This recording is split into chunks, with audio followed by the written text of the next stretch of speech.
All righty. Good morning, Budget Committee, and welcome to everyone. And over to you, Chair Bolin. Thank you very much. We're here to discuss and learn more about our county budget for the year 26-27. So what are we going to start with? We'll start with the roll call, Madam Roll Chair. call. So I'll take care of that for you. Thank you. Nicholas Ternino. Tenorio here, yes, thank you. All right. Ryan Tokletson. Here. All right. Karen Bolin. Here. Melissa Laird. Here. Jeff Sarafa. Here. Commissioner Snyder. Here. Commissioner Treese. Here. Commissioner Willie. Here. Chair Harrington. Here. And we'll expect Commissioner Fye momentarily, but you have a quorum, Madam Chair. Great. So we're going to start with our friend Ann, who's going to give us all the scoop. Thank you so Take it away, Ann. much.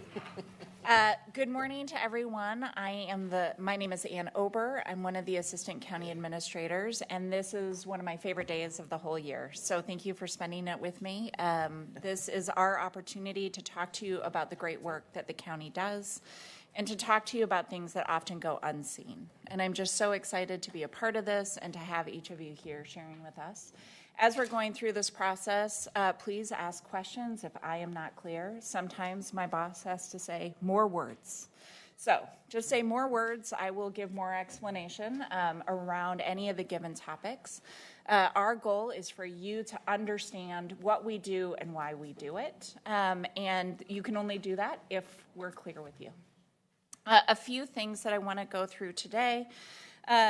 First and foremost is your agenda. So this morning you're going to be spending time mostly with me on general government. There are a couple of places where the other ACAs will be stepping in because they have portions of their portfolio inside general government.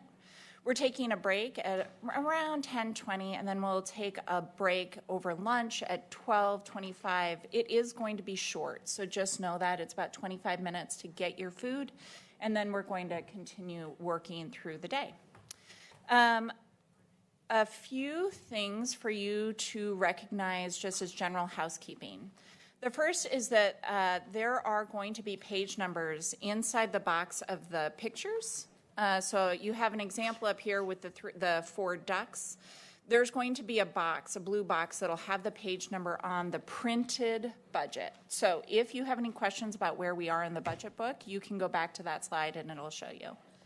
I'm actually going to jump to the bottom here. There is a 1-page difference right now in the budget book to the online version. That's because on page 35, there was a blank piece of paper inserted into your printed version. So that's why we ended up with a 1-off page. That'll be corrected for the printed book. We have also done some mid-year adjustments that are different than what we've done historically around supplementals. And I just want to out that because it's going to skew some of the numbers that you may be asking questions about. So I'm just opening up some curiosity when you see different numbers. Those supplementals came because state reductions happened or because we ended up getting grants and had to do hiring mid-year. So there are positions that have been added and removed throughout the course of the year because of changes in funding or because of needs of departments. That means that last year's budget is different than what we actually walked into this year's budget with in terms of FTE count. So I'm just being transparent about that. If you have questions about it as we're walking through a specific budget, we're happy to talk to you about that. Financial policies are a big deal this year. One of the things that our team has been working on really diligently, and I just want to call out John Steyer and Sarah Keene in the finance department, is finally getting us to the point of having GFOA recommended policies for our finances. So this has been a lot of work this year. We're getting much closer than we've ever been before. Next year, we're expecting to have the last of our policies as recommended by GFOA, which is the Government Finance Officers Association, just so that we are in the best standing that we can for all of you and for our public. So those can be found on page 531 if you want to see what we're working on right now. The commonly used acronyms, important because there are times that we use them and we forget.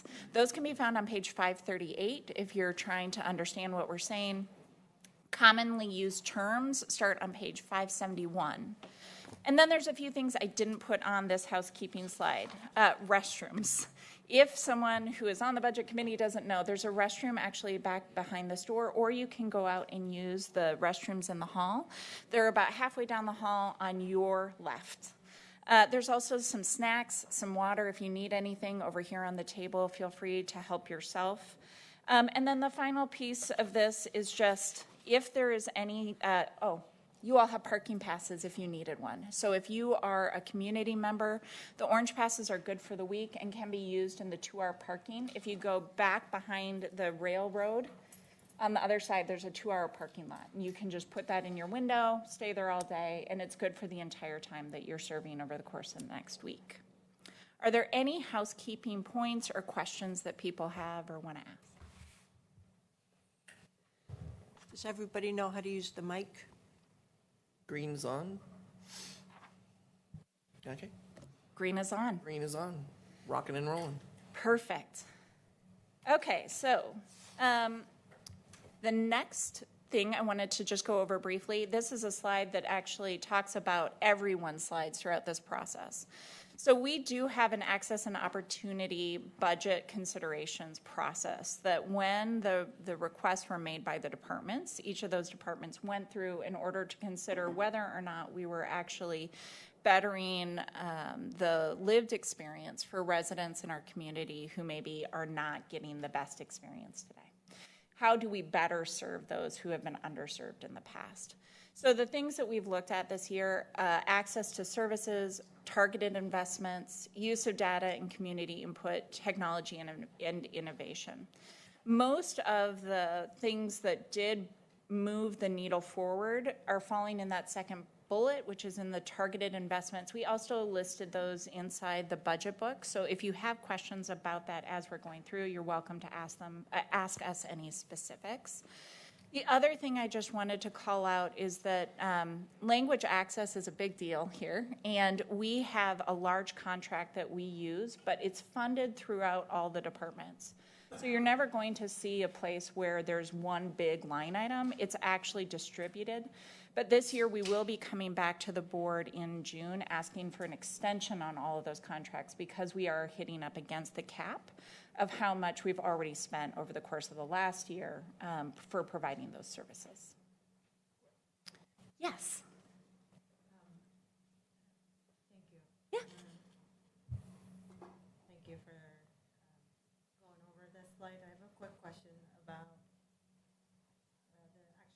the bullet point you focused on, the second one, targeted investments. The bilingual staffing, is that new staffing or just scaling up pay to the current staffing that exists, or? It's a great question. So 2 years ago, we actually did our bilingual pay policy, and that did increase the amount of money that we paid for individuals who are using their language inside the workforce. These are actual positions. So as of, for instance, in the CAO's office, we are moving, our ARPA funds are dropping off, and we're asking for, in a couple of cases, actually onboarding staff permanently. One of the new positions in the CAO's office is a communications staff person who is bilingual. Okay. So that we can actually communicate during elections and in other spaces where having a Spanish speaker really is critical. Yeah, I love it. The more we can in-house, the better, and the quicker we can respond. So It gives a better experience for our public and for our press, for us to be able to communicate in the language of our community. thank you. Okay, any other questions about this slide? Perfect. Okay, so I mentioned that we are going to be talking about general government this morning. So I want to call out a few things. First and foremost, several of you have been a part of this budget over the last many years where we've seen significant reductions. And those reductions last year did occur in general government, around 4%. This year, you're seeing a different direction, and that is that the funds have been anemic for a long time. We've been unable to provide the services that we need to in order to meet the demands of services to our community. And so you're going to see mostly increases this year, not in every department, but in a lot of the divisions, because there is a need for us to provide better quality service to our departments and for our taxpayers.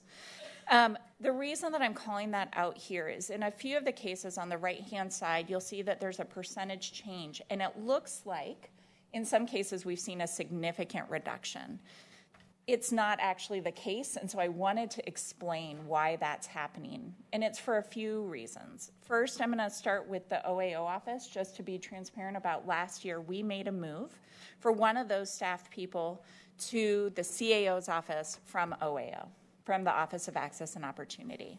The staff remained, but they were providing a broader services to the two departments, on top of which we're now combining the Office of Access and Opportunity and the County Administrator's Office. And so it actually is all the same service. It's just which fund was paying for it. Does that make sense? So you saw a reduction, but it's actually didn't eliminate that staff person. The other thing that's happening right now is around the cap. So we're going to talk a lot about the cap in the next several slides. And I will define that for you, which is the cost allocation plan. But this year, because of some reductions we made last year, we actually saw a decrease in the charges back to departments. That lowered some of the overall costs, but we're also seeing increases in staffing levels. It evened out in some cases. So the whole point is, these departments did not have a 20% reduction this year. That is simply a move from A to B in service lines. And so we will continue at each stop to talk about the specifics of that division. Any questions about that? Perfect. The other thing that I want to just call out is one of the largest reductions on the slide is the 49% associated with ARPA. That is real. And the reason for that is because we're spending the money. And the goal is that this year we actually finish spending that money. So next year, when we come back to you, there will not be the same level within that fund because all of the ARPA dollars should be expended. We do still have some other dollars in there that I'm going to talk about later this morning, but it is going to be a substantial reduction. Yes. Just a clarifying question. In the table, it says COVID-19 CARES Act. That is separate from the CARES money that was 4 years ago now? It's a conglomeration of all of the funds that we received over that time period. Some of those are FEMA dollars, some of those are ARPA dollars, and in cases where we received allowances to extend the CARES Act money, there are still those dollars. But most of those have been sent out. This is more for the public. Yeah. Just calling attention to the fact that even though ARPA isn't mentioned there, those are ARPA dollars. Correct. And other things. And other things. Yes. Okay, moving on. Okay. So, general government definitions. I went over this slide last year. This is another chance just for us to talk about how I use terminology, so I want to just make sure it's really clear to you. There are two major categories of service. There's direct service, and those are things where even if you are not before the board asking for changes, you still have a responsibility for the running of the board.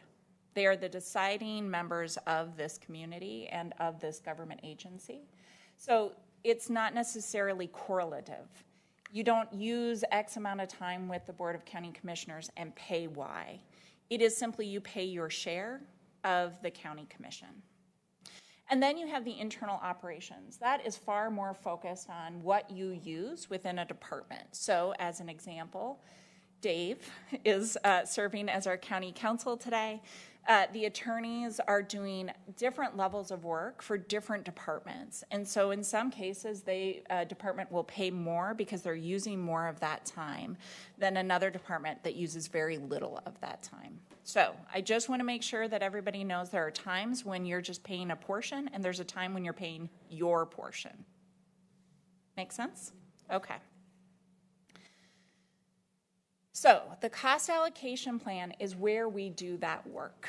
The cost allocation plan was created to make sure that we are paying for the services that we use individually as departments. And that is a way for us to be transparent that you're not just paying for the staff that sit in your line item, right? So you're not just paying for your personnel. You're not just paying for the people who go out and provide that direct service, but you also need HR support in order to hire those individuals and manage those individuals. You need attorneys to help you do the work of your department. And so the cost allocation plan really helps us make sure that that's transparent, that those costs exist. So the CAP is a 263-page document.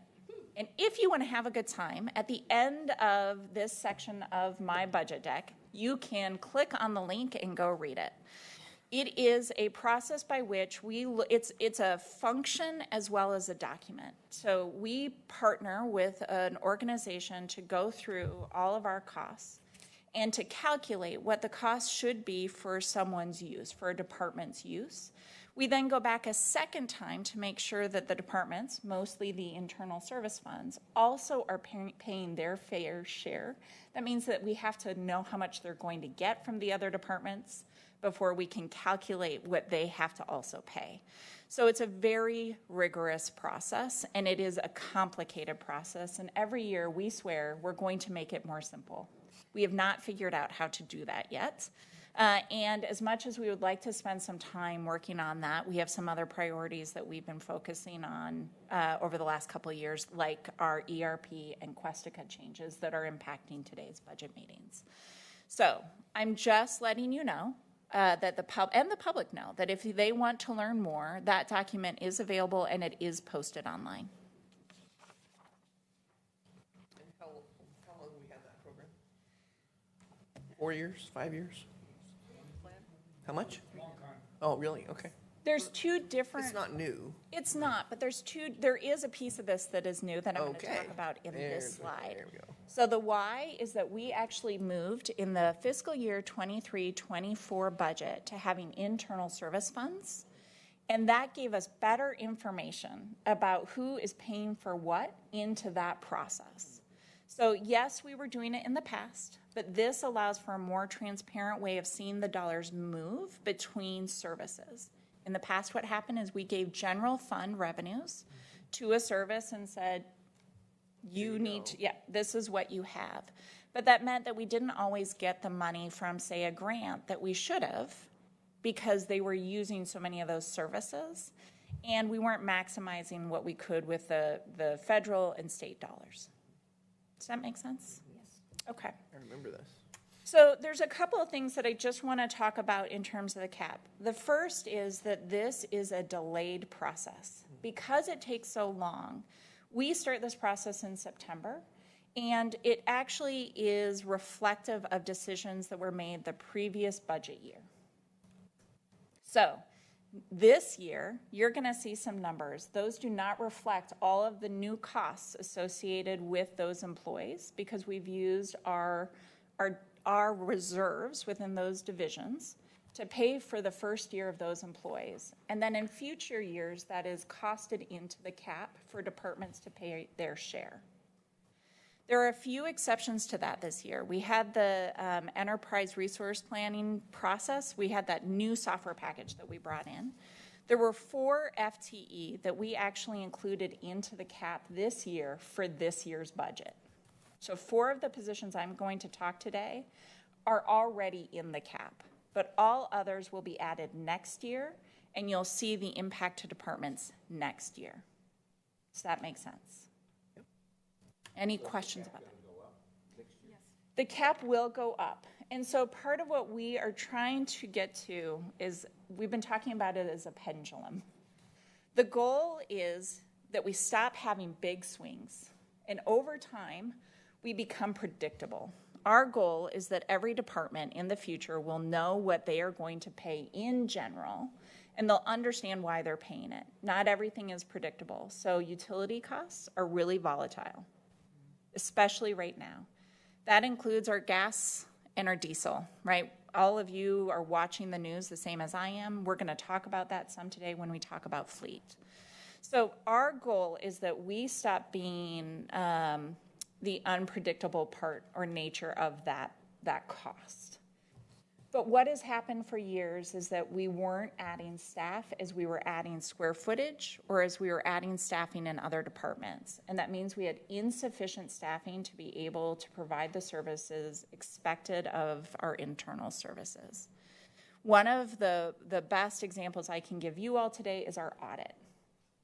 For those of you who haven't ever read our audit, I'd strongly recommend it. We actually sent the PAFR out yesterday. It's a much more accessible document. If you're interested, I'm happy to get it to the Budget Committee. The public? Popular Annual Financial Report. So it is not, it is an audit report that is made for the common public versus an individual who understands how to maybe read government financial reports. This year we were, I'm going to say lucky enough to get a really incredible deputy CFO. Her name is Sarah Keene. Sarah was at the zoo for a while. She was with the Timbers as their CFO for a while. She has been an incredible gift. And she is working diligently to get our audit done timely. There are deadlines set by the state and also by our bond counsel for when we have to finish our audits. This year, we were several months earlier than last year, but we have had turnover and insufficient staffing to be able to provide it at the direction that we are given by the state. We need to get to the point where we are delivering that timely. That means that the department needs more accountants to be able to do that work. You're going to see that request inside of their portfolio today. So last year I talked a lot about this. I talked a lot about the fact that we've seen growth in the services we provide, but we have not seen growth in internal services to our staffing levels to be able to provide for those higher demands.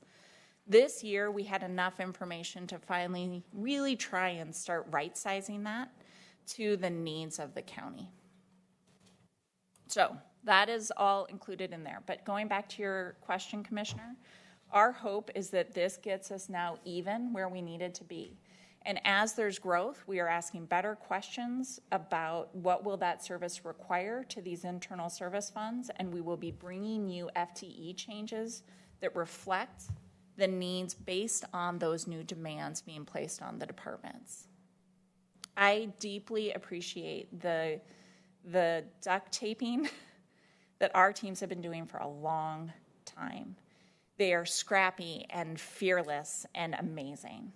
But there is a point where we start losing people because they can't actually get their head above water. My goal is that we stop doing that and we start providing the services at the level where they can go home at night and be proud of their work and feel like they were able to accomplish the things that we ask of them. Sounds fair. Thank you. I want to add a but, Uh-oh. Absolutely.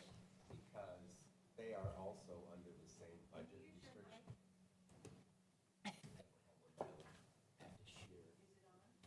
It is on. Those internal departments have the same budget restrictions that the other departments have as well. So when the Absolutely. demands for services are put on those internal departments, they have budget restrictions as well. So we can't fully staff them Correct. and give the other departments the short end of that stick. So everybody's under the same budget constraints, even the internal. And I think the reason why I'm saying that is because I'm hearing you say, we are going to staff them and we are going to provide these services, we're going to do all these things, but we have budget restrictions with those departments as well. So unfortunately, we can't staff them maybe the way we'd like to. 100%. And I would say that, sorry, go for Yeah, it. can I just, I would like to get to compliance for internal services. So what I mean by that, compliance in finance and that we are meeting audit timelines. compliance in HR, that we can have timely hiring processes and timely investigations. So I am thinking compliance. I am not, when Ann is saying, like, how do we, and when she presents slides on facilities, you'll see the level of operations management where we're at. So we don't go to a tipping point that we're increasing, I will say, risk and liability, and the point that it will cost us more to maintain or invest in our facilities. So I hear you, Commissioner Willie. One of the things that has been really insightful to me as we've made cuts over the last, and Ann mentioned just last year, I want to say we've been making cuts to internal services as well over the last 5 years. And we're seeing what those breaking points are. So this is, we're trying to staff so we're not at breaking points, breaking the people who are in the positions and also the systems of service. As departments have made reductions within their proposed budgets over the last 5 years, there have been very, very few reductions to administrative support, financial support, and HR-related support within departments. And departments have said, well, we can't cut those services because we need those. But we've cut the centralized services beyond the point of operational stability. I'm not even going to say excellence. I'm going to say stability. And so it is, how do we bring that back into a bit more of a balance as we move forward without overstaffing? Because you are absolutely right. We have to put dollars in use in service to community, and without internal services, our departments can't function. I jumped several slides, and I'm going to go back to my slide deck, but I do just want to call out this slide because it highlights what I'm talking about, and I think what CAO Angie is saying. Sorry, I'm used to saying Tanya. If you look at where we're spending all of our money in county council, This is all of our slide time, 26. it is. Yeah. All that's litigation. Wow. And litigation happens when we don't train our managers and our employees how to go through conflict. So we're paying for it today. We're just not paying for it in the staffing levels that we can address the problems before they happen. And this isn't how much money we've spent. We're going to go through that slide when we get to the risk component of our budget. But I just want to show you that poor Dave, who is sitting over in the corner, this is his job. He's it right now. He has been doing this for us, and he's been doing it exceptionally well, but he's had to pull in his partners in the county council's office to try and provide this service. We need to decrease this. We need to decrease this load.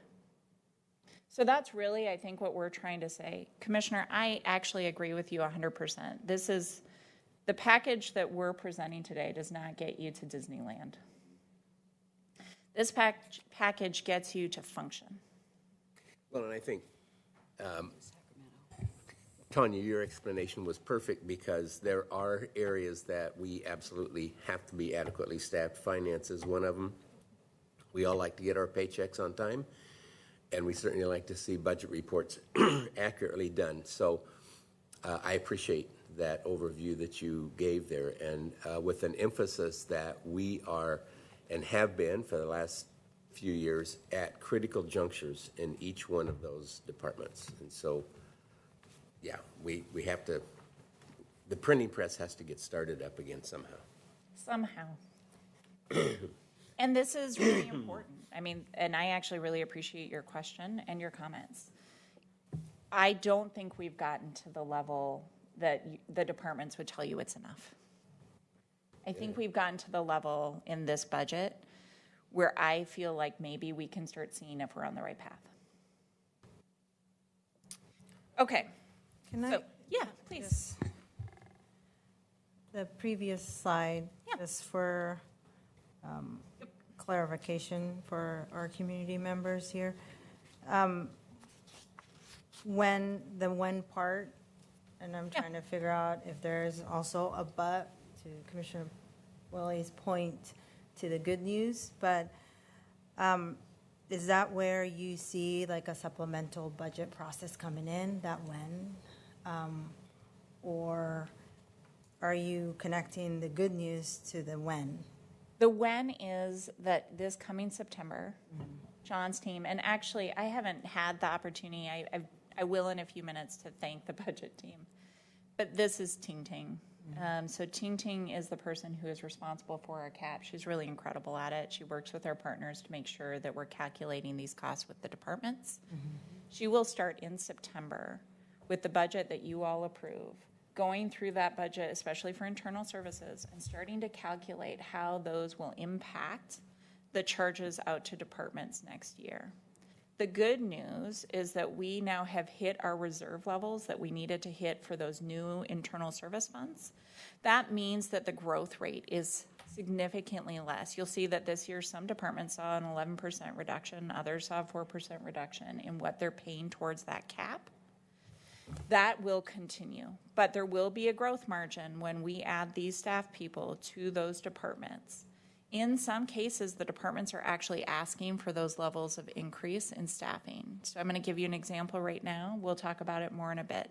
Security has been a concern for our departments over the course of the last couple of years. Inside the facilities budget, we were asked to start funding additional security staff levels so that people can feel safe coming and going and being inside these buildings and in their service areas. Things happen. People, when they're unstable out in our community, they also come to our workplaces. And so we're trying to make sure that we're doing our due diligence in creating this safe work environment for our employees. I think there's more of an illustrative answer, and it goes back to the reference under why. It was in the development of the proposed fiscal year 23-24 budget in the latter half of 22 and into 23 that, with Ms. Angie being on board, the organization realized it's good that we have these internal services funds, but we're anemic with these internal service supportive organizations. We've been holding them down too long compared to the work we need them to do. And we haven't figured out the formula for the funding. So she described a pendulum, okay? So we're getting better at that formula. Not quite as far as we need to be yet, which goes to the when. But we've been addressing the anemic state, which is the head count that she's referred to that we'll be going over more fully. So we're reducing that problem. But each year we've been getting better and better at estimating. So the swing isn't quite as big, but there's still a noticeable swing. And in future years, the range of that swing will be much, much smaller because we will be more experienced, right? Our estimates will be far better at figuring closer to what our actuals should be. So that's really what that's getting at. So there's not necessarily a but, it's just these kinds of transitions take time to be informed by data. You have to develop the data with the experience. Thank you. Thank you, Chair. Thank you, Ann. Absolutely. Any other questions on this slide? Okay, so one of the complications that I just want to be transparent about is that when we receive federal money, there are allowable costs that we can put into the cap and costs that are not allowable. So this really is just making sure that people are aware of what those allowable costs are and what are not allowable. The unallowable in many ways is the most important part for you to know. So we don't have things, we can't lobby using these funds. We can't defend the county. We can't pay for county council for the defense of those decisions. We can't do some general costs of government. Most of the HR functions, those things can be included, and then public relations. So I'm just letting you know that it's not a perfect, we're going to talk a lot about art and science through this process. This is a little bit where the cap has a little bit of art, where we have to make sure that we're not charging back, especially to HHS, for those expenses. I am pretty much a layman. Yeah. Though I have a lot of experience with budgets. The term unallowable just doesn't work for my brain. Not allowed is much clearer. So I would just ask in future years that we use the language that you used verbally. Happy to. Thank you. You're welcome. Because the last statement was a real mind bender for me. So I finally came to costs not allowed. Totally. Isn't that what the federal government actually calls it? It is. Yeah. But it doesn't Well, mean good that I for have to them. present it that way. Our community. I want to make sure we know where it comes from and why it might be there. Yeah. 100%. Okay, next. So this is, I'm going to go through this really one last time just to make sure that everybody, it's one other way of explaining this and describing it. Our direct costs, what you see in everyone's budgets, everybody's really comfortable with those. Those are going to be what it costs for you to have X number of FTE in your budget, what you have to have as tools within the department to be able to function, and then what you need for your facilities in order to do so. The indirect costs are the things that are built into the cap. And so there's a lot of things that you get as a department through that process, but not everyone always sees the sausage within that, and so that's where that document comes in. Okay, so basis of allocation. I've talked a little bit about the cause and effect relationship. So for instance, I'm going to use an example that's come up this year, and I really appreciate the questions I've received about Metzger Park. So Metzger Park is a piece of property in Washington County. It's one of the only parks that we actually have because it was deeded to the county. It's an unincorporated, but we're not generally in the parks business. And there are facilities. There's a building on that property as well as a shed. So the cap covers the building and the shed. It doesn't cover the grounds per se. So we are talking to our community right now about whether or not they want to do a replacement of playground equipment. That's not included because the square footage of that property is not included in the cap. Only the buildings are. That's how specialized each of our cap rates get. We are looking at the specific need of the specific service when we are calculating the cap costs. So in the CAO's office, I spend a lot of time talking to county council. Poor Dave sees more of me than he would like. But that means that we're paying a higher share of that bill. We also have a number of employees. That means HR, we pay a higher amount for HR, and in Metzger Park, they don't have employees at that site. So they're paying almost nothing for HR. So it ebbs and flows depending on the service that we're talking about in a moment. And if you want specifics, I really would encourage you to look at that document first. But if you still have questions, Ting Ting and I and John can sit down with you to talk about a specific team. Sorry. I do want to just briefly talk about the benefit has to be received. We also look at fairness. And this idea of fairness is complicated. But our goal is that you are not overly burdening another department with your needs, right? So sometimes we would love to say we're not going to charge that here. But when we don't charge it here, another department has to cover those costs for you because they have to be paid. So we're trying to make sure that in general, people are paying for what they get and that we're being fair in that calculation and we're not overly burdening a department with someone else's costs. And before you move on, Yes. I appreciate you using the Metzger Park LID as an example, and I'm not going to bring up more questions about that now, but I do want to make a link to the fact that when that budget comes up, I'm going to probably ask a few more specific questions and ask for a little more detail. Yep. I don't think it's necessary now as you're trying to explain the cap, but I do want to make the connection to a real life or real life situations where that happens. So, And I have a lot more speaking points for those slides. So absolutely feel free to ask that then. This really was just to be illustrative of how different caps are affecting different departments. Okay, this just goes back to literally the day after we adopt the budget, we start the cap. So I just wanted you to see this. That's why we can't go back and just fix it when we make decisions here. It is a very long process, and so that's why it has that 1-year lag. Okay, and finally, the best part, this is the link. If you want to go read that amazing document for funsies tonight. Okay.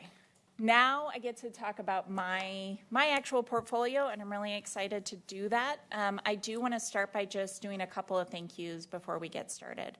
So all of this has taken, it takes an incredible team of humans to produce the budget, and I'm going to be thanking department heads and department staff as we're going through this. But right now, I just want to take a minute to say it's a journey to get to today. So thank you to John Steyer, Steve Kang, Ting Ting, Christine, Erica, Chris, Fawn in our budget team. They are incredible. They do this every year, and we are getting better at it every year. So thank you to that team for making that happen. I also just want, yeah, totally. In a weird way, to a different chart of accounts. They moved to different software.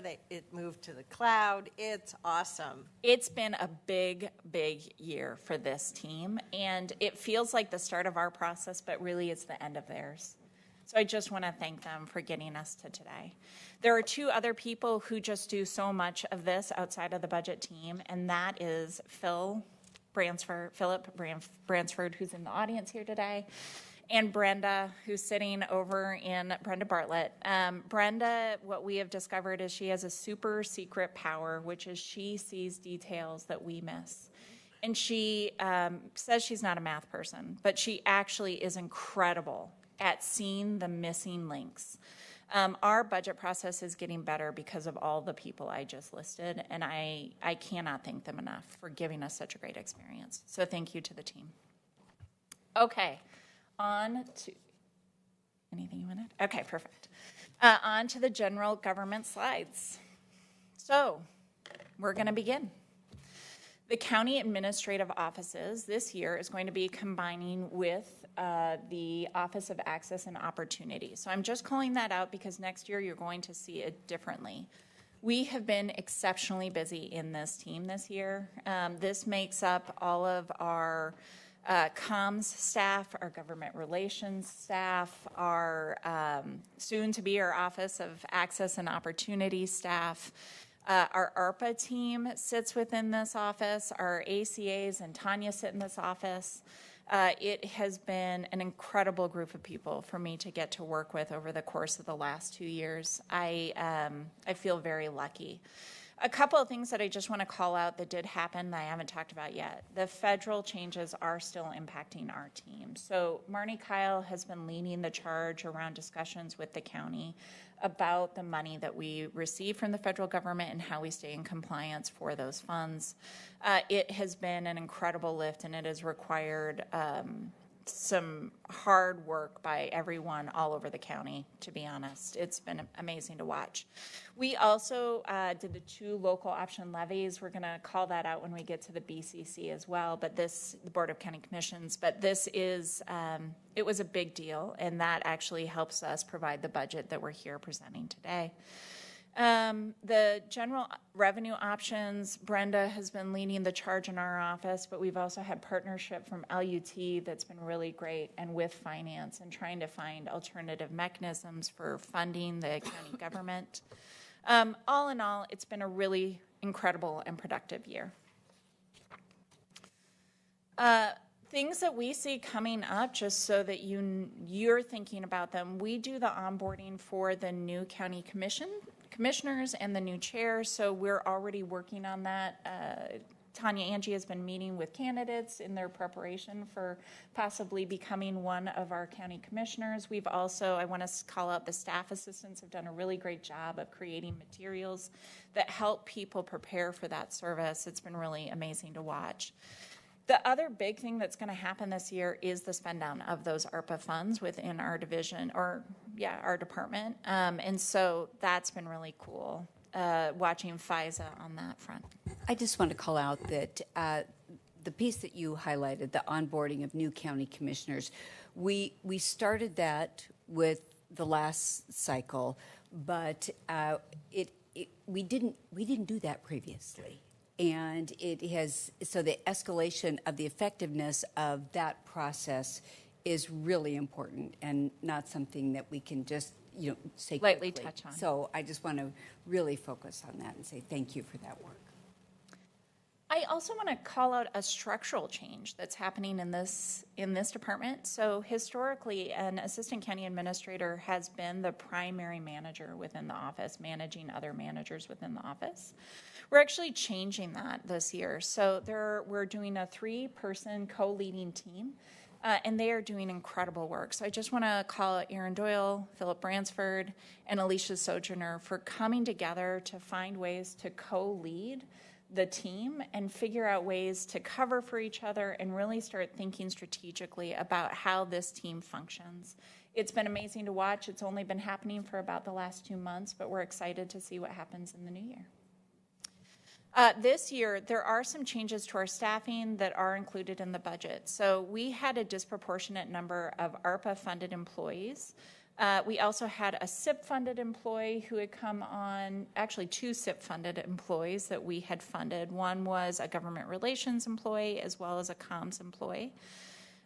This year, those individuals will be dropping off in December. Those positions go away because the ARPA funds are going away.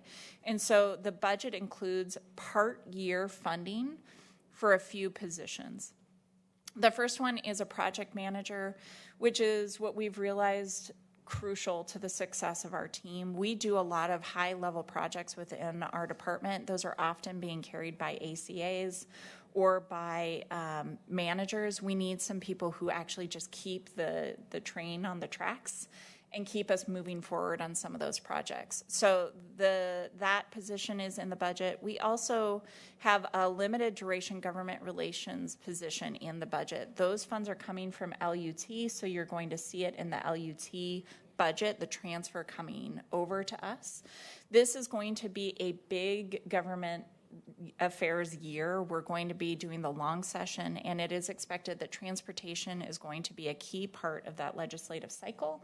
So they are contributing funds to help keep that position in place through that long session. And then the other piece of this is a permanent communication position.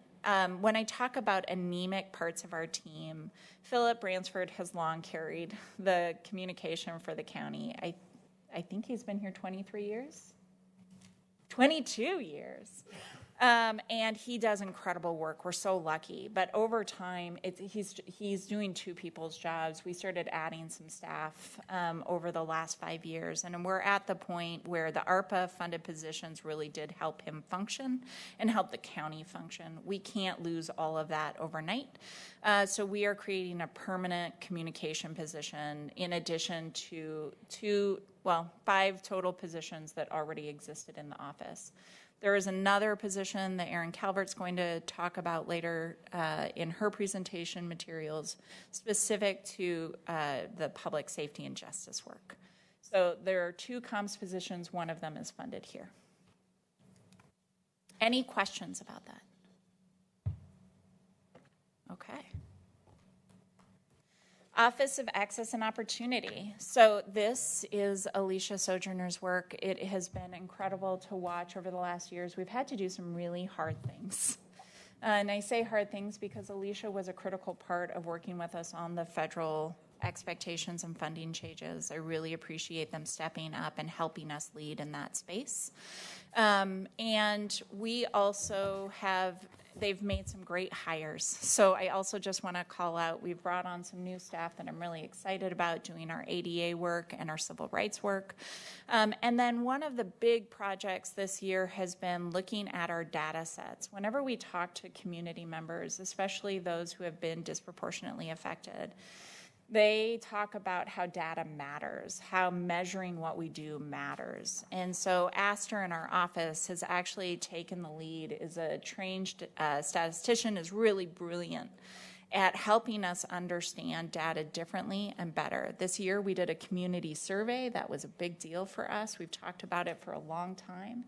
And they also are doing a data assessment, working with all the departments in the county who use data, to make sure that, especially around demographic data, that we are collecting the right data in the right way that is respectful to the humans that we are talking to. That has not always been the case, mainly because people are running so fast and they create a database and suddenly they're collecting information that maybe we don't need and could lead to harm, or even the asking of the question and how we ask the question could lead to harm. So I really appreciate that work. Last night, I actually went to the conclusion of that first phase of that project and had a celebration. It's been incredible to watch. So this coming year, we have a lot going on. We are working on our community engagement plan for our broader community. We're also working on strengthening our ADA, our civil rights compliance systems. And we'll continue this demographic data collection process to come up with protocols that can be used across the county to make sure that the data we're collecting is the right data and done with respect. This fund also has an addition of a permanent full-time role from an ARPA-funded position. This one's a little bit different. Most of the ARPA funds are going to conclude on December 31st of this year. In a few cases, 3 positions exactly, the ARPA funding allowed us to carry positions through April in order to close out the requirements for the ARPA funding. Though one of the positions is fully funded through April, so we actually are going to start this role in April moving forward. So it's a lesser amount. If you look at the budget book, if you're wondering why the salary and the benefits rate is lower, it's because it's for less of the year. Just to be clear, if it's starting in April of next year, we would see 1/4 of it. Correct. Okay, just Most making sure I'm connecting the dots of what you're trying to say. And you're helping me say more words. I appreciate it. Yes, the other positions about what I just spoke on were 0.5 FTE. This one is a 0.25. But next year, when we start building this into the cap, you will be seeing full-time positions that'll be coming onto the cap. Okay. Yes. Please. Quick question there. Could you just briefly explain the whole CCI program and the renovation of that? Clearly, it wasn't working. So why wasn't it working? What was failing? And going forward, will this new program actually save the county money, since we're talking about budget? So we had a whole series of Board of Commissioners work sessions on that and the whys and what fors. So the Q&A document can point you to those very well done presentations. But the long and short of it is the meetings, while still covering parts of the county work, had also been covering a lot of service district areas, and from our view, weren't spending enough time on the county-wide services. And we were also, as an organization with our volunteers, tied up in knots over the legislation that guided the program. It was created back in the 1980s. our community population, our community demographics, and the county portfolio of services has changed. So we did a top-to-bottom examination supported by our staff and decided, informed also by the last census information. So a couple of years ago, we set a policy direction that we wanted to set up district-based community engagement programs instead of these hard-to-relate-to CPO boundaries. And that's the new district-based community committees that are going to be in effect as of September of this year. That also meant that some of our land use engagement needed to change. We went beyond what was required from the state, and so now the change there is that for the various land use applications, the place for community engagement there will be the Washington County Planning Commission. So all of those mechanics have been reviewed with CPOs and the community at large, and as I mentioned, will be effective starting in the next fiscal year. But we can put in a detailed Q&A the pointers to all of those different presentations and discussions. Great. So do I need to request that, or is that No, going to we've just get taken added note. to the Q&A? We'll get it to Okay. And then long-term, do you anticipate that this new structure is going to cost more going forward? Is it an additional cost for the county, or? Our goal is that we use the existing budget to do better engagement. Okay, so you hope to break even on it? The answer is Yep. no. Okay, thank you. Moving on. Okay, Board of County Commissioners, it's been a big year. This team has done incredible work over the course of the past year. The opening of both the Beaverton and Hillsborough Centers of Addiction Triage and Treatment, which is the CAT, was a big deal, and it's been a passion project, I think, for this board. We also did work on the 2 local option levies, and their leadership was critical. I do just want to call out, in addition, the team's been looking at other general revenue options, and I appreciate the board members' participation in helping us figure out where we're heading in terms of that revenue source. Goals for this coming year, we are going to see a transition on the board. So the chair will be done with her term, and there is a race for that position. We also have other county commission seats up. And so that onboarding process is going to be a big part of creating a new team and building that team moving forward. There was a change in the AOC dues, the Association of Counties dues, and so I have confirmation from the staff that that is anticipated within this budget. Any questions? Okay. And now you get to meet Erin Calvert. Good morning, Chair Bolin and committee members. As Ann mentioned, I'm Erin Calvert. I have another one of the assistant county administrators. And in addition to the public safety portfolio that I'll be talking to you about later today, I have the pleasure of working with the county auditor as well as the emergency management team in my portfolio. So the county auditor starts on page 75 of your budget book. The county auditor is a charter mandated elected position. The office produces performance audits in accordance with government audit standards and serves to independently evaluate Washington County programs and activities. Their mission is to better promote government accountability, public policy, and county services through impactful audits and analysis. The county auditor is an internal service fund. This office runs with 2.80 FTE. In addition to the county auditor, the 2 principal management auditor positions were each reduced in this current budget year to 9.90. In prior budget reduction years, a principal management auditor was also eliminated. So staffing reductions and budget constraints have placed a significant strain on the office, not unlike other departments across the county service portfolio. For this office specifically, the reductions have resulted in taking longer to get audits out or finished, and then the audit scopes tend to be a little bit narrower. One of the office's performance measures is to publish one performance audit per audit staff per year. Additionally, the office has had a 98% reduction in professional services expenditures, so they're unable to contract expert services if they are needed for any audits. The office continues to focus on delivering useful audits that improve county operations, but the scale and scope of audits have been significantly reduced. Despite these challenges, the office remains committed to providing high-quality audits with the resources available and has a couple of notable accomplishments.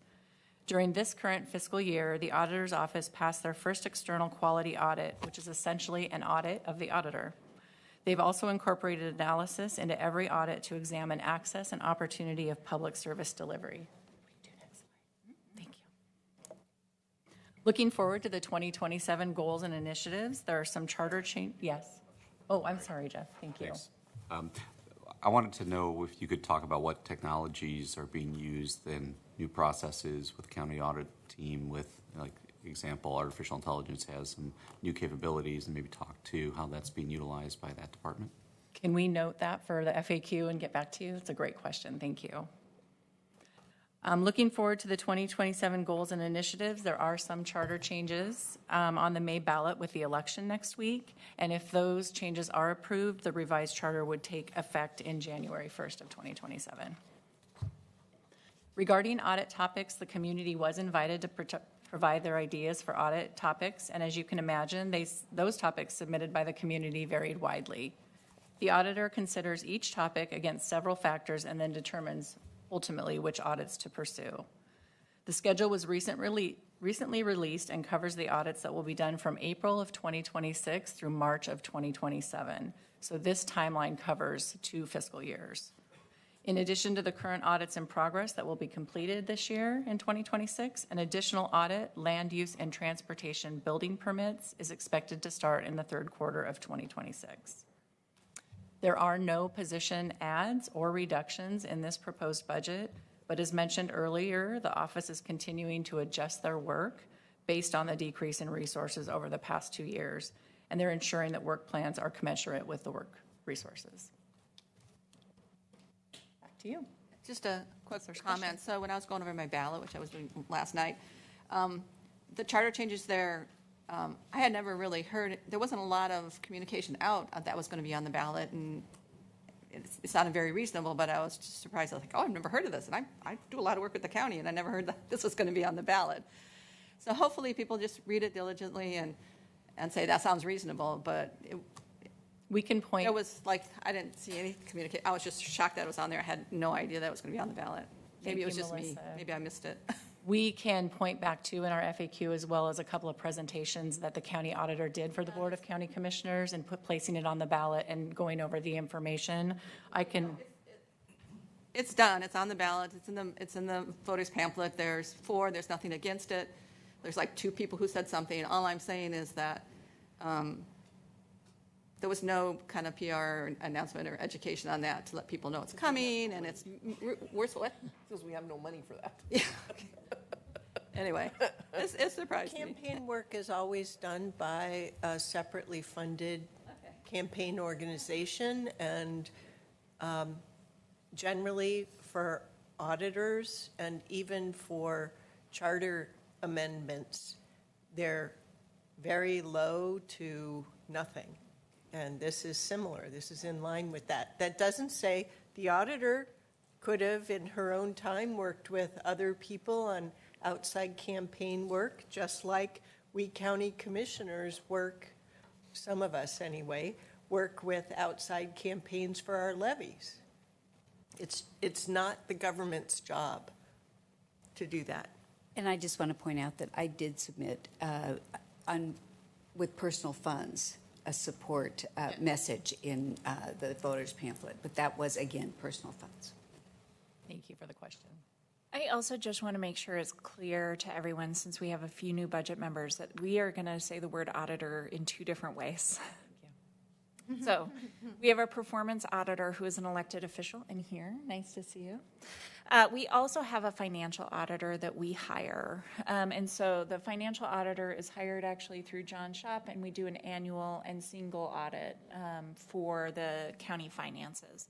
They're just two different programs. Both are really important, and so I just wanted to highlight that. Okay, county council. We have a small but mighty team. And I just want to call out the hard work that this team has been putting in over the course of the last year. Alex and Courtney and Marissa have been working diligently to try and get this budget in and upright and explain the difficulties of what's been happening. But the quality and the caliber of the legal resource that we here have at the county is pretty impeccable and incredible. We're very lucky. I know Dave is sitting in for Courtney today, but both Dave and Courtney are putting in countless hours to make sure that the function of this government is solid and on firm ground. I really appreciate all of their leadership. This year was a very big year. We had litigation, as I've shown you, and I'm going to go to that slide in a few minutes. They weighed in on the immigration and customs enforcement subpoenas and helped our staff prepare for that conversation. That was a big deal and somewhat scary for some of our employees and our community members. They drafted language for ballot measures, and they kept us generally just on the up and up. And so I want to thank them for being such incredible partners to the rest of us on this team. There's a few slides that I'm going to show today that just show a story, and I want to help you all understand. We've had a hard time getting attorneys here at the county. They are a hot commodity all over the state right now, and in general, attorneys are going less and less into the public government fields. And so finding critical quality attorneys is so important.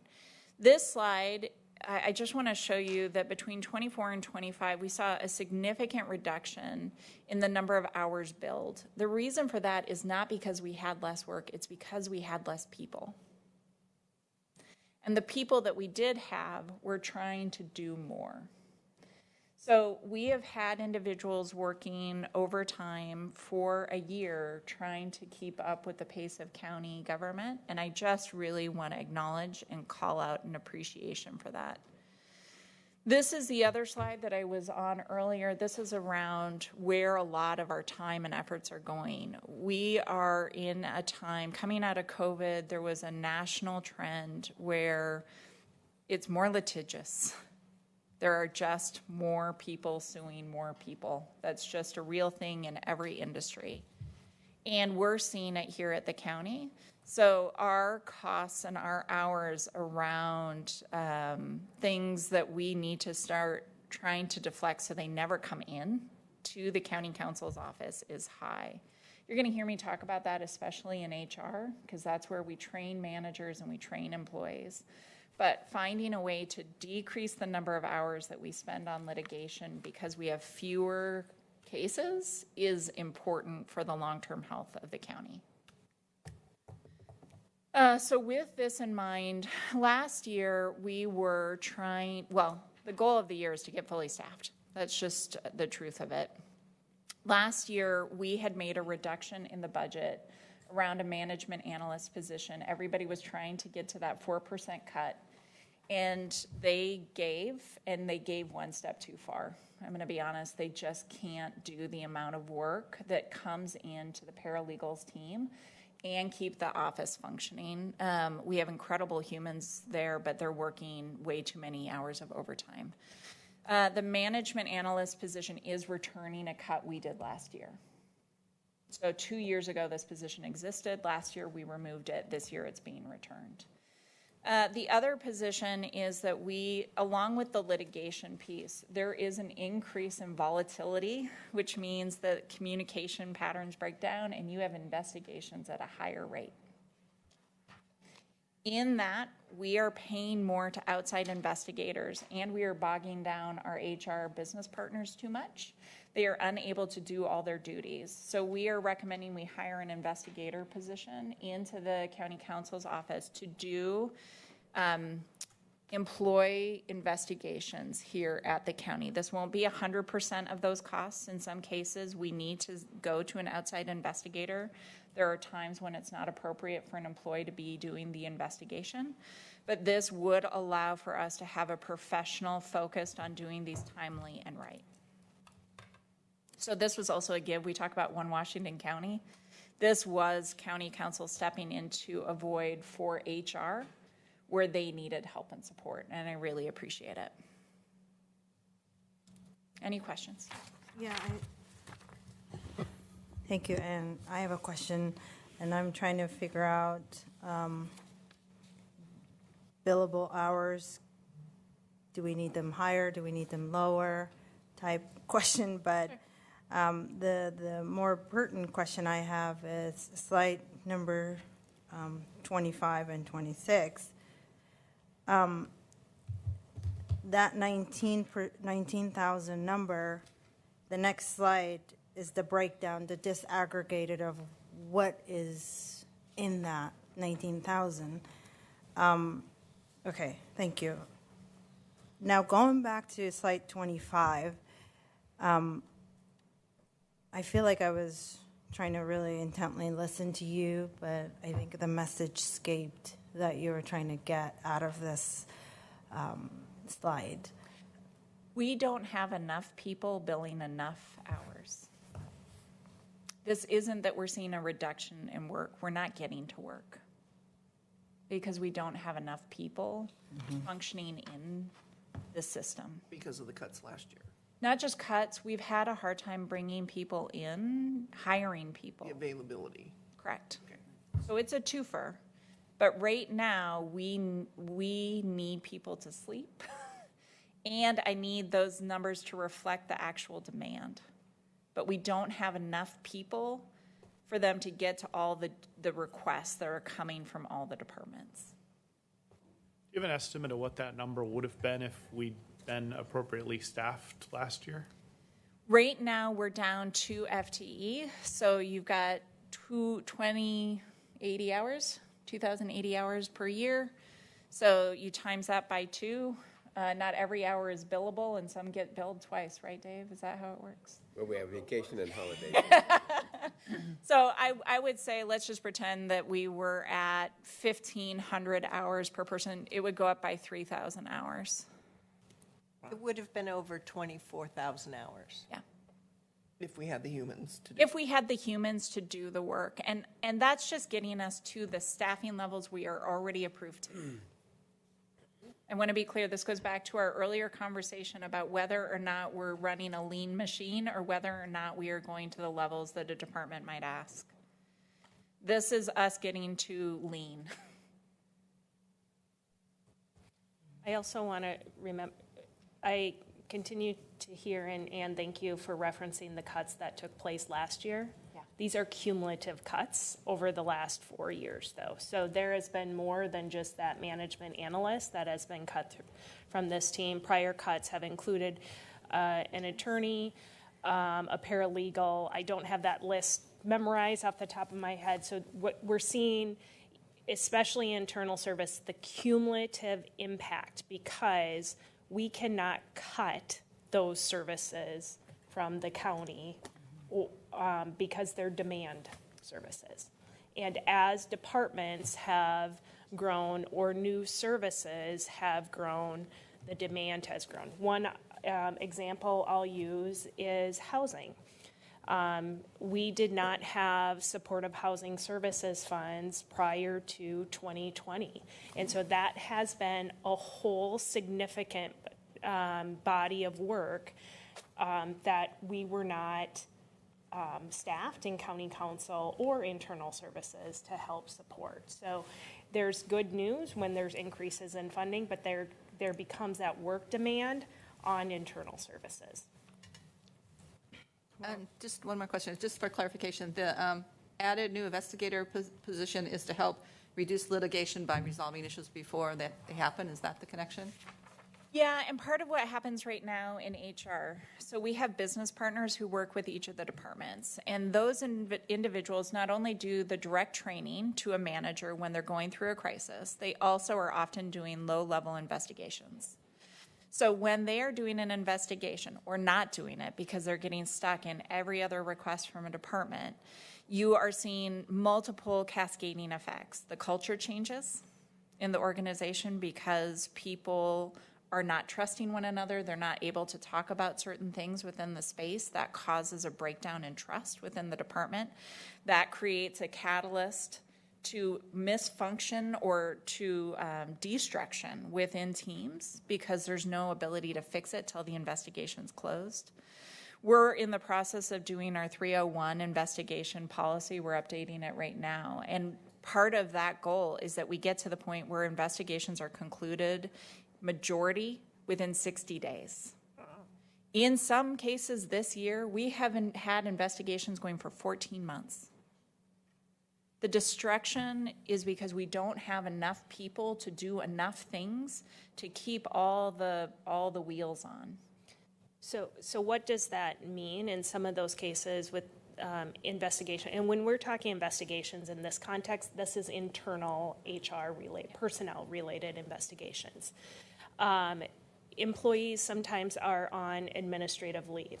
So that longer that employee is on paid administrative leave, there is sometimes overtime or other costs that are associated, or just not service being delivered. So the goal is also to shorten that period of time so that we make sure our resources are in essence being put to work effectively. Final question I'll ask is the next slide, or not the next slide, the next slide after the next slide. 27. 27, thank you, Chair. You can point me in the big book, but I don't recall from last week and even my previous review last night. When we adopt the budget, will there be sort of like addressing what's on this slide, sort of a recruitment and a retention plan for the county council's office? I'm pretty sure you have plans to address the cultural, trust and all that, but from a budget purposes, will there be recruitment and retention plan to sort of accompany the budget adoption? And I recall, I asked that just full transparency because this isn't a new to Washington County. We've dealt with, and I think Tanya and your leaders resolved that issue for the sheriff's office when there was a lot of recruitment and retention issues. So I just wanted to question that and ask if there will be a plan. I would refer you to the updates that we've gotten from Ms. Angie, both in the quarterly reports as well as in our Board of Commissioners meeting. It's not a task of the Budget Committee or budget adoption. Rather, it is part of the organization management. And she's already given us those updates. I realize we may not remember from one day to the next. Commissioner Willie knows I have to ask for reminders, but we have heard that information recently, and I know she's happy to share that information with you offline. Again, I'll perhaps ask differently if I wasn't heard clearly. With this slide, will there be a recruitment and retention plan to accompany so that it's pretty clear? I think obviously I was sitting in that meeting and have heard that information and that lovely discussion, but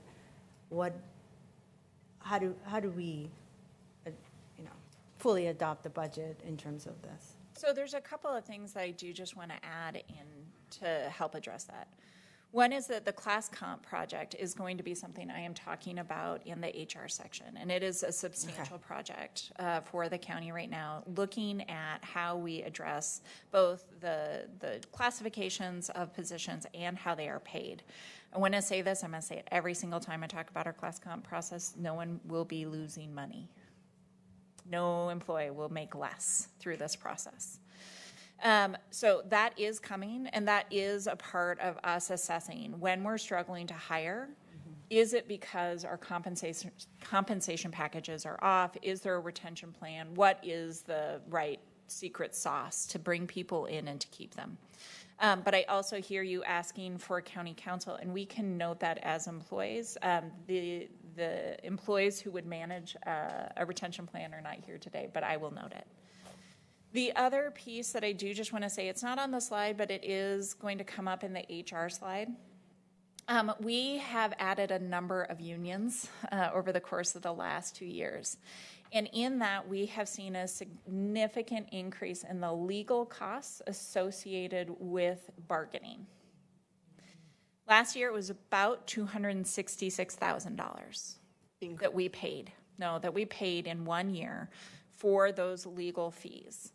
We are moving the money from HR to county council this year so that our labor attorney actually has oversight of that contract and is always in the loop around those negotiations to maximize our internal staffing and to maximize our negotiations power. I do want to say that there is a possibility that we may come to you, to the board mid-year with a position in lieu of the cash for the firm. We would still need some bargaining outside, but it may make sense at that rate for us actually to have an employee who is doing bargaining year-round. That is not included in the budget today. We have just the money in the budget today, and the money is moving from HR to county council. Okay. I Ready to move on? Before we move on, I wanted to say one point that the Chair Harrington mentioned that I think it's a good idea to include. Perhaps in the FAQ, we can note, and I do actually like our quarterly report, and I think this particular last one actually had a really good information that was new to me, a new report that we got. So I wonder if we could actually include that question and then just, in addition to your answer that you provided, perhaps add the quarterly report so that our community members, the budget committees, perhaps have some visibility to that report too, and some of that information. Perfect. Yeah. Thank you. And then just, I'm sorry. No, you're great. One more thing, just so I'm clear. On page 25, the chart, so those litigations are litigations that are initiated by employees. So those are employees. Not just. In some there's others in cases, there? these are outside individuals who are suing the county, but they are litigations that often Dave is involved in and others. Okay. So in some cases, the due diligence is a car. Sometimes it's a car wreck. Sometimes it's workman's comp. Sometimes it's it is an employee who is suing the county. That is a full encapsulation of the hours that we have been working on that in the county council's office. Okay, thank you. Yeah. You said there's been an uptick after COVID. Is there a categorization, correlation in those increased litigation suits, or is it all just scattershot? It's scattershot. Yeah. Everybody's struggling. Well, we'll add the question on Sorry. We'll add the question on litigation to the FAQ because part of it is also what we call novel cases. We're using Washington County as a test in some case for cases. So we'll add that to the FAQ since there's two board budget committee members that have asked that. Thank you. I'm always surprised the number of hours, billable hours to the district attorney's office, because that's an office full of attorneys. And I'm always surprised to see that we actually do offer some services and do contribute some hours. And I think that's always a nice surprise that you wouldn't expect that our attorneys are helping other attorneys. We are Yeah. a team. We're a team. Yeah. Washington One County. Washington County. Okay. Next, emergency management. Okay, back to me. Emergency management begins on page 81 of your budget book, and I do see emergency management manager in the audience this morning. The County Emergency Management Office prepares Washington County and the community to respond to emergencies through planning, training, exercise, public education and outreach, in coordination with other agencies, businesses, and the public. Emergency management also coordinates hazard mitigation planning and supports and coordinates the county's emergency response and recovery activities. They do all of this by bringing people together to reduce disaster impacts through a comprehensive emergency management program that coordinates preparedness, prevention, response, recovery, and mitigation.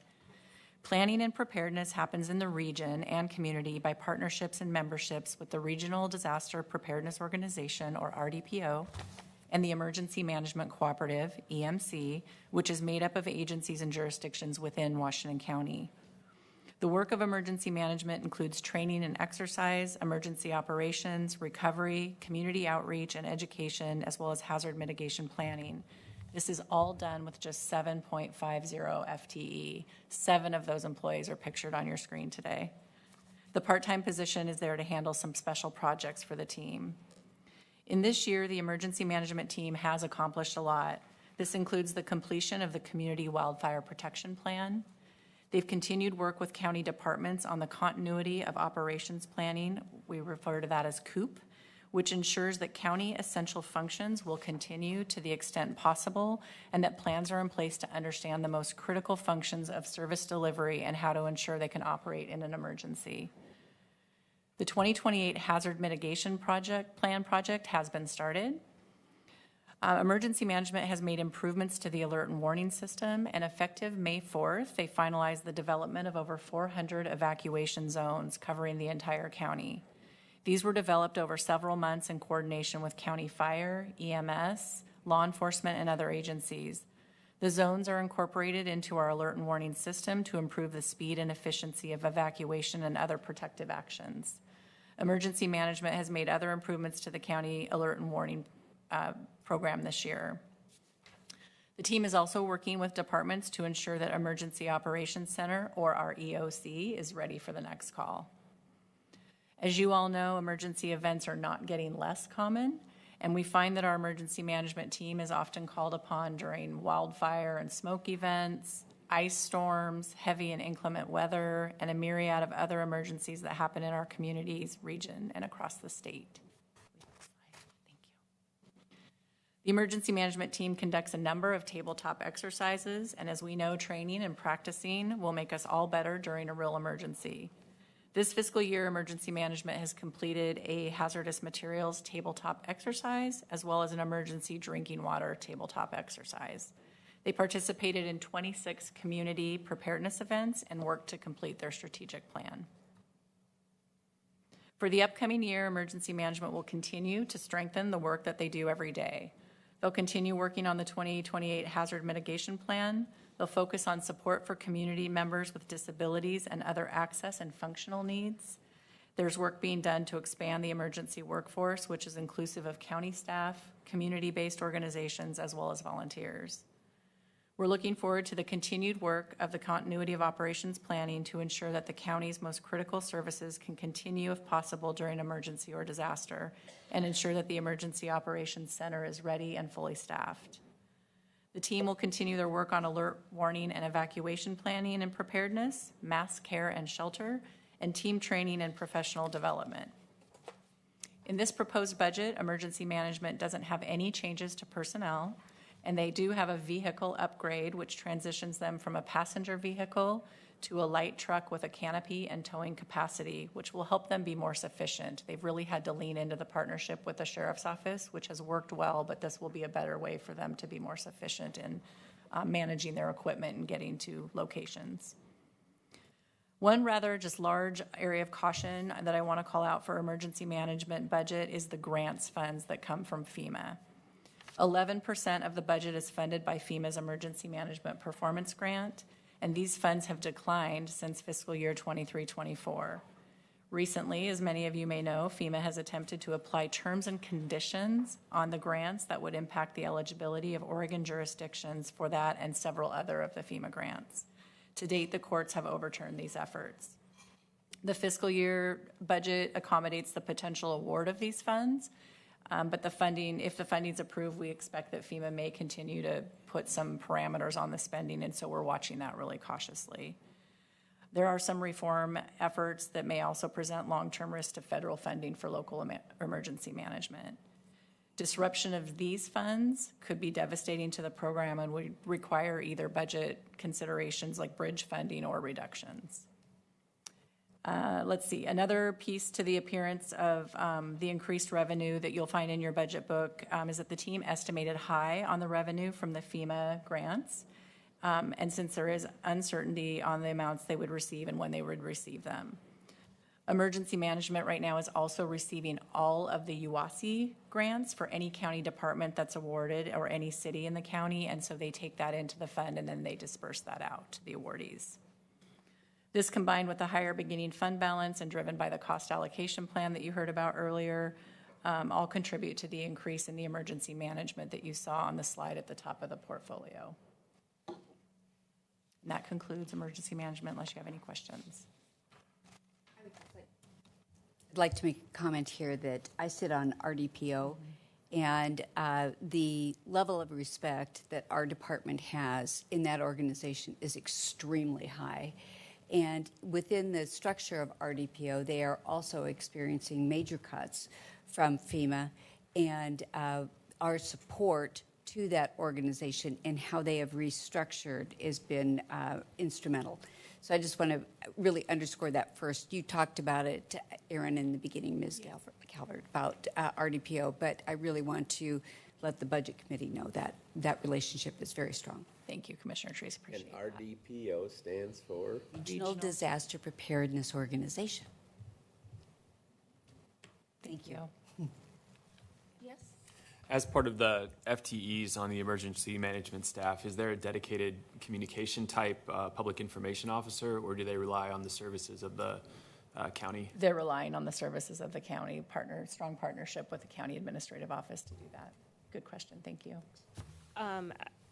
As a follow-up in the FAQ, I would ask that Philip add this, and we will put the staffing structure and just what all the county administration office, the level of support to departments that it provides with very little staff, because I think it illustrates we have some departments with communications, and we have many that do not, and that is Philip and his team who provide that. I do want to just do a process check-in, Chair and Committee. We were scheduled for a break at 10:20. Would you like us to continue to go? We're not quite at where we thought we may be at the break slide, so just a process check-in.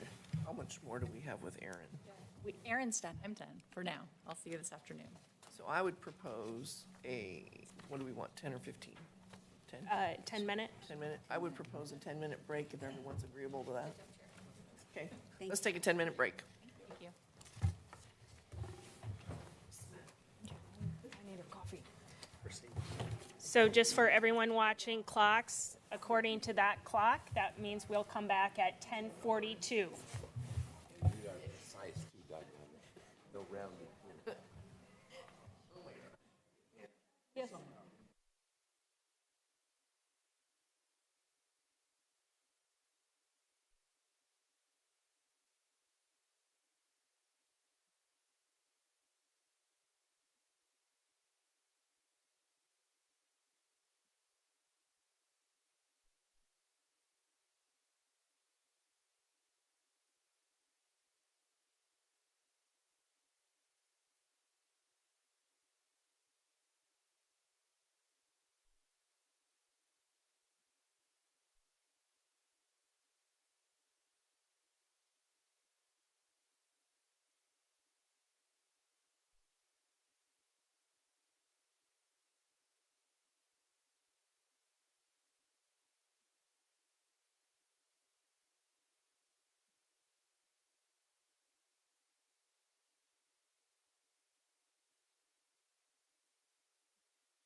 disagreement, Ron. But until we have property taxes that are a reflection of what our costs are, that's how we adjust for it. Well, and businesses aren't going to support more and more taxes on their payroll. And they shouldn't.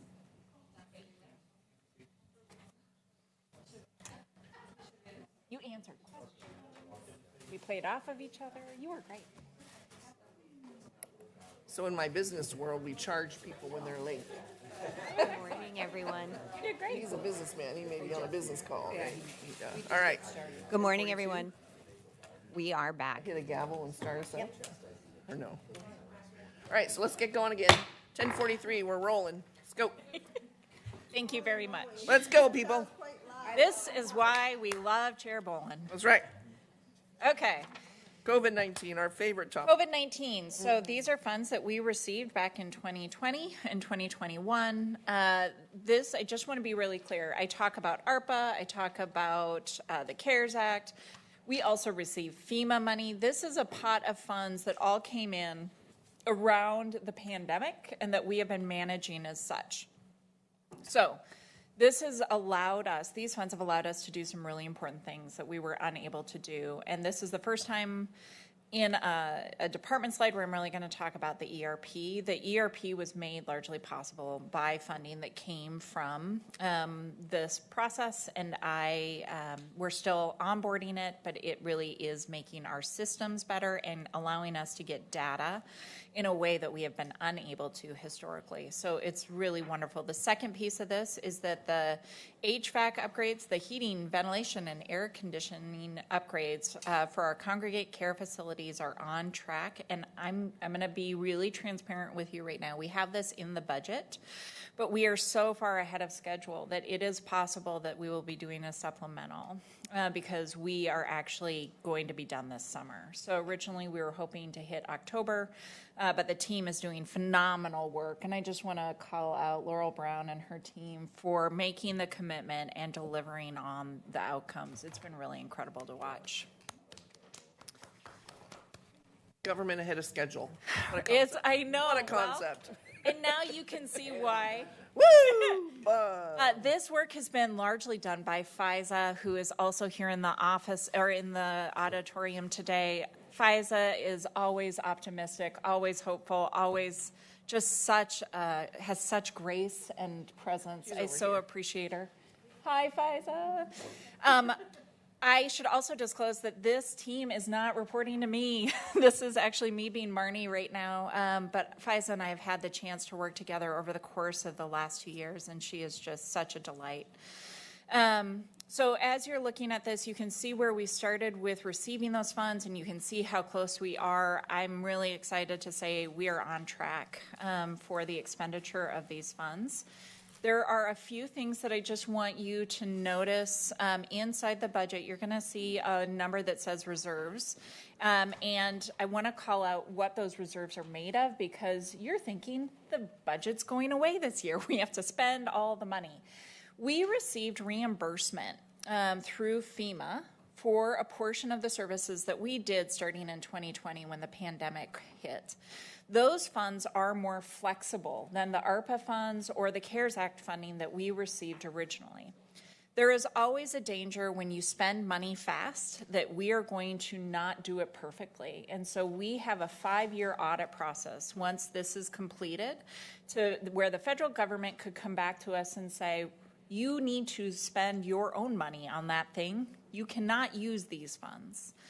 Which means that we are holding in reserve cash that is not ARPA funding for the payback should we have any audit findings over the course of that 5 years. At the time that that is up, we will release those funds and they would go to the general fund. But I just want to be transparent that there is a need for us to carry those funds over those 5 years to make sure that as we learn things in our audit process, and there have been findings around ARPA in our regular audit findings, in our single, what is it? Single audit around ARPA. So we just need to be really careful and make sure that a future county doesn't have to pay back for our work. How much are we carrying? The amount right there is 10 million. About 7.5 million of that is FEMA funding, and the others come from some other funding sources. It's about 10 million though. Page 84. So a couple items I want to just highlight on that. So if there aren't audit findings, those dollars could be repurposed for another use at the end. So just highlighting that for future. Also, I want to just highlight from a financial management standpoint, I am very proud of this county and how these dollars have been managed financially. So this fund, there's still irony to me how it's called the CARES COVID-19. That's, at that point in time, we thought it was going to be a short pandemic. It was going to be 6 weeks. Right. However, that this has been, in essence, the repository for one-time funds that then are programmed out or transferred to other programs. What this has done is helped reduce the cliff or the compounding budget reductions that you're seeing in other local governments within the media, that we need to cut X million. That is combining one-time fund drop-offs of federal funds, ARPA funds, with general budget reductions. So here we separate them out so that we have very distinct use of one-time funds versus ongoing revenue sources. This next slide is a breakdown of where the money went. So just in full transparency, this is how we spent the cash. The congregate care facilities was obviously the largest percentage. So those were the HVAC systems. And you can see those up on the left-hand side.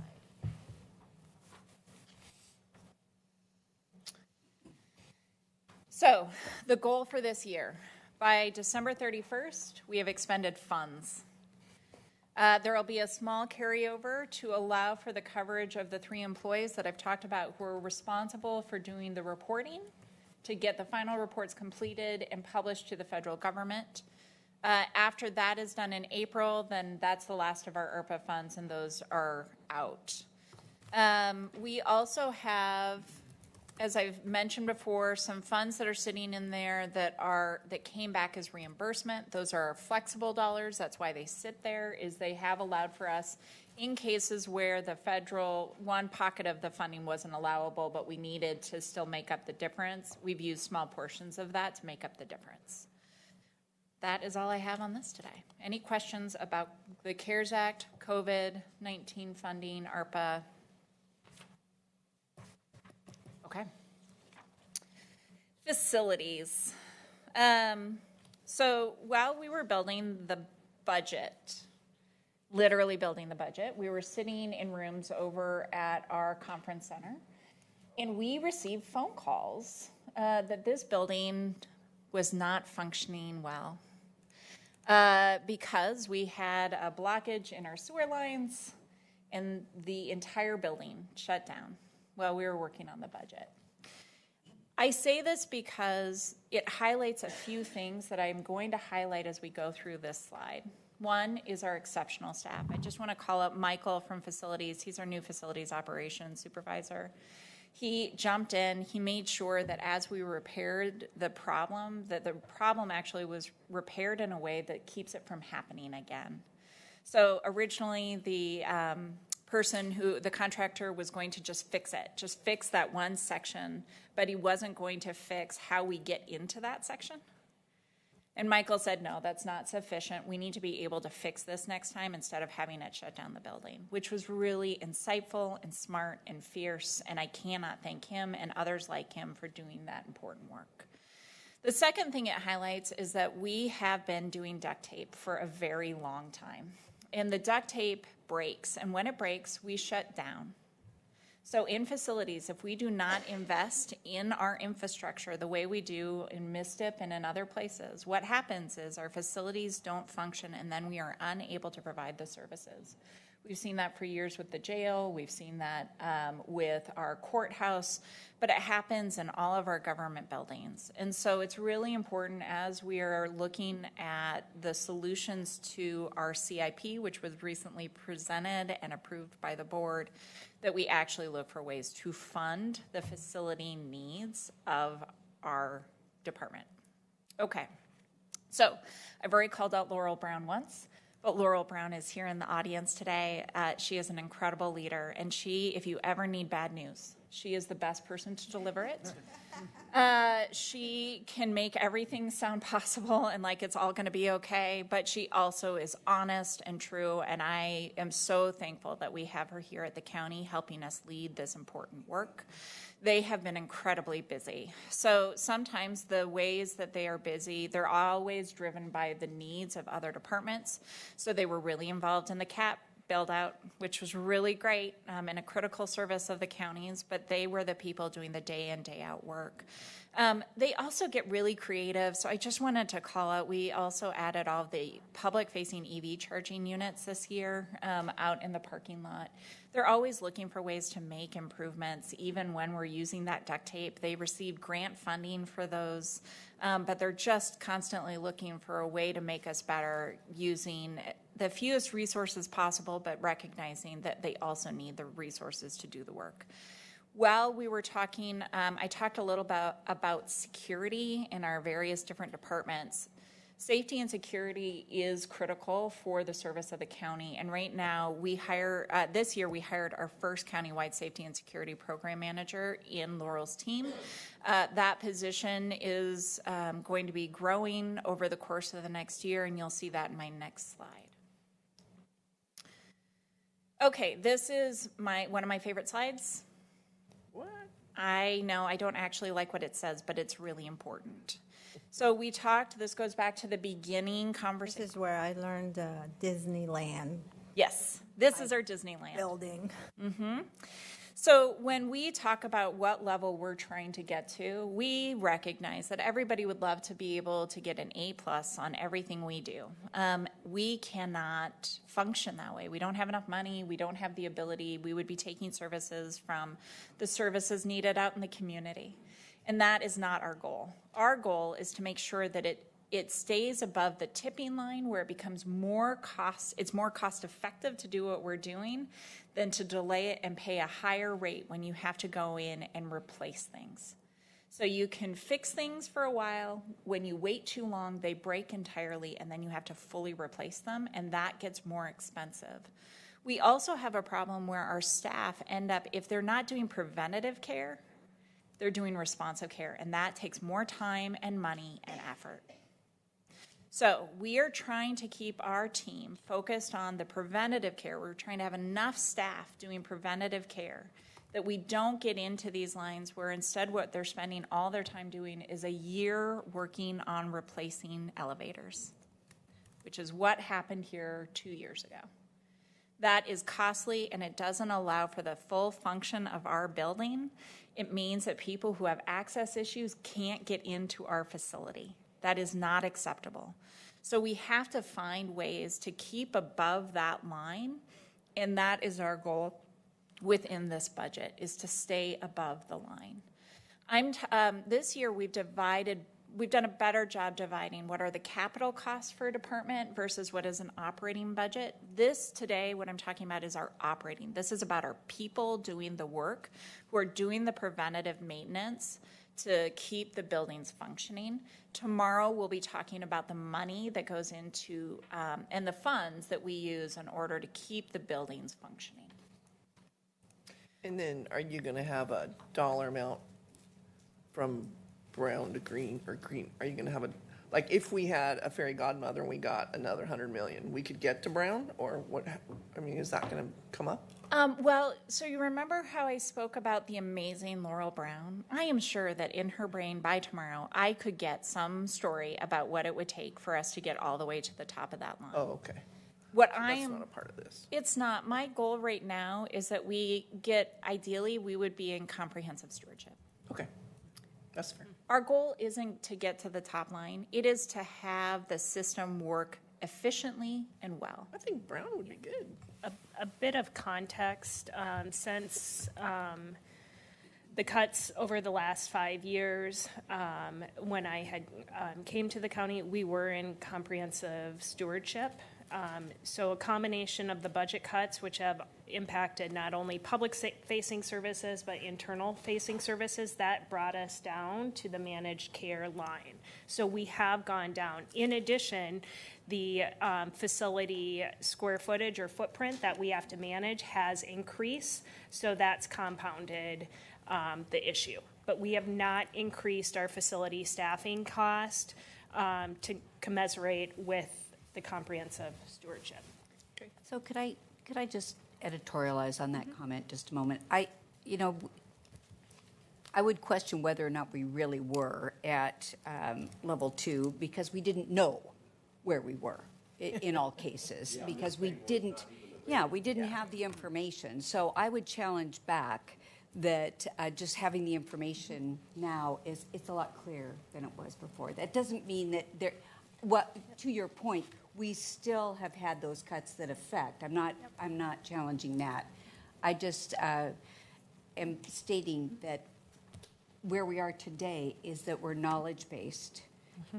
When you came, we were not knowledge-based. That's my comment. Ignorance was bliss. Yeah, it sure was. Now we have digits. Until you pay the price. Now we have dollar signs, yeah. Well, it was bliss until October 2022 when we learned that we had 4 congregate care facilities that were way bad off. So to your point, knowledge base, I like Always that. good to make the rules. You don't necessarily follow them, right? Yep. All right, we're moving on. We are, but I'll also say the CIP is a big part of us getting there. So we have indexed our buildings. That is a part of it.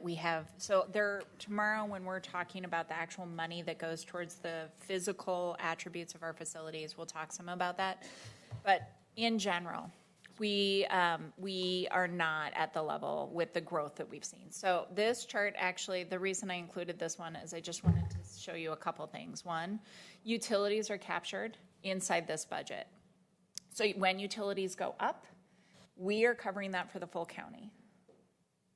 So we can't control that. That is part of the swing that happens in the cap because there are years where we see a 17% increase in just the electrical costs, and that hits this budget.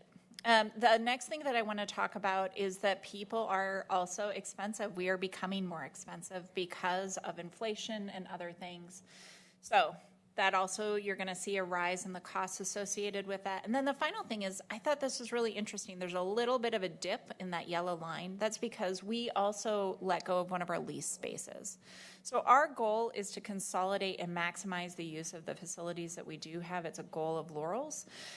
So there are going to be times where we can find efficiencies. If we don't need a facility or a lease, we will let that go and we will internalize and consolidate. But there are moving expenses associated with that oftentimes.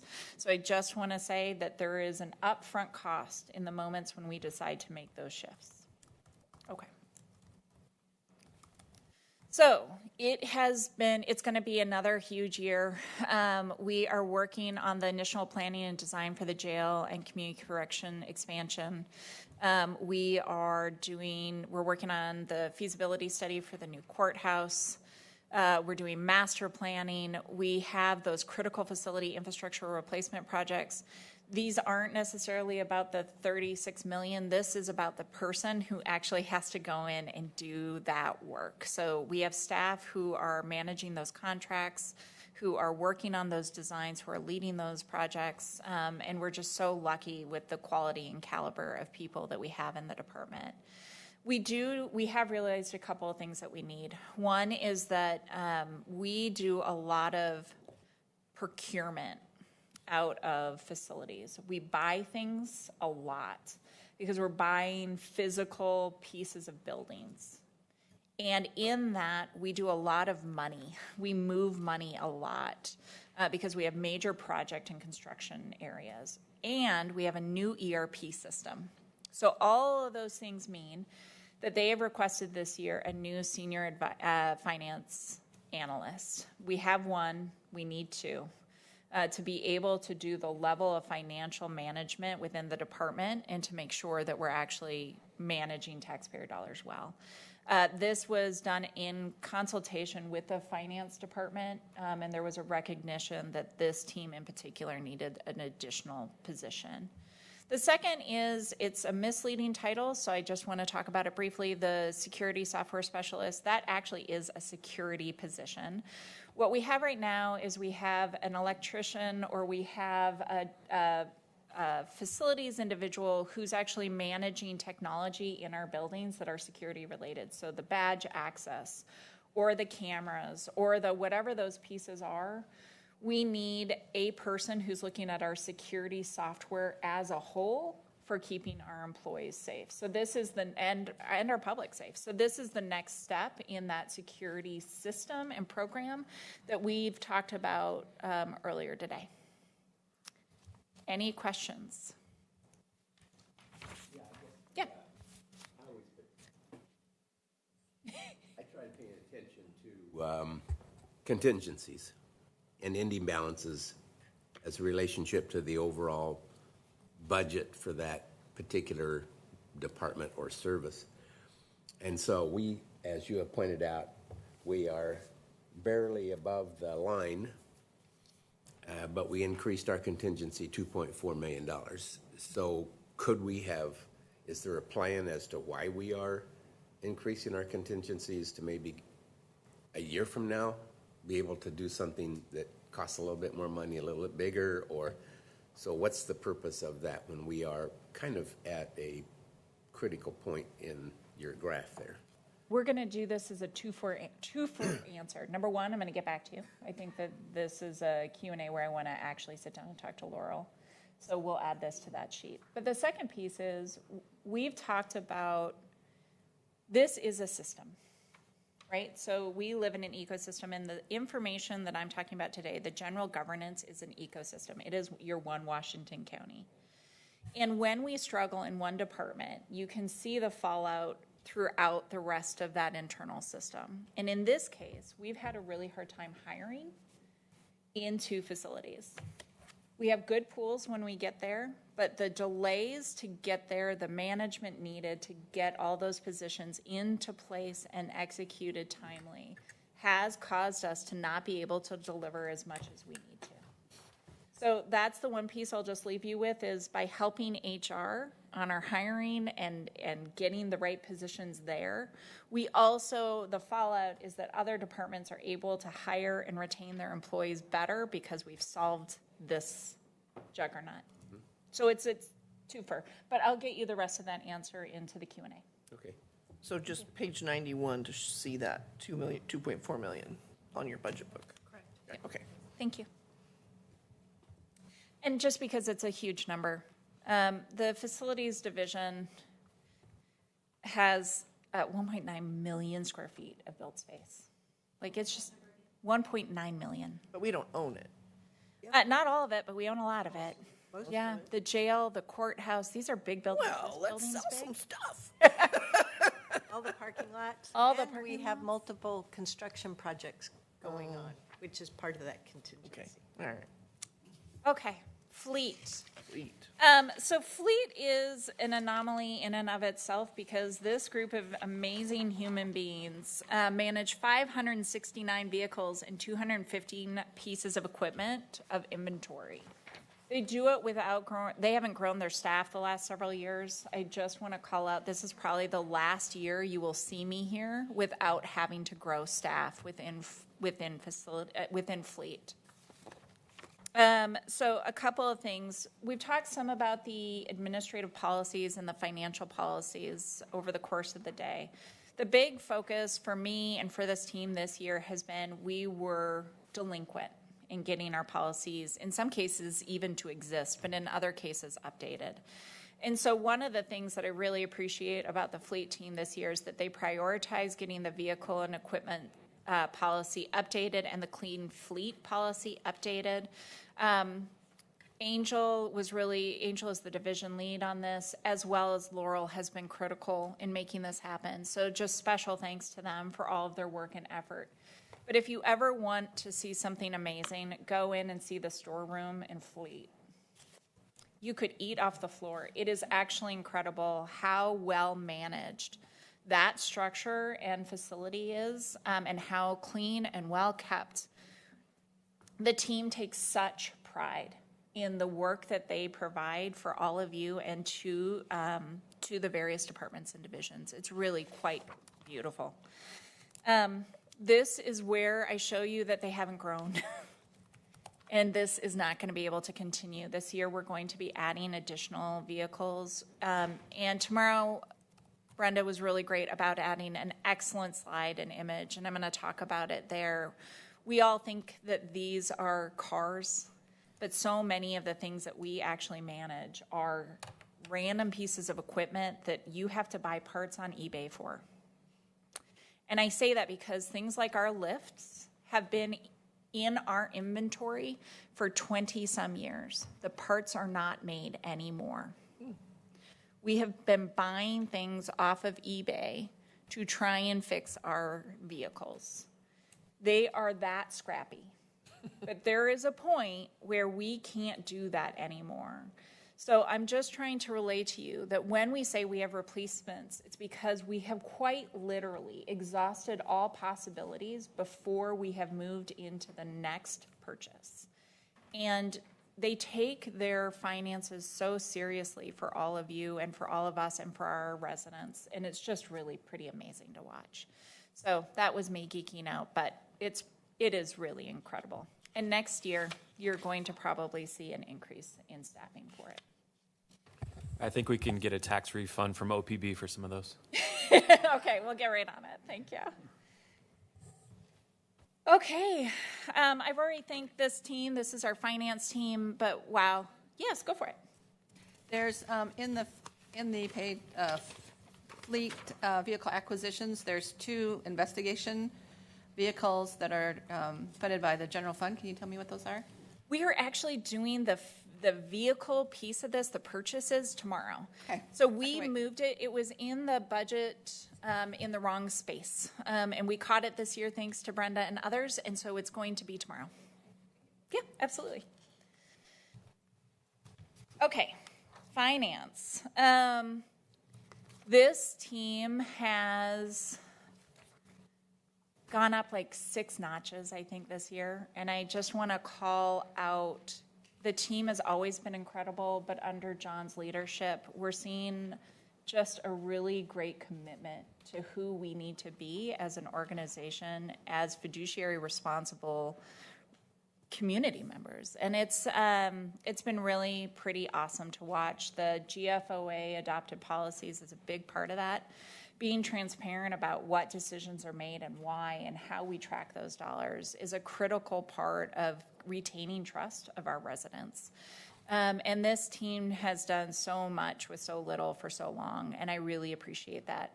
We've adopted these policies this year. Next year is the year where we actually figure out how we're going to implement them. So just know we're on the first step of a long journey. We actually have to go sit down with departments and help with training to get people to understand the new processes. We're doing this year because this is also in partnership with the Workday implementation. We had to build a new system, and we got to decide how that system would function. And we were able to make some decisions that helped us be more transparent and more proactive in our financials.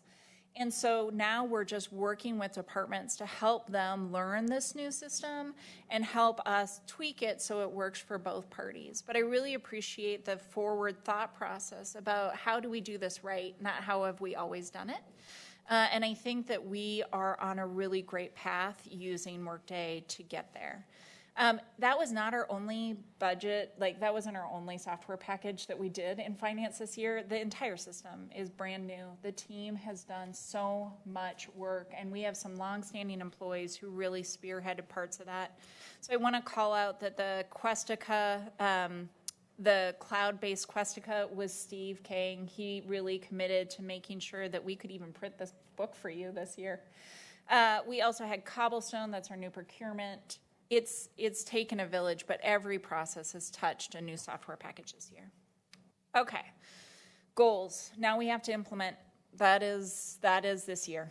We're on an implementation phase. But we also have something, we needed positions. We've recognized we need positions to be able to do the delivery of services that we've committed to. So there was an ARPA-funded grant coordinator. That position has proven itself to be critical because of the federal conversations more than anything we could have understood before. That position is going to be permanent if you approve this budget. A budget analyst, we've been backfilling to keep the budget going. The individual we desperately would love to keep forever and ever, but they want to stay a contractor, so we're extending this to get through one more budget cycle to make sure that we can deliver on next year's budget on a timely way.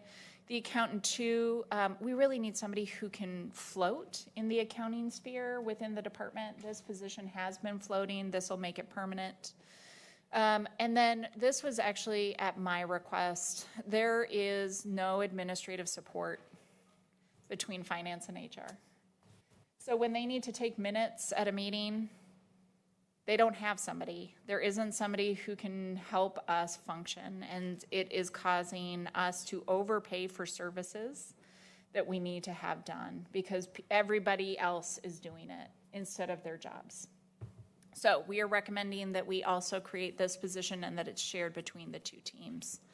The final piece of this is that John is really committed to looking at our organizational structure and our finance structure and figuring out what is the best way, most efficient way to support our departments and all of you in our finances. So he's going to be looking at this year. This is always bumpy, but we think it's the right thing to do is just to start thinking about how we work and how we make it function the best. Any questions? So on page 95, it says FTE went from 26 to 30. So that's 4. Is this not 5?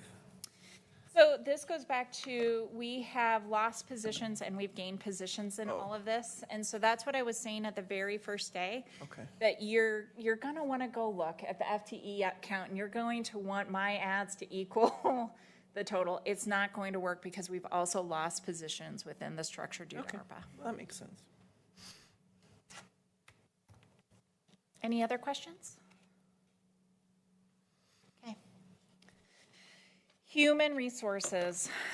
So this has been an incredible group to work with this year. I just want to call out, we've had an interim director. She is in the audience. Shalonda Simpson has been carrying us all year long with Debbie Watkins, who has been acting as our deputy churro for the last year. I couldn't have done the last year without them, but I wouldn't want to. They were really pretty fabulous to work with, and I believe that they have helped us get onto a path forward for our HR department and for the county that will help us function better. We've talked a lot about this team over the course of the year. One team that we don't always talk about but plays into my earlier conversation about county council is the risk team. So we are self-insured. We pay when we are in litigation, at least up to that first $1 million.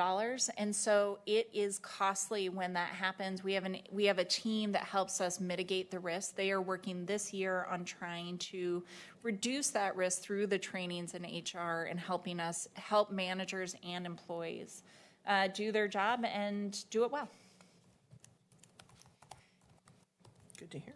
Yeah, they're really awesome. I have a question. Yeah. With all the litigation you mentioned, are we seeing also an increase in our insurance premiums as a result of having so many cases that might have payouts? We are. So there's 3 tranches of coverage that we get. I'm going to actually answer that in about 2 slides. Is that fair? Remind me. Okay. So this year, things that I want to call out.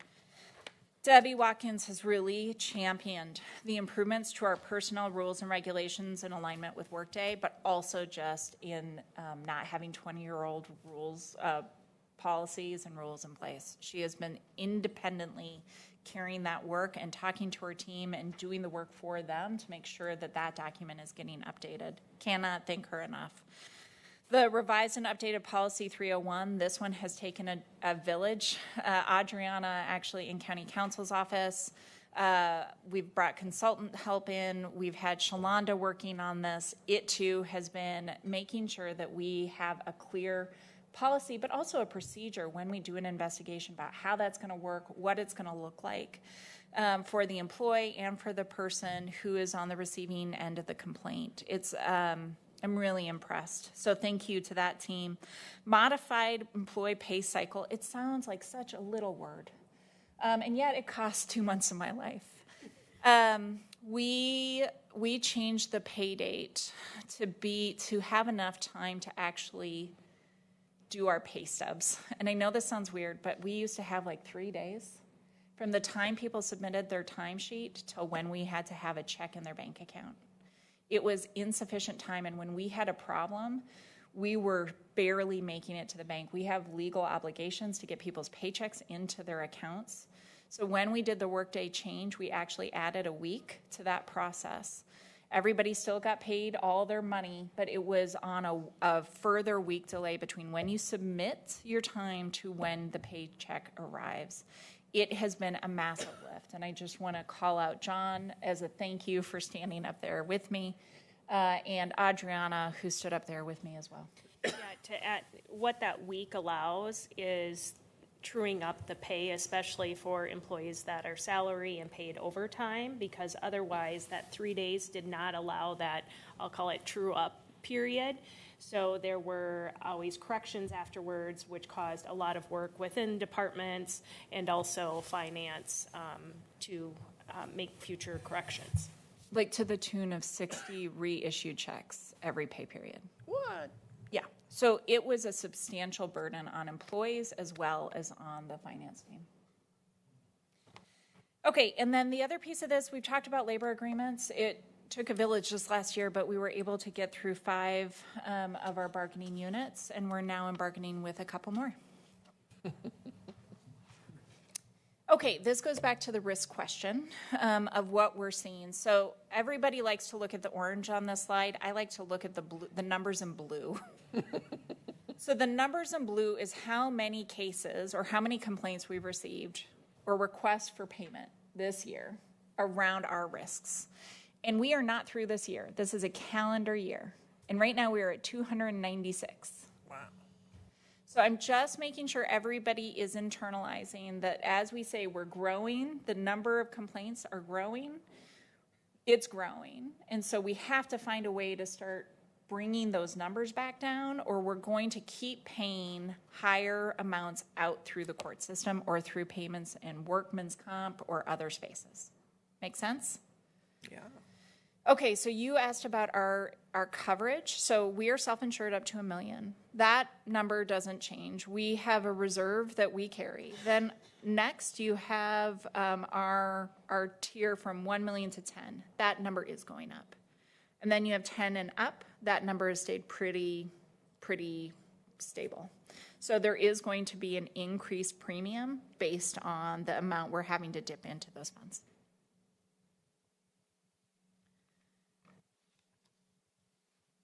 And that's the reinsurance Yep. pool through CIS? It's not CIS. Or We it's- have it through OPEB. Yeah, OPEB. I can get you the acronym spelled out, but it's not CIS. Well, that's okay. I was thinking I saw that do they manage it? No, it's a completely different entity? It is. We sit on the board. Thank you. Correct. As well, you referred to we need to control this number that's currently at 296 and just not even halfway through the year. Do we actually, as I read the bullets on the left-hand side, do we actually have levers in relationship to controlling that? We do. Okay. So our levers are when we teach people about conflict management, Okay. things go better. Okay. When we have a process that leads to a shorter investigation period, things go better. When we teach people about driver safety, things go better. When we have a drug testing policy that we are doing well, we make sure people aren't behind a wheel when they shouldn't be, right? Like all of these things lead to a lower risk. And that is the work that we are trying to get to in this budget. Thank you. Our goal is that we never pay out through insurance. Our goal is that we always pay out through doing it right the first time. It won't happen, but it is the Preventative goal. is always better. Yeah. Is risk management a line, a department, or ultimately what I'm getting to is who conducts that work? Is there like a safety officer who ensures, safety training, conflict resolution training, things like that? We have 6 amazing individuals who work in our HR department in the risk team. We are going to talk tomorrow about the actual fund where we pay out of, so that's going to happen tomorrow. Terry is not in the audience, I don't believe, but we have Terry and then 5 employees who do everything from workman's comp to on-site assessment for safe workplaces. So they'll go in and they'll do an initial assessment of, is this setup acceptable under whatever the standards are. That's just the HR team. LUT actually has their own safety team, and then we have Laurel's safety team that we're talking about for the safety of our total population. So it's spread out a bit, but for the risk component that I'm talking about today, it is 6 employees. And there's other training, extensive training programs in other departments, such as the sheriff's office. So that's where it does get a little confusing. So we'll try to be very clear about what we are focused on. When we are saying increasing in training, I would categorize that of training from human resources and county council to the workforce on policies, procedures, performance evaluations, kind of the process of doing the work. The actual training of service delivery happens within the departments, such as land use and transportation or sheriff's office. And some of the OSHA training happens within those teams, so that's not in the team I'm talking about right now. I also just want to call out this year when we onboarded Workday, we also onboarded a system into Workday called Open Sesame, and that gave us access to 30,000 trainings that we've never had access to before. That's allowing us to also assign specialty training to our employees to help them be the best that they want to be so that they also can self-select some of those trainings. It's been really great. But yes, we have more work to do there. So this is, when I talk about the business partners, our Employee and Labor Relations Service, that's that team. The individuals who are both managing the day-to-day in the departments for HR-related issues as well as union labor bargaining. This year, we had the opportunity, thanks to the board, to hire a new position with the new Employee Labor Relations Manager. That has paid dividends. The systems are getting perfected. We're starting to see a higher caliber of structure and tracking, and that's allowing for us to have better experiences both inside the departments but also in those negotiations. And I really appreciate Shalonda and the team for bringing Lindsay on. She's been really amazing.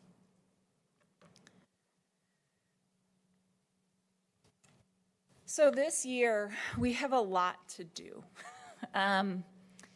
And I think the piece that I'm going to start on is the class and compensation project. So you all, as budget committee members, are going to see more about that over the course of the next 2 years because this will lead to increased costs for some of our labor markets. That's just the case. We have not been able to keep up on the market analysis without having job classifications done in the way that we would like to. And so when we finally get that structure in place, we're going to find that in some cases we were underpaying or need to correct pay for some of the classifications. So that is coming. My hope is that we have about 18 months of work ahead of us, and then we would be before you all in that following budget cycle. We also have an obligation under Oregon Equal Pay Act, and so this is including the Oregon Equal Pay Act work into the class and comp study. We are currently working on improving our performance evaluation process. And then I've talked a lot about the admin policies and the PR&Rs, or the personnel rules and regulations. Though that work is another way we reduce risk, is we have modern documents that actually reflect what we do, and then we hold people accountable to those rules and regulations. So all of this works together to try and move us up and forward. Is Debbie continuing? Shalonda is our interim director, and Debbie is continuing on the policies and procedures. Yes. Okay, that's great. She has been incredible. We'll be before the board actually in June talking about our updated PR&Rs, and we will be coming before the board in July with our updated admin policies. June, we're bringing our GFOA financial policies. We actually also just updated all of our IT policies. So it has been, we have 67 policies that we're trying to address. Some of those are bigger than others. We had hoped over a 3-year period that we would get to all of them. We knew we were going to have another probably 10 that we needed to add. We actually are going to be up really close to 50% for our first year of work. And Julie Craze in the CAO's office has been the person facilitating and making sure that those come forward.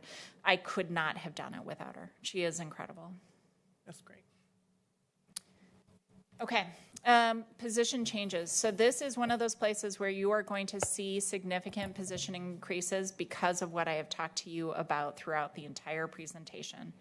If we can have our business partners able to provide services at a higher level, we will see a decrease in some of these other expenditures. That is my goal. So we have, we're going to take an existing position in our hiring team, and we're going to allow for one reclass up. So there will be a person who's actually the senior within that team, so that we have some leadership outside of the management structure for helping them lead the talent team.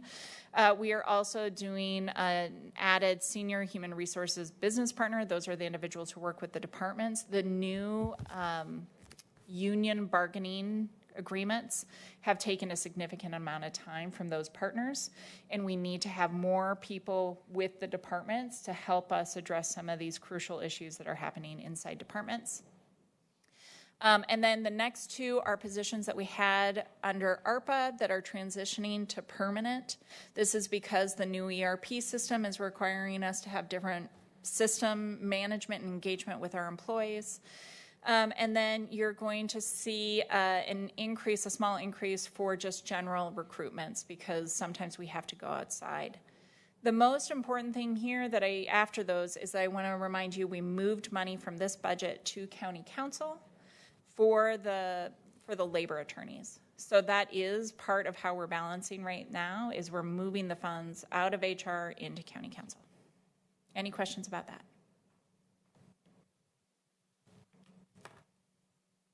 You don't get a break again. Sorry. Okay, so these are going to be the prettiest slides you see for the whole 4 days. I just love that ITS makes such wonderful graphics.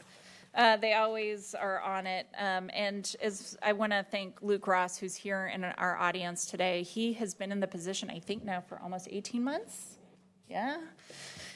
He is a county guy through and through. He's been here for his entire career, and his leadership can be felt throughout the county. He is really great about processes and efficiencies and figuring out how the structure works and helping his peers also figure things out. He's a great teammate. He's forward-thinking. I just really appreciate his leadership. He has had a partner, and several partners actually, in creating this year's budget. So I know Kia has been one of the key parts of creating the budget, and I just want to thank her as well. She also serves on our FLAG team, which is our Financial Leaders Advisory Group. So it's our internal finance team. Okay, they've been busy. They have been so incredibly busy. So the ERP was housed out of ITS. this past year. They also, all the software packages I talked about in finance, they were leading those projects. And then the added piece that we don't always talk about is Luke has probably the best compilation of project managers. Like, he just has a big group of project managers who know and are well trained. And so we end up pulling them out for other side projects and then reimbursing to that fund. So I just want to give an example of what that looks like. I talked about the data project that we've been working on out of the CAO's office. One of Luke's team members actually was the project manager for that, class and comp. Jennifer Kwan from ITS is the person who's the project manager for that. So they've been really great at helping us lead different major projects throughout the county. There's a lot of them. There's so 85, many. right? Yeah, it's a big team, and it's a really well-run team. The current threat to our systems with cybersecurity is massively high right now. And I feel safer knowing that this team is working every day in and day out, to address the needs of our security. They're also, the AI piece of their work is that they're constantly learning and growing and helping the county adopt AI opportunities in a way that is safe for the county. And that's a delicate dance every day right now. So making sure that we're adopting ones that actually help benefit the county without risking our data in particular is a critical part of that balancing act that they help lead. The ERP, now that we have it, we have to optimize it. And then we've got a number of other projects where we are just constantly learning and growing. The final one I want to talk about is our phone system replacement. This is one of those perfect examples where nobody has and nobody will see it, but it'll take a massive amount of work, and it will make us stronger, and it'll just happen one day. ITS is really amazing at just making things happen that need to happen for the function of the county. So the ERP, I think this, hopefully, fingers crossed, is the last time that I'm going to do this, but there are a few key people that I need to thank.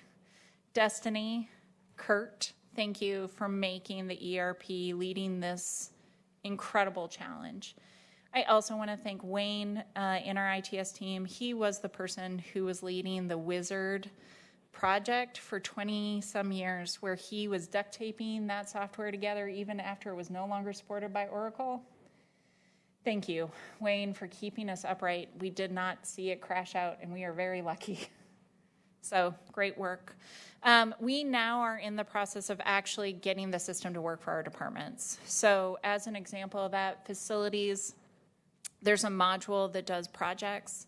We need that module to allow us to track our capital projects differently. We're working within finance right now with the leadership of Sarah Keene to figure out how to optimize that system so that we can make it work even more for our departments. Yes? I wasn't fast enough on the draw, so I had a question on that slide right there. If I understood a comment previously when we were going over HR, you talked about using, I assume, a package called Open Sesame for training, and how that came with essentially 27 ready-made trainings that helped us organizationally. So I'm wondering, in this ecosystem of the software packages that each of the department needs for their work, I may have misunderstood. Open Sesame may not have been a new tool, but how does something like that a department needs integrate into the ITS ecosystem? So there's two different examples. One is we have individuals who are interested in becoming project managers, right? They're being asked to do project management without having the training. You can actually do PMP, is what it's called, is the certification. You can do PMP training for free to us inside the system. If you try and do that elsewhere, you're going to PSU and you're paying a lot more money. You're sitting through classes and you're having to commute and you're doing a whole bunch of things to try and prepare for that certification. So that is one way where the Open Sesame module will allow for us. That wasn't my question. I was using Open Sesame as an example of a software package that is needs to be deployed by a department. And how does ITS make sure that that new software package is part of the application ecosystem that they give a thumbs up on and support? Thank you for the clarification. So that is actually every day for Luke. We are constantly assessing with our departments software packages that are needed, looking at whether or not the software packages we already have in-house are something that can be used or whether or not we need to bring in a new software package. That assessment, we have asked departments to always talk to IT in advance of purchasing any new softwares to make sure that we are maximizing those. For example, on that front, we have the DMS software that we are going to be using for these new administrative policies to track them is actually a software that's been used by the sheriff's office for a long time. So we're looking all the time to maximize the tools we have. Even if it costs a little bit more, it's not as bad as bringing in a whole new software package that we have to learn and manage. And then using those tools instead of creating new tools.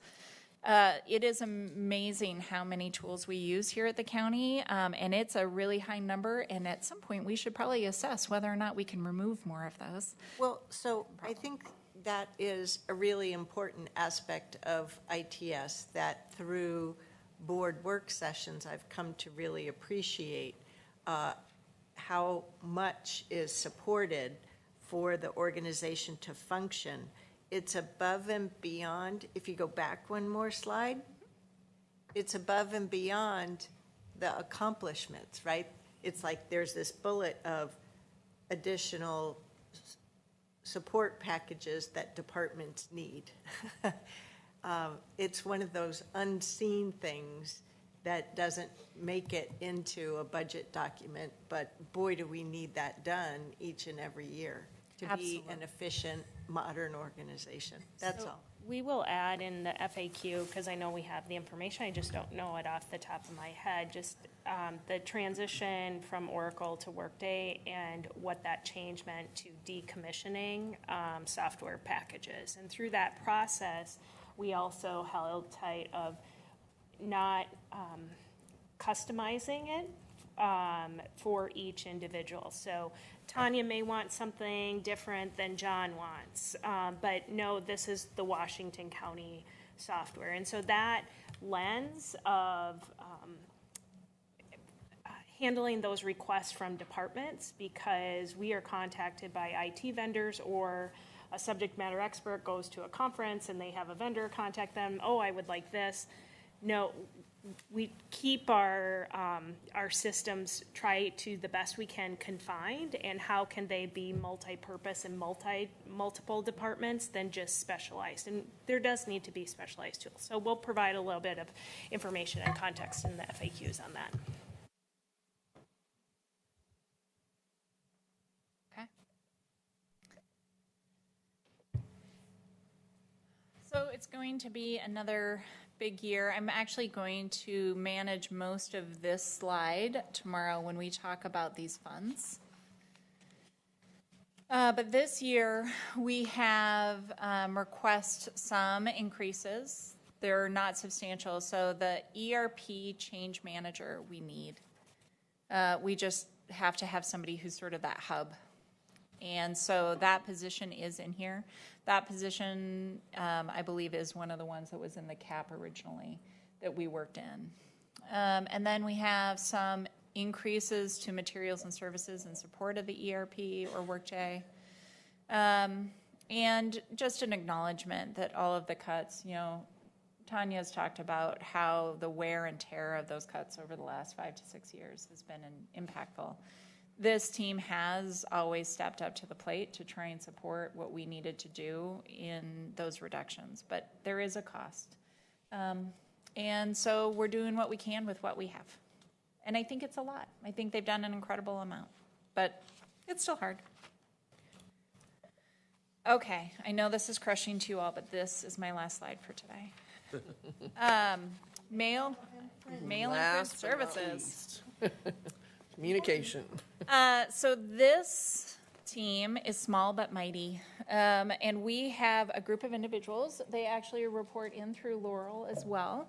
And this team is the way we keep our buildings from being overrun with Amazon trucks, if I'm really honest. So we have a centralized location where all of our mail comes into and goes out of. This team is the location so that we don't have everybody walking through trying to get us the right package at the right time. They do it in batches. We also use this team for all of our major print services, and they are a very efficient team. This year, their focus is on finding even more efficiencies, and I appreciate that. But, you know, the cost of paper is going up, the cost of ink is going up, the costs do continue to rise even as they are trying to find those efficiencies. So I appreciate all they do, and I would be remiss if I didn't thank this team in particular for the work they do during emergencies. So when we don't have cell reception, like when we have a fire at Hag Lake, and we need to distribute information to individuals who are out in the campgrounds or in the site, we actually print those materials here and take them out to Hag Lake to make sure that people have the information they need at the time they need it. We forget that there are times our technology isn't enough, and we have to have a backup system. This team often goes unsung as our backup team, and I just really appreciate that. Any questions about this team? Okay, it's been a pleasure. Thank you. Thank you. Now we're on to Miss Marnie. All right. Good morning, Chair Boland and Budget Committee. Marnie Kyle, I'm another of the Assistant County Administrators.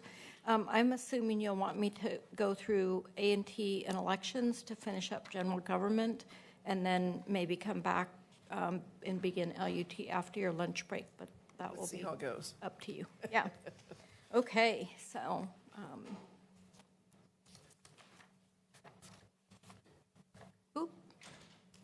Forward. There, no. There we go. Okay. Assessment and taxation is, as you know, the backbone of local government funding. The staff in this department ensure that the property values are tracked, that taxes are properly assessed, and revenues are collected to fund countywide services for the entire community. In Washington County, over 230,000 property tax bills were issued across 64 districts, highlighting the significant scope of this work. This comprehensive effort manages a total portfolio valued in over $207 billion, with a B, generating approximately $1.7 billion in property taxes in fiscal year 26-27. I'll talk a little bit more about elections in separate slides, but in addition to election, there are mandated roles within Assessment and Taxation Department, all of which are delegated to the A&T Director. And I'm really pleased to say that we have a new A&T Director, Eric Olson, who's back there. Eric has been with the county for many, many years and is stepping into very large shoes that Joe Nelson filled for over 30 years within the county. So we're really pleased to have Eric. He was previously division manager for appraisal, brings a lot of knowledge and strength to the department, and several of his leadership team members are here. Has a great team to work with. Okay, two of the mandated roles are the county assessor and the tax collector. Assessment and taxation are crucial functions of the county as mandated by the state within the Oregon property tax system. The annual submission of the County Assessment Function Funding Assistance Program, what we call CAFA, because that's a mouthful, This grant is dependent on adherence to state mandates. The grant is projected to generate $1.8 million in revenues for fiscal year 26-27. Non-compliance with the county assessor and the tax collector mandates could result in a state takeover and or forfeiture of that CAFA grant funding. So really important that we're following one of the things you'll hear over and over in assessment and taxation is we are driven by statute, and it's unlike a lot of other functions within the county, there really isn't wiggle room to adjust or change or respond to different requests. Marnie, I call it, the department has to work by precision. Yes. So we're talking due dates? Following statute, clear, consistent processes. Communication. Processes, due dates. So one that comes up a lot is if you are even 1 day late getting your taxes in, you don't get the discount. So we have no wiggle room. So if somebody was late, or even if the mail just got here slowly because you only gave it a couple days and it took 3 can't give days. exceptions to we one. really We don't do cannot it at make all. Yeah. exceptions. Yeah. Right, that's just one example. All right. One of the functions of the tax collector is foreclosure. So I want to share a little bit more about how we went from 12 households at risk of foreclosure to 0. It's an extraordinary example of one Washington County approach.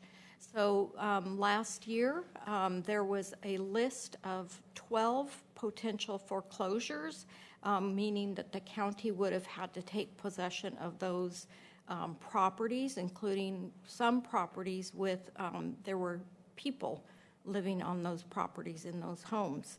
And what happens is that list is generated, and then there is work between Health and Human Services, so our Disability Aging Veterans Program, facilities, who you heard a lot about earlier, facilities, and our assessment and taxation staff, and they go out and make home visits. They try to find family members. They try to work with banks. They try everything they can to help those folks figure out how they can get caught up enough on their taxes so that the county doesn't have to take that property. And we went this year, it was a lot of work. Sometimes it was weekly calls, and then brought in some of the housing staff because we were having some of the folks, we don't want to create more people that are homeless or without stable housing.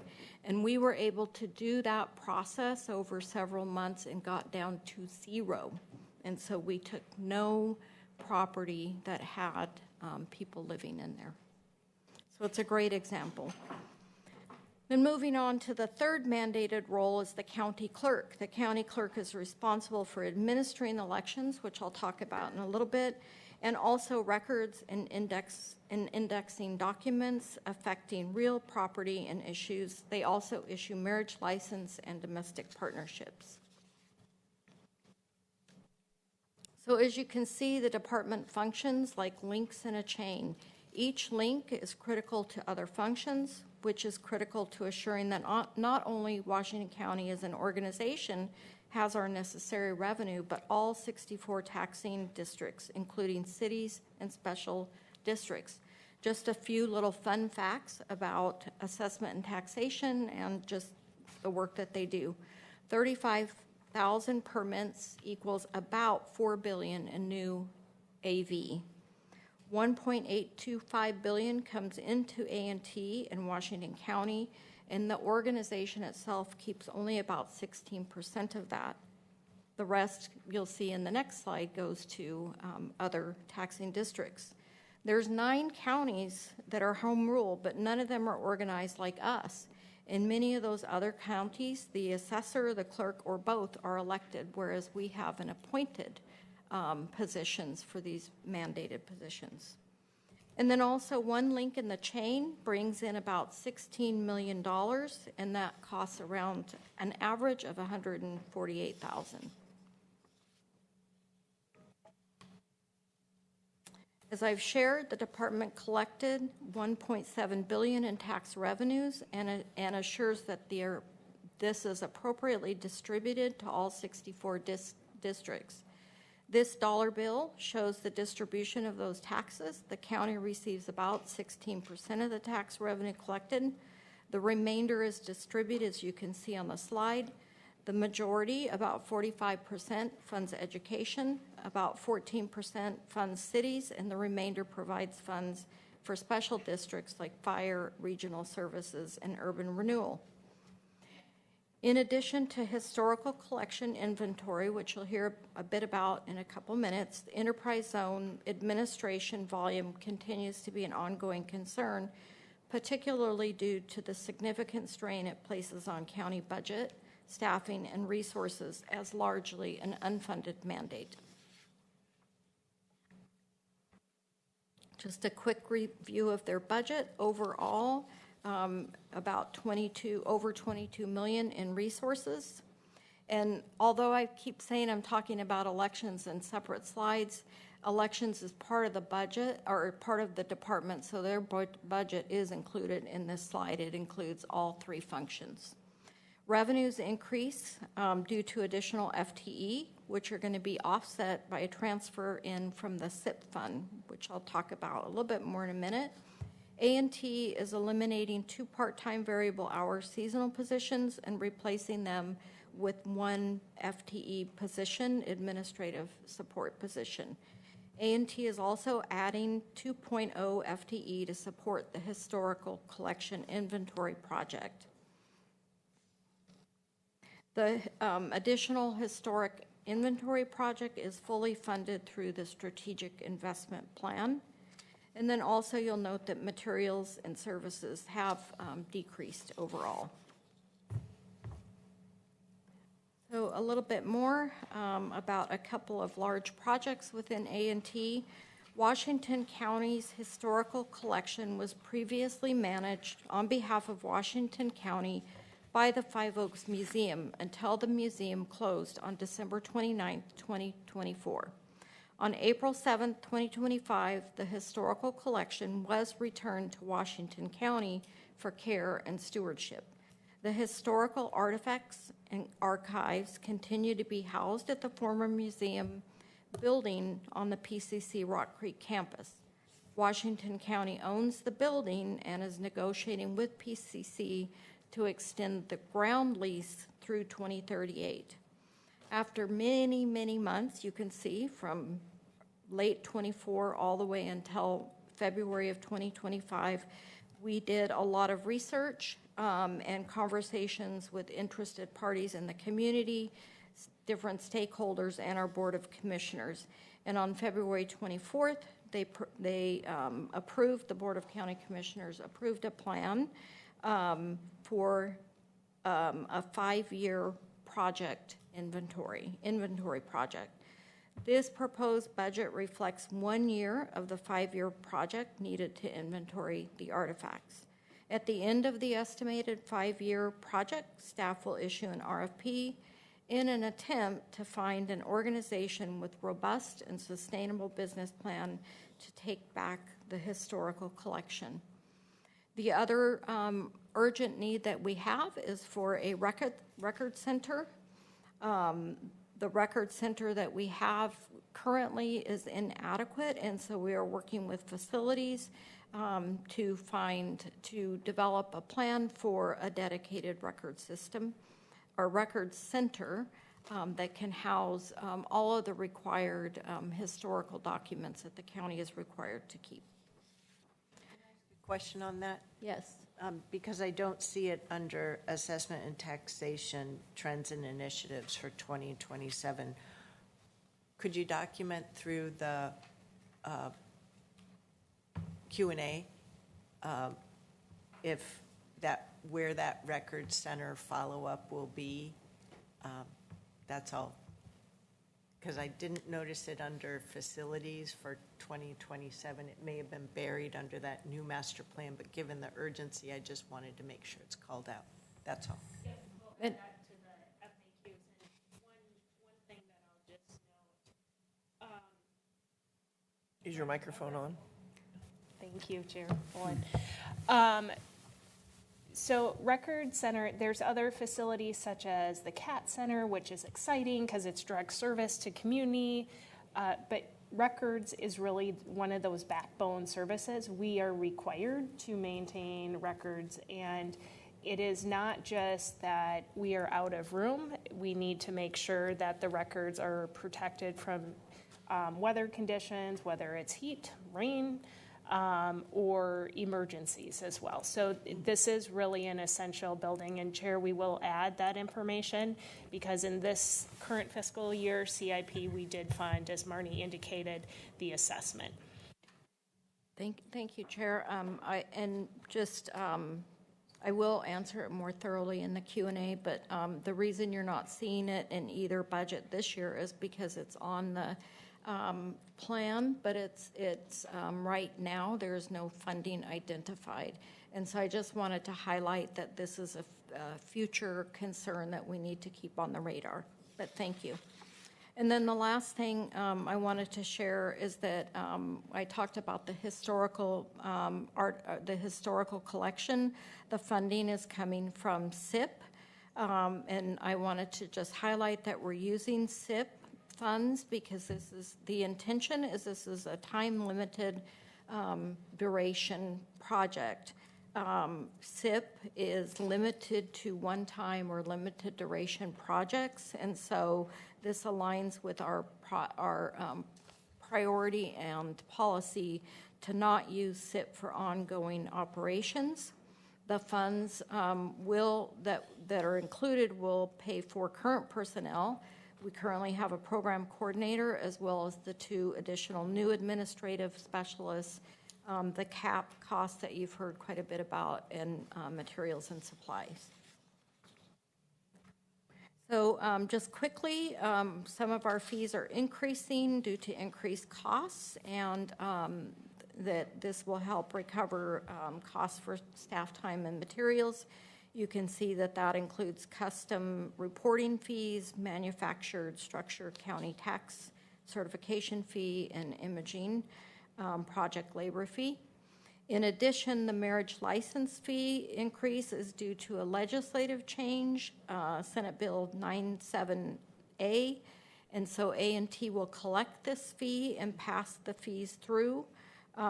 It's an additional $25, and it is passed through to Juvenile Department's reconciliation program. So trends and initiatives, I've already talked about the historical inventory project. We will continue to really emphasize the need to ensure that we have accurate, efficient work and that we're compliant with all the statutory functions. We're also continuing to explore cost recovery for the management of enterprise zone administration. And then I think I already talked about the position change summary, but eliminating 2 part-time variable hour seasonal positions, and those are shifting into a 1.0 position, which does result in a moderate overall increase in personnel services costs, and then adding the 2 FTE to support the county's historical collection inventory project. And as I already said, this does not affect general fund because it will be funded through SIP. So I'll move on to elections. Yes. Comment? Yep. Thank you, Chair.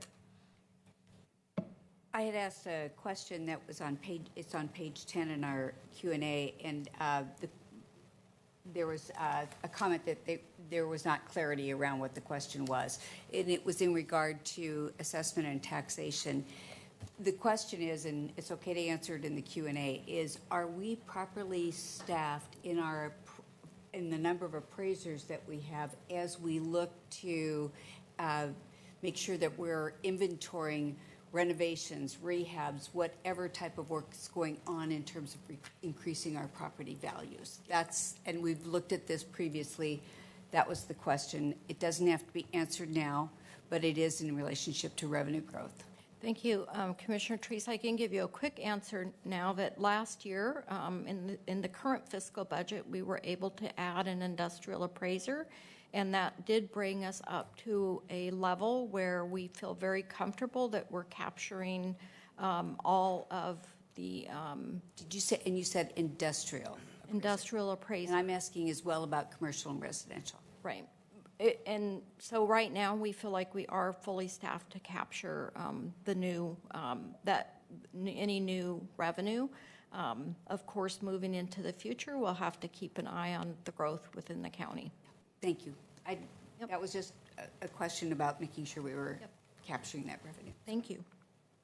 Okay, moving on to election, which begins on page 87 of your budget book. The election division within assessment and taxation is responsible for all federal, state, and local elections. A few of the tasks that are involved to run a fair, transparent, and legal election include measure and candidate filings, so supporting those filings and lots of candidate questions as we do that, ballot design, proofing, and for ballot design, just for example, there are times when there's over 400 different ballot designs that have to be managed through one election. So proofing, and then logic and accuracy testing of the ballots, voter registration, that's an ongoing all year, all of the time, updating voter registrations, ballot printing and mailing, communication with overseas voters, ballot processing and signature verification, ballot opening and tabulations, adjudication of the ballots, and then there's also always comprehensive voter education and outreach. The outreach and voter education is supported by bilingual staff, which is really helpful. There are 2 regularly scheduled statewide elections in every even-numbered year, like this year. Coming up on Tuesday is the primary election in May, and then a general election in November. There are 4 regularly scheduled elections at the local level each year. A jurisdiction may or may not need to hold an election on those dates. The legislature can choose to call a special election at any time. And just as a reminder, in 1998, Oregon voters passed a ballot measure to allow all elections in the state to be conducted by mail. Registered voters are mailed a ballot, and they must return it on or before Election Day, and we can count it as many as 7 days after Election Day. So I wanted to talk a little bit about some potential federal impacts. There are 2 main issues that could have a large impact on how elections are managed in Washington County, also throughout Oregon and nationally. These are not federal issues. So the first is the Supreme Court is expected to rule on a case that could change our ability to accept and count ballots received after Election Day. Currently, as I just stated, Oregon law allows ballots to be counted as long as they are postmarked by Election Day and received within 7 days. In addition, the administration is asking Congress to pass the Save America Act, which could have a significant impact on elections. The act would change a number of ways in which elections are held and administered currently in Oregon. So some of those changes include documentary proof of citizenship. Every applicant for federal election would have to provide proof of U.S. citizenship using a real ID, a U.S. passport, military ID, or birthplace record. Photo ID required at polls. Voters must present a government-issued photo ID, such as a driver's license or passport, when voting in person or by mail. Provisional ballots would be allowed pending some ID. So there are some provisions for alternative verification process. States would have to offer an alternative route for applicants lacking standard documentation, and that would have to be under the guidance of the Election Assistance Commission, which we don't have any of this guidance. At this time, this is still just pending discussed legislation. So I just want to be clear, these are not new rules. This legislation hasn't passed. It's just legislation that's being considered. Ongoing roll verification, states would be required to cross-check voter rolls against federal databases and remove non-citizens. There's some new enforcement provisions, and then there are some implementation guidelines that, again, would be developed by the Election Assistance Commission that would have to be provided within 10 days of the act's enactment.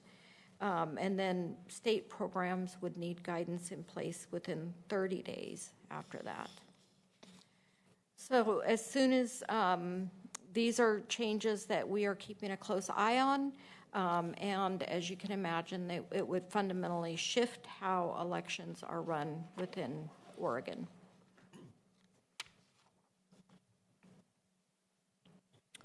Okay, just this is another sort of looking into the future, and you've heard this in other areas, but because of reductions we had to make over the past 5 years. Last year, one of the reductions was in elections, and it was loss of one of our bilingual FTE. And so the elections division is down now to 9 FTE. And we are learning that that is really becoming problematic, and so we may have to look in the future at reinstating that position before the next presidential election. Okay, voter registration in Washington County continues to grow. It's now exceeding 400,000 active records. Since November 2024 presidential election, the division has processed nearly 150,000 voter registration updates. In the May 2026 primary and November 2026 general election, the Elections Division projects processing over 425,000 ballots. Use of Ballot Track messaging service continues to rise, reflecting a strong public interest in ballot tracking tools. Additionally, the VOTES program remains a popular option for uniformed and overseas voter who utilize the services in Washington County.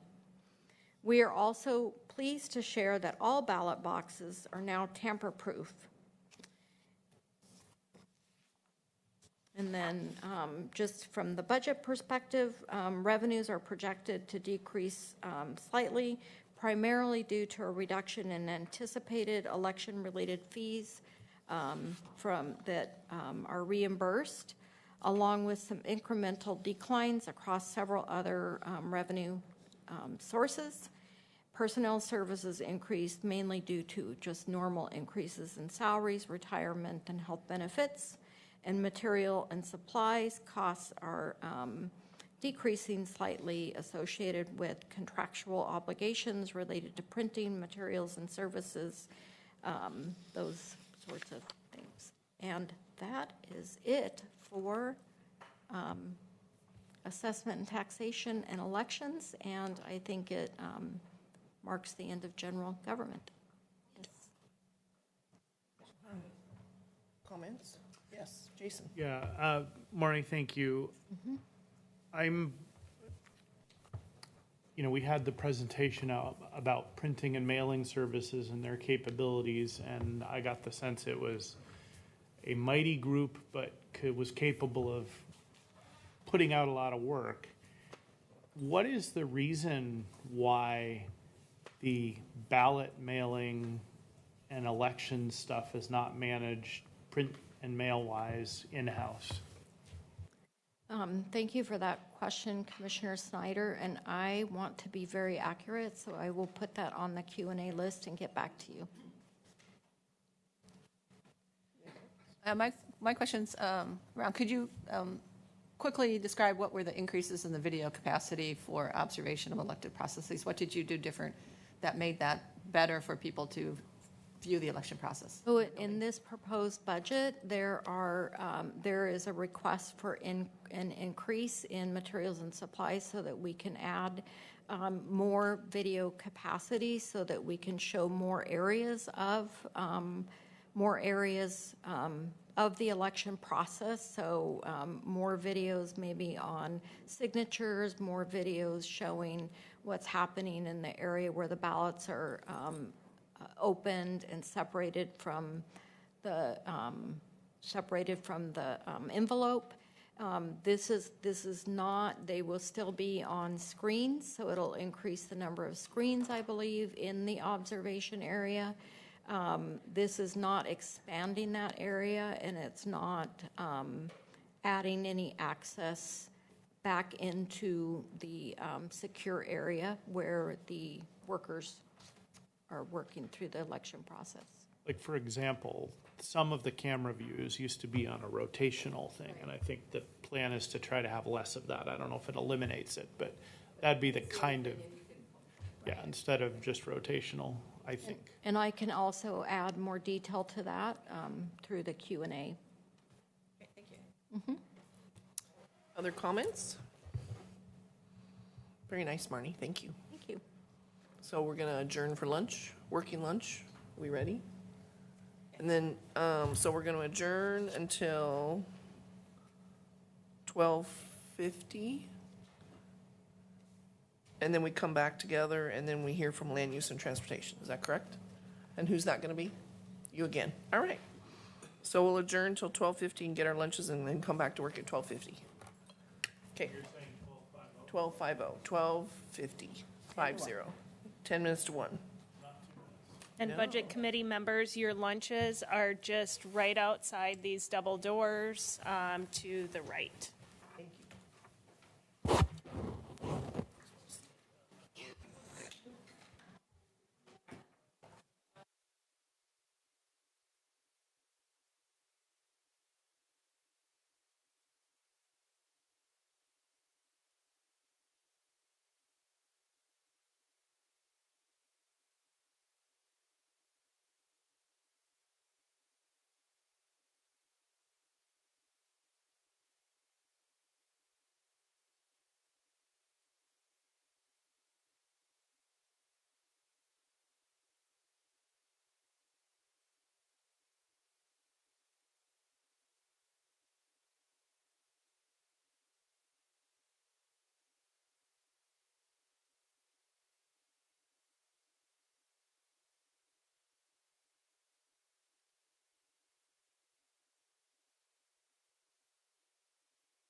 Alrighty.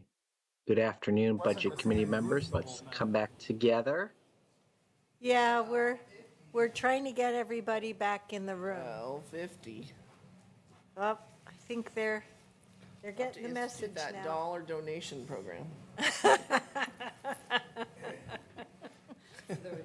In my business world, you know, we have 75 people and we're in a meeting, and if people aren't back on time, they say, okay, and they go around with a little donation bucket. People that are late coming in and make their donation. I think the last one in has to make cookies tomorrow.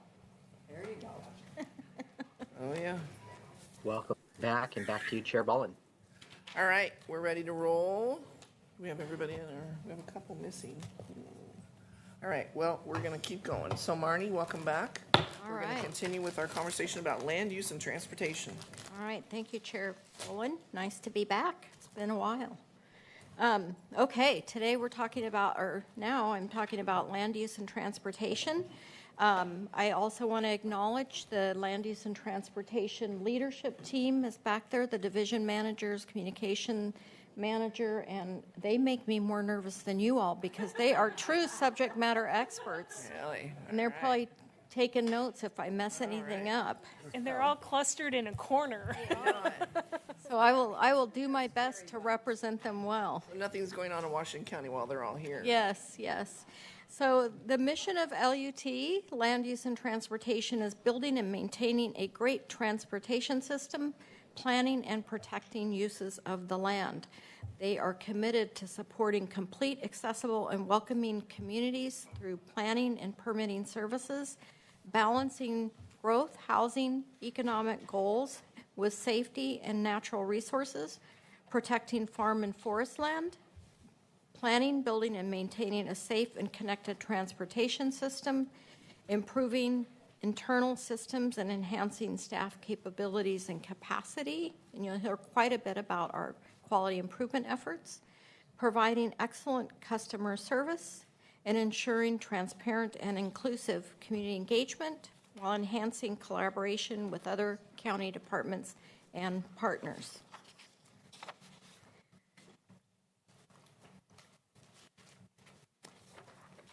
Land use and transportation has 11 funds to track revenues and expenses while assuring appropriate use of various funding sources.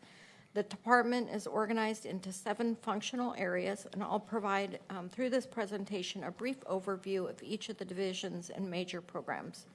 The total requested budget is just over $332 million, which supports 339.65 FTE, or 346 positions.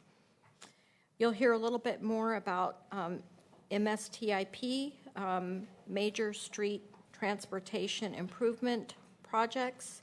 Debt service payment is included in this budget, which is just over $12 million. Consolidation of 2 principal planner positions into 1, community planning and current planning will be merged into land use planning under 1 section principal planner. So I'll talk a little bit more about that. You'll also note a reduction of $112,000 associated with that merger of those 2 positions.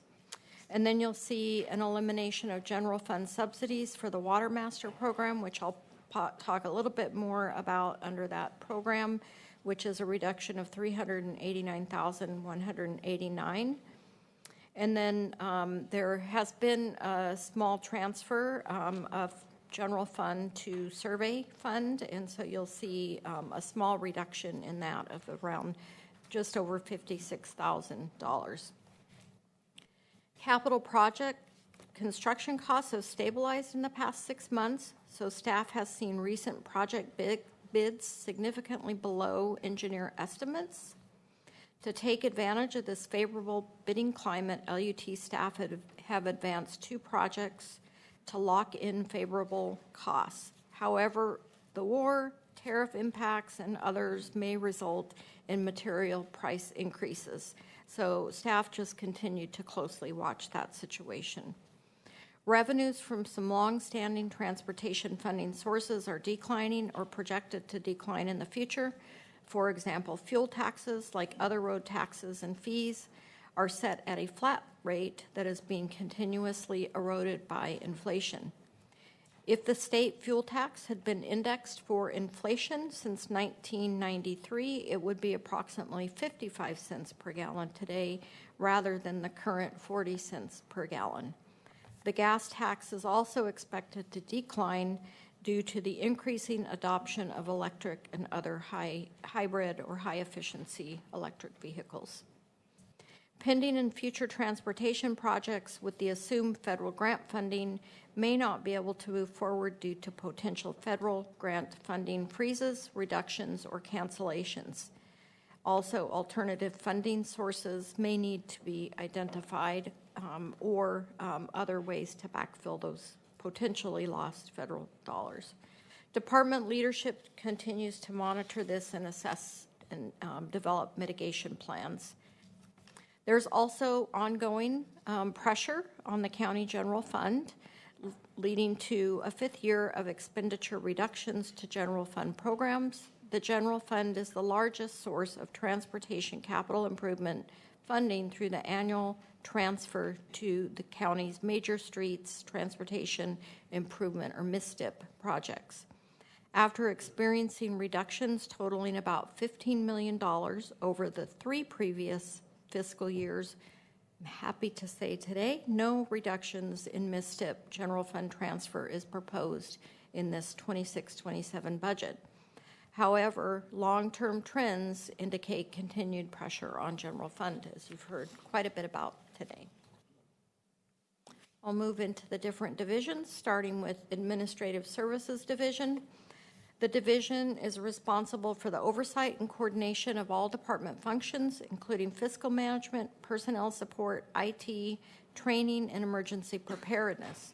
In addition, this division houses the efforts to assure policy and communication alignment across the county with our regional partners and with state and federal policymakers. This division is primarily funded through the Departmental Cost Allocation Plan. For FY 26-27, the Economic Development Program will be funded by lottery and SIP dollars, and I'll talk a little bit more about that in a few minutes.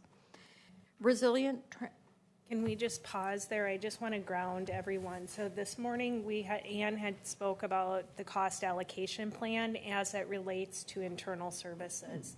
Some of our larger departments, like land use and transportation or health and human services, also have a cost allocation plan for their departments to share out their departmental administrative costs across the division. So Marnie's referring to the land use and transportation's cost allocation plan within their department. So I just want to ground everyone in that, just from especially for our new budget committee members.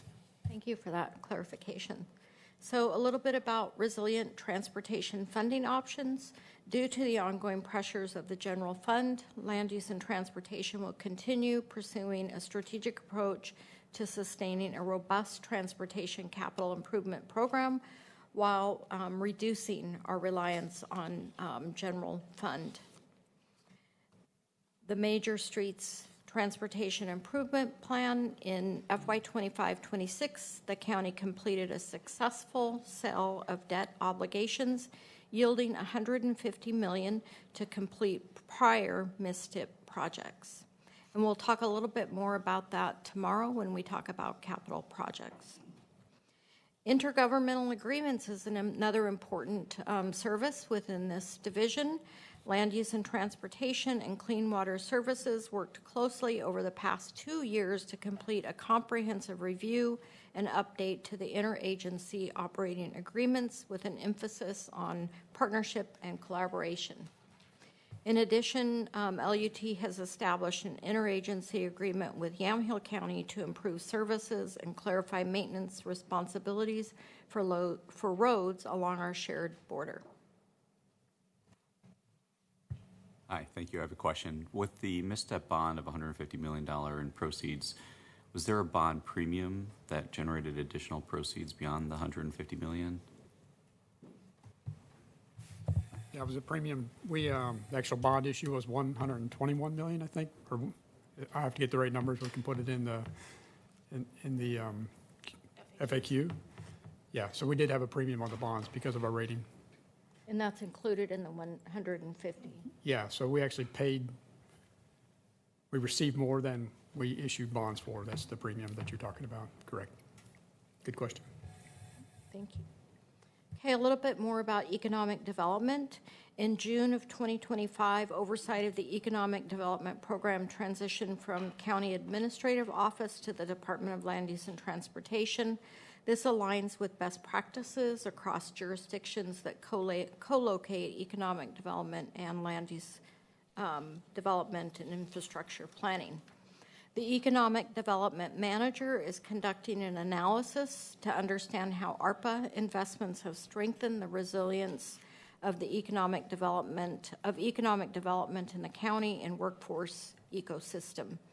The project is guided by a community advisory committee that includes representatives from funded partners and from the Washington County Small Business and Workforce Support Network. Sustained strategic investment in economic development will support business retention and expansion, generate new jobs, and increase taxable assessed value, directly benefiting all county services and residents. The department's goals, I'm going to talk a little bit about their goals and initiatives and then position changes. The department's training and development team will be seeking to expand training opportunities for department staff. The department is also beginning a process of helping the board to evaluate a potential increase in countywide vehicle registration fee as part of the resilient transportation funding option that I mentioned in a prior slide. And then also working to update our MSTIP program guide. And some of that is in response to some learnings from one of our county audits of the MSTIP program. As noted, the Economic Development Program 1.0 FTE has been moved from the county administration to LUT for that program. So moving on to planning and development services. Marnie, is the 100 and whatever million MSTIP bond, is that covered in our debt? Are we going to have a conversation on debt service and all of that?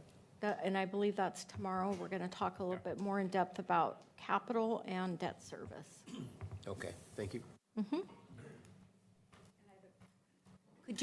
Could you talk a little bit about the ARPA-funded economic development position that, and it's transitioning to a different funding? Yes. Is that correct? Yes. I just want to call that out. Yes. So the as the position is moved from when it moved from CAO to Land Use and Transportation now until December. There's ARPA funding to support that, and so in this proposed budget, you'll see the ARPA funding for until December, and then it will be funded through lottery funds and also some SIP funds. With the expectation that it'll be reviewed in the next budget cycle? Yes. Okay. And I'll talk a little bit more about that too. Yep. Okay, Planning and Development Services Division. This consists of 4 business lines that I'll talk about briefly. First is transportation planning. So as part of transportation planning, they maintain and update the county's transportation system to reflect local priorities and meet local, regional, state, and federal mandates. They're primarily focused on unincorporated areas, but coordinate with cities for county roads within cities and regional connections. Arnie, you might want to move the slide forward. Sorry. Thank you. I think I went back because I thought it was a question. So the team also leads transit planning and services that are funded by the statewide Transportation Improvement Fund, delivered in partnership with Ride Connection. And the photo is from January 2026 with the launch of the SPOT Southwest Micro Transit Community Project. And I'll talk about that project a little bit more and some of the accomplishments in a minute. Community planning is the second area. It maintains and updates the county's comprehensive plan, including the Community Development Code, to reflect local priorities and meet local, regional, state, and federal mandates for unincorporated areas. And then there's development review, current planning. This team processes and reviews all land development applications in unincorporated Washington County, ensuring that there's compliance with local ordinance and the comprehensive plan. And then the fourth area is building services. They review plans, issue permits, and inspect buildings, construction, and grading activity in unincorporated areas. Plus, for the city of Banks, Gaston, and North Plains, we have contracts in place to assist those cities, ensuring conformance with the state building codes and local ordinances. Some accomplishments: the Building and Services Program continues its ongoing process improvement efforts to help ensure timely and efficient services for our community and developers. We are pleased to share that we continue to consistently meet the service metrics in 2026. Both the Building Services Development Review and current planning sections continue to look for ways to leverage technology and improve customer service. They conducted a review of the implementation of Excella, which is the online permitting platform both teams rely on. All types of building permits can now be applied for online, and current planning created an online application for Type 1 land use applications. Type 1 is the least complex application type. There's also Type 2 and Type 3 that are more complex reviews. Community planning staff led an assessment of the Community Development Code and prioritized future updates and facilitated the work needed for board adoption of regulations to allow accessory dwelling units in certain rural areas. And then I said I would get back to SPOT. SPOT is a free, on-demand microtransit service connecting neighborhoods of Southwest Beaverton and River Terrace and TriMet's Washington Square Transit Center. SPOT Southwest began service on January 5th, 2026, and it's designed to fill a critical gap in transit access for rapidly growing neighborhoods. SPOT is the first microtransit pilot service in our region. It's funded through the state transportation grant until April of 2027.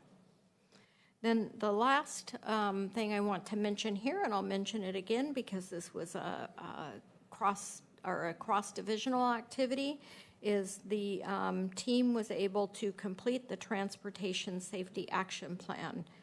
It was co-managed. It was a co-managed plan with Engineering, Traffic, and Survey Division.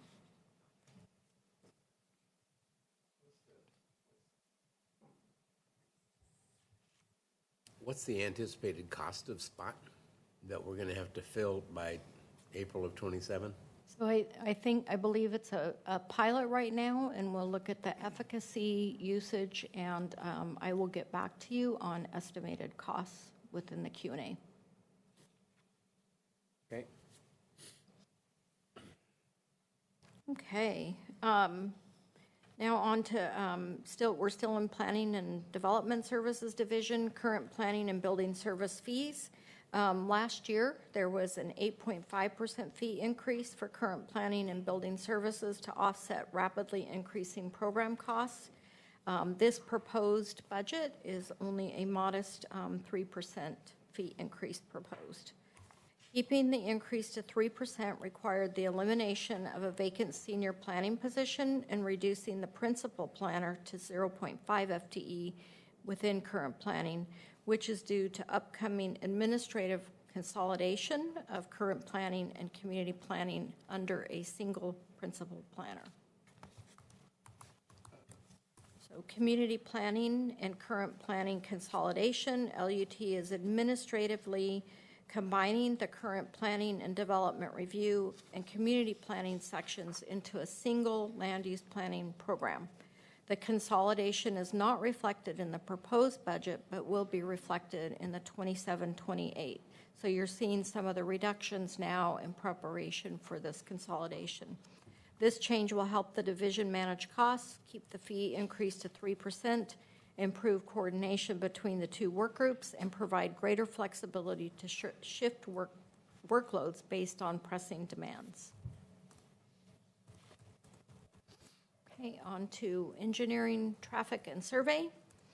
Engineering, traffic, and survey includes 3 program areas: roads and bridge engineering, which design and review construction plans for capital projects, reviews plans for developer-constructed transportation improvements. And then there's traffic engineering, investigates traffic complaints, monitors traffic crash data, maintains the traffic control devices, including like signal, street lighting, and electronic systems. And they analyze traffic patterns and implement traffic safety programs. And one of my favorite things is just being out in the community, is everybody thinks they know how to create a better flowing traffic system. And I have learned over the past 2 years that absolutely not.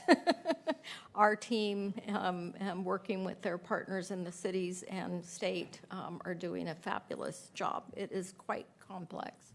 And then the last area is surveys, which fulfills statutory duties of the Land Surveyor's Office, including plat checks, public land corners, maintenance, and land surveys.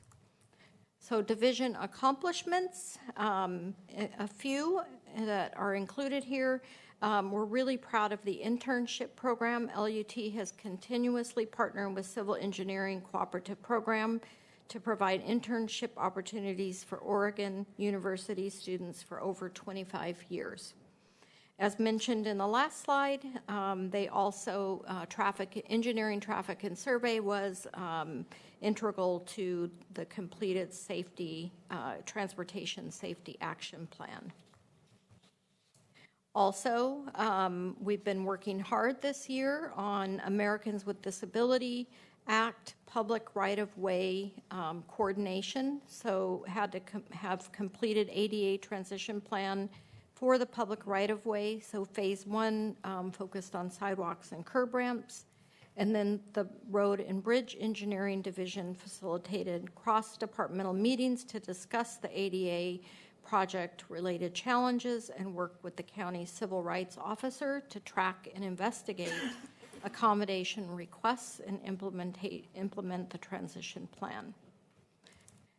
And finally, the division is partnering with the Oregon State University on 3 engineering research projects. One is bikes in rural roundabouts.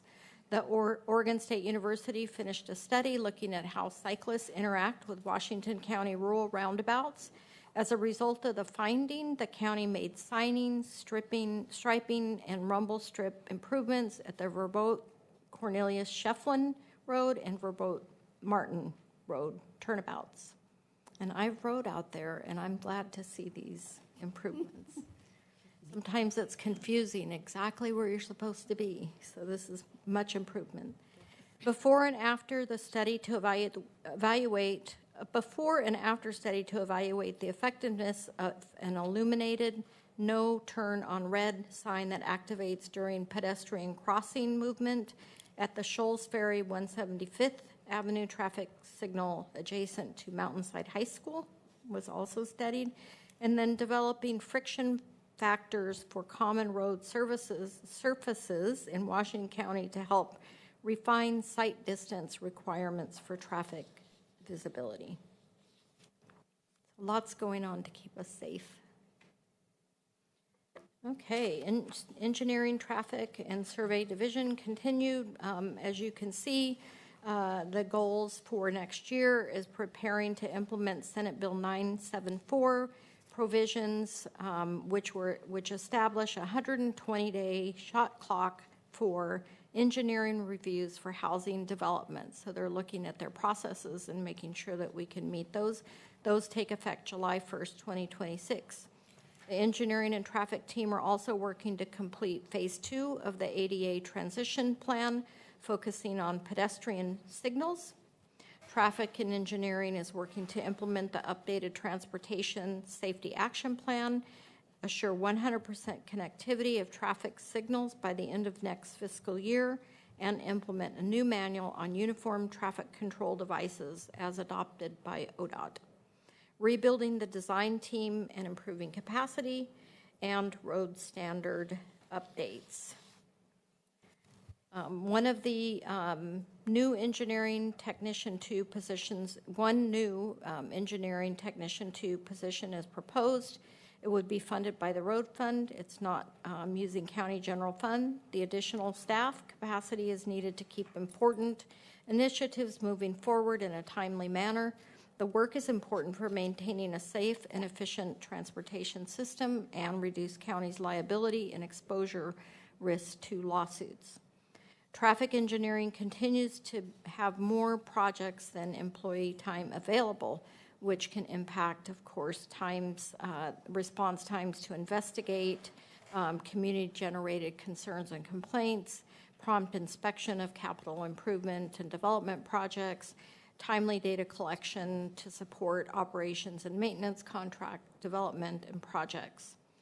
Current projects include bringing the county into conformance with the updated federal and state standards for traffic control devices, digitizing crash reports, and quality assurance, quality control of GIS sign data in preparation for complete transfers from paper records to electronic. Future projects include, but there's many more, but a few future projects: comprehensive review of county roads for conformance with the standards and practices, GIS data collection to maintain signing and striping database in our management system, and then supporting new traffic initiatives, recommendations that will come from the county's Transportation Safety Action Plan. They will also be continuing their longstanding engineering internship programs, which give students opportunity to work experiences and introduces students to positions the county has historically had a difficult time filling. The survey and development team is facing a small $56,000 reduction. This program has historically received that small general fund transfer to cover some of the community serving functions that we don't charge fees for. The general fund has previously been reduced and is eliminated this fiscal year. And now I need to get you guys to, stand up and walk around the. Okay. Yeah, I know, the after lunch. Moving on to capital project services. And this is another area where some of the funding will fall under when we talk about capital projects tomorrow. So right now what I'm talking about is the operational side of capital projects, the service division. The project team manages county-funded capital improvement projects through the project development, engineering design, right-of-way acquisition, and construction phases. The right-of-way team secures necessary property rights to construct the projects. The projects are funded by multiple sources, which I'll talk about a bit more about tomorrow, or I think actually John will talk a little bit more about tomorrow, including the Major Streets Transportation Improvement Program, Transportation Development Tax, Road Fund, Urban Road Maintenance District, North Bethany County Service District for roads, regional, state, and federal grants. This slide shows some of the major projects completed in 25-26, and hopefully we hit one that at least each of you drive on. Walker Road Phase 2, Tualatin and Sherwood Road, Roy Rogers at Roy Rogers, Roy Rogers at Borchers Drive to Chicken Creek, which I don't know where that is, Chicken Creek, but somebody here knows. Going into Sherwood. All right. It's on Roy Rogers Road, just on the edge of Sherwood. I knew somebody would know. I have been there. I have been on that road probably many times and driven by it and not noticed it was Chicken Creek because yeah, I live right off of Roy Rogers. And then Springville Road, Phase 4 improvements. The projects generally included bike lanes, sidewalks, street lighting, intersection improvement, traffic signal improvements, water quality treatment improvements, accessibility improvements, curbs, ramps, those things. A notable project, notable and unique project is the Council Creek Regional Trail that's being developed in partnership with TriMet, Oregon Department of Transportation, Metro, and the cities of Hillsborough, Cornelius, and Forest Grove. This will be a 6-mile trail that will connect the 3 cities and provide a parallel bicycle and pedestrian route to TV Highway, which is a high-speed, high-injury road corridor. The project is funded by regional and federal grants, supplemented with county and city funds. Construction is on hold pending the release of federal funds.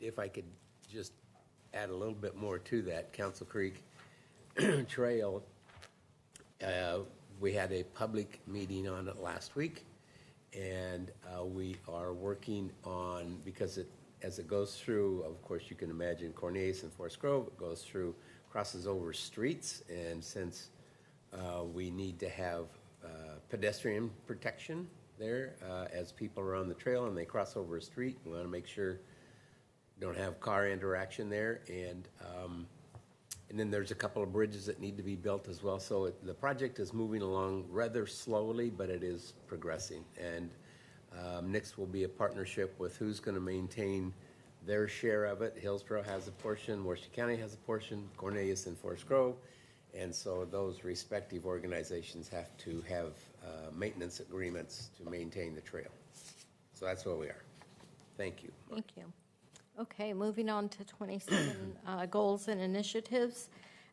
So more than $200 million is anticipated, in anticipated project expenditures are proposed in this 26-27 budget as we work on about 130 projects at various stages of the project delivery pipeline. This includes a significant number of ADA curb ramp projects. The division is delivering multiple projects using revenue from last year's sale of MISTIP debt obligation to fund some of the MISTIP projects. For the first time in years, we've begun seeing, I mentioned this before, but begun seeing favorable bid results where more contractors bidding on projects and contractor bids are coming in below engineering estimates. Staff have advanced 2 significant projects to construction to lock in that favorable pricing and take advantage of the current bidding climate. However, significant uncertainty continues to remain, especially about war and tariff potentially pushing material pricing back up. So we'll be keeping a close eye on that. On to Operations and Maintenance Division. Transportation Infrastructure and Maintenance. Just some fun facts. The county maintains over 1,300 miles of transportation network, including paved and gravel road, bridges, traffic signs, and pavement markings. We manage roadside vegetation and storm drainage systems, and provide 24/7 emergency storm and response during snowstorms, ice, wind, and rain events to keep priority routes clear. Just this last week, I saw this gigantic tree that the team had to move off of a road and had to coordinate with others because the tree was much larger than our equipment alone could handle. And they were quick to action and making sure that everyone was very well informed of what was happening and what the plan was to open that road. Actually fell on a bridge. Yes. Yeah, so there had to be additional safety measures and tests done before they And could open testing to make sure that the bridge was still safe, which I believe, if my memory is correct, it was determined that the bridge was okay. Mm-hmm. So operations engineering, they provide technical expertise and oversight for road-related development and maintenance activities. They review and issue right-of-way and development permits, manage transportation assets, and plan maintenance projects to promote efficiency and to preserve infrastructure life. The community programs partner with community to promote safety and involvement, including urban and rural road advisory committees, and they manage Adopt a Road and Adopt a Landscape neighborhood streets programs and issue event permits. A few more highlights, transportation asset maintenance highlights. So 205 miles of gravel road that are graded, 491 miles of roads that are striped, 45 miles of grading or sealing completed, 5,049 tons of asphalt used for paving and repair, 1,072 maintenance service requests were received, 402 miles of roadside brush cutting were managed, over 1,600 new requests for traffic signs, striping, and other operational or safety issues, over 426 miles of snow and ice control routes, 342 ADA ramps were built or improved, 186 total bridges, 13 weight-limited bridges that are inspected and checked, 3,127 culverts with 4 major culvert replacements, 352 traffic signals, and 12,800 streetlights funded and maintained. That's a lot. Yeah. So on to 27, goals and initiatives, road maintenance worker promotional opportunities. So we've transitioned to continuous recruitment model for promotional positions within the road maintenance worker series. So really trying to give people an opportunity to learn and grow within the organization. We formally open promotional positions only once a year, and so this is a great improvement. This change has allowed qualified internal staff to compete for promotional opportunities when they become available. Land acquisition, the Walnut Street campus is at capacity as operation and maintenance team grows its equipment inventory and stockpile of necessary road material. So staff are looking to acquire additional land, working with facilities to acquire additional land for one or more secondary materials and equipment storage sites.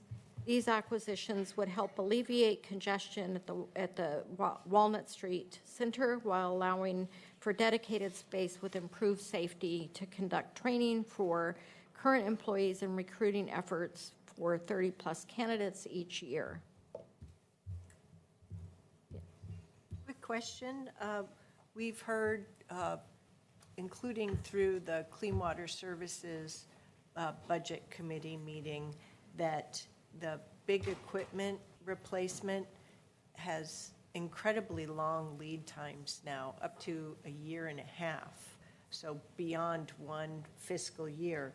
For the drainage crew vehicle replacement or other equipment that you have for the operations and maintenance division, are you grappling with the same sort of long lead for fleet replacement? Thank you, Chair Harrington. That's a great question, and I will definitely get back to you in the Q&A. Not one I had thought of. I haven't not heard that, but it's likely to be a similar concern. Okay, and then the other you heard a little bit about when I talked about the actual budget. The Water Master program is being turned back to the state. So the Water Master is responsible for the enforcement of water laws, administration of water rights, the collection of hydrologic data, provision of water right information and hydrologic data to the public and water users, and they inspect wells and dams within the Water Master district. The work performed by the Water Master supports the monitoring of and metering permit conditions and all water right regulations. The Water Master is a state program, but following a 70-plus year partnership with Washington County, the Water Master program will fully revert back to the Oregon Water Resources Department. The Water Master position itself has always been state-funded, and the state will absorb also the full-time assistant water master employee from the county and continue to provide those water master services to the Washington County area. One 0.75 FTE county-funded administrative position is being eliminated, and this total program will reduce general fund transfer by just over $389,000.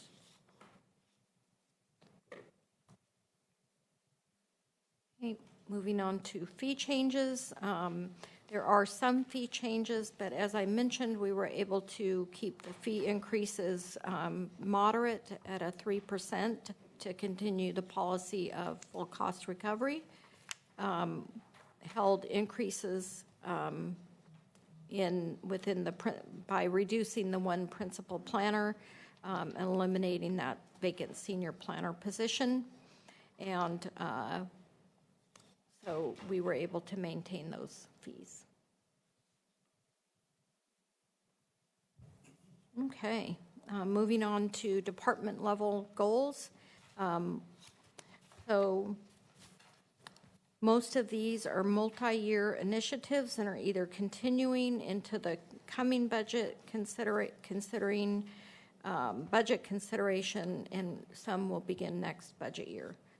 So we budget cautiously in the road fund due to high level of ongoing uncertainty about future revenues.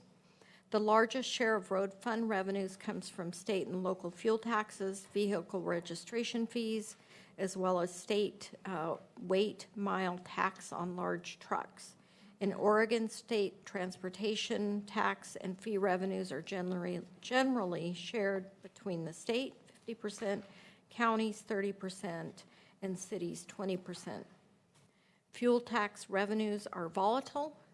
They can vary significantly from month to month. While it may seem counterintuitive, gas tax revenues do not increase when gas prices go up. It's because the fuel tax is flat, and we talked about that in the very beginning. Projections from ODOT show a long-term trend of declining revenues based on our current funding system. The state legislature adopted House Bill 3991 in 2025 special session, which would have increased fuel taxes, vehicle registration fee, and other user fees to support state and local transportation needs. However, the tax and fee increases in the measure have been referred to voters for the May 26th ballot, so Tuesday. Voters are expected to there's concern that voters may overturn those tax and fee increases. Some agencies adopted 25-26 budgets that assumed additional revenues from a state transportation revenue raising measure. Because the measure was referred to voters, no additional revenues have been made available. This led to the need for some agencies to implement mid-year budget cuts, so we're talking about state agencies. Washington County did not assume any additional revenues in our current year budget and have not assumed any in the proposed 26 budget. So back to the initial comment that we are budgeting road fund conservatively. Rapid cost increases over the past 7 years have seemed to slow down, but prices will not come back down. However, as noted earlier, tariffs and more costs may push material pricing back up. So resilient transportation funding options, staff will be seeking opportunities to advance implementation of the resilient transportation funding option project. Project goal is raising adequate revenue to sustain a robust transportation capital improvement program to meet community needs and expectations while reducing reliance on the county's strained general fund, where revenue growth is restricted by property tax limits enacted through statewide Measure 5 and 50. This work is particularly important considering both property tax and road fund revenues to support transportation options. Maintenance and improvements have been flat or dwindling. The first option under consideration is the potential adjustment to the county vehicle registration fee. And then looking at MISTIP, we are updating the MISTIP program guide as part of ongoing efforts to advance the Major Streets Transportation Improvement Program.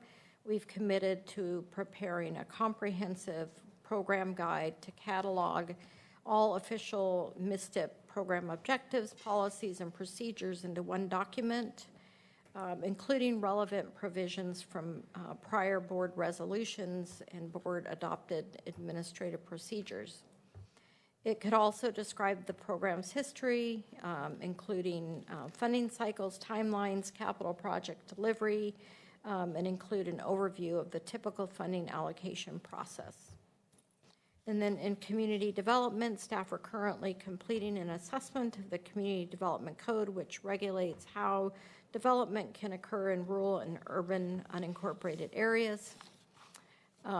Reducing some of the goals that we'd be looking at are reducing regulatory barriers that emphasize, especially with an emphasis on housing production, making the development easier, the guide easier to use, ensuring it's consistent with federal, state, regional, local requirements, and prioritizing and phasing potential amendment packages for board consideration. LUT also continues to look at updating their strategic plan. And as noted earlier, the county has a limited economic development function that was moved from the county administrative office to LUT in 2025. The main objectives of that program will be economic development coordination and consultation, resilient infrastructure development, business recruitment, retention, and expansion, as well as business entrepreneurial and workforce support. I was the one with lots of words. I have an information need on that last bullet, and I think I do recognize that I was absent for a couple of work sessions in the first half of this year. So I feel like I wasn't quite on the train, on the journey. I left myself behind because I remember a lot of discussion about CPACE revenue.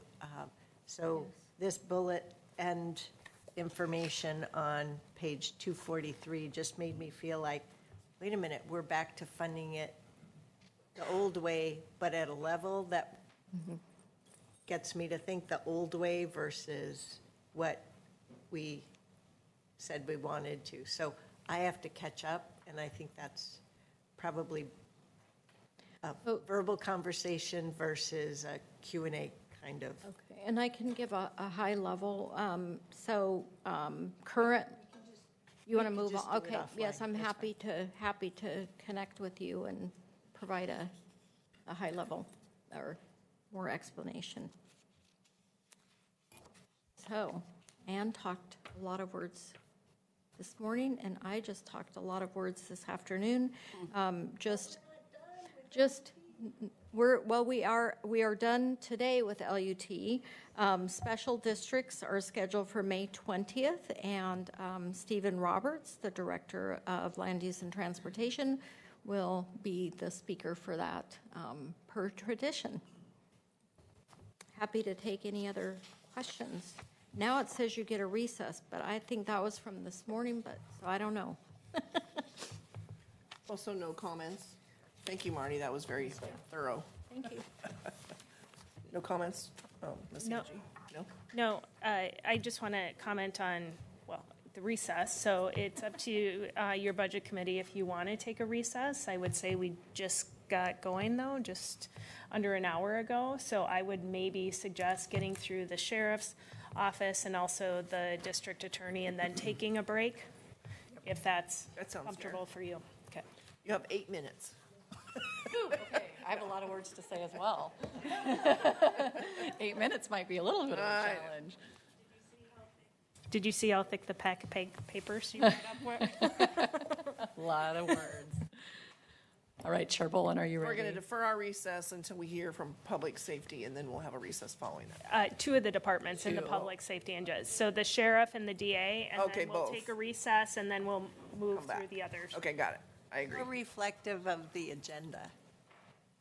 Yeah, than the slides. Great.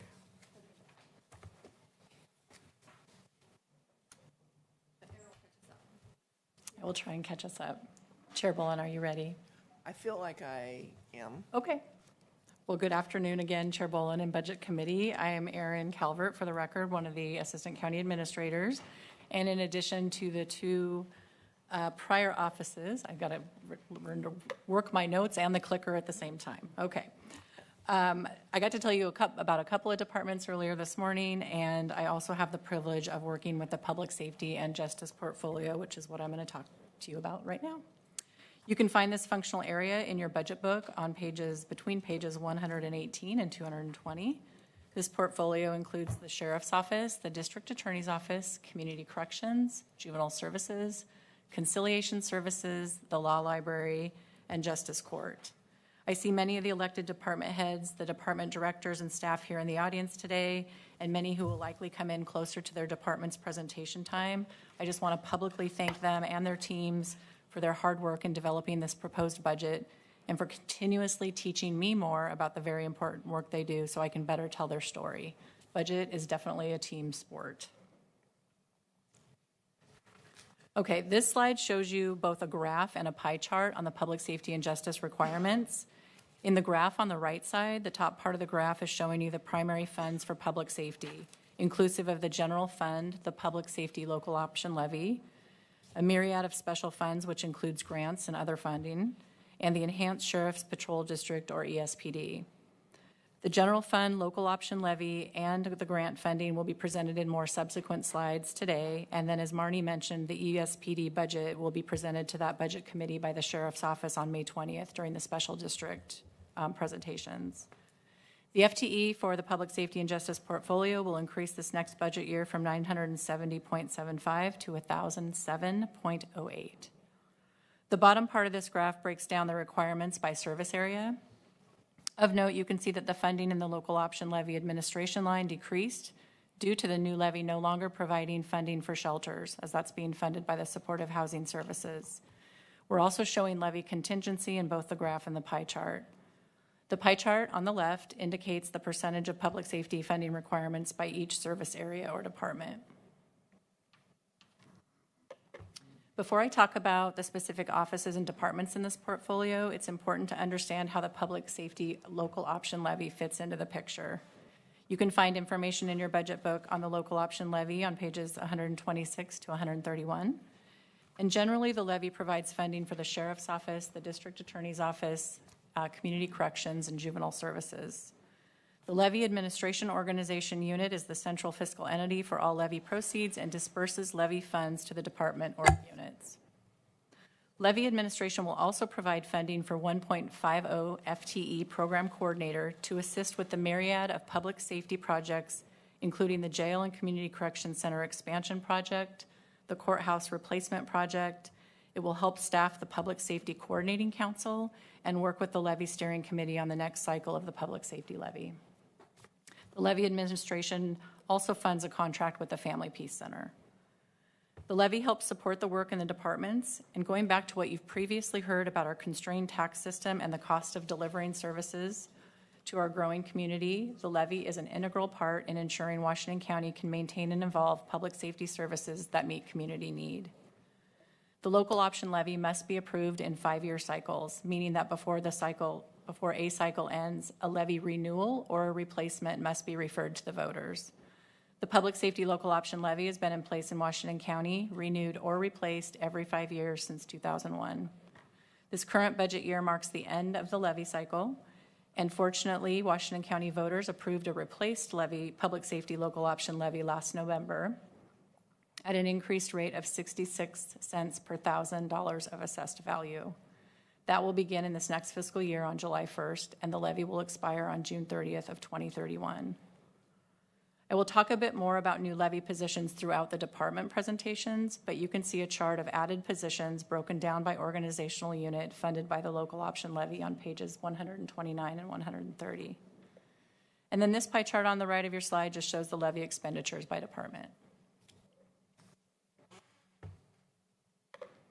This slide graphic may look familiar to some, as it was really designed to depict the public safety and justice service delivery model and the way it really builds on foundational systems, laws, and a host of partners, such as the state legislature, our Board of County Commissioners, and of course the laws outlined in Oregon Revised Statute.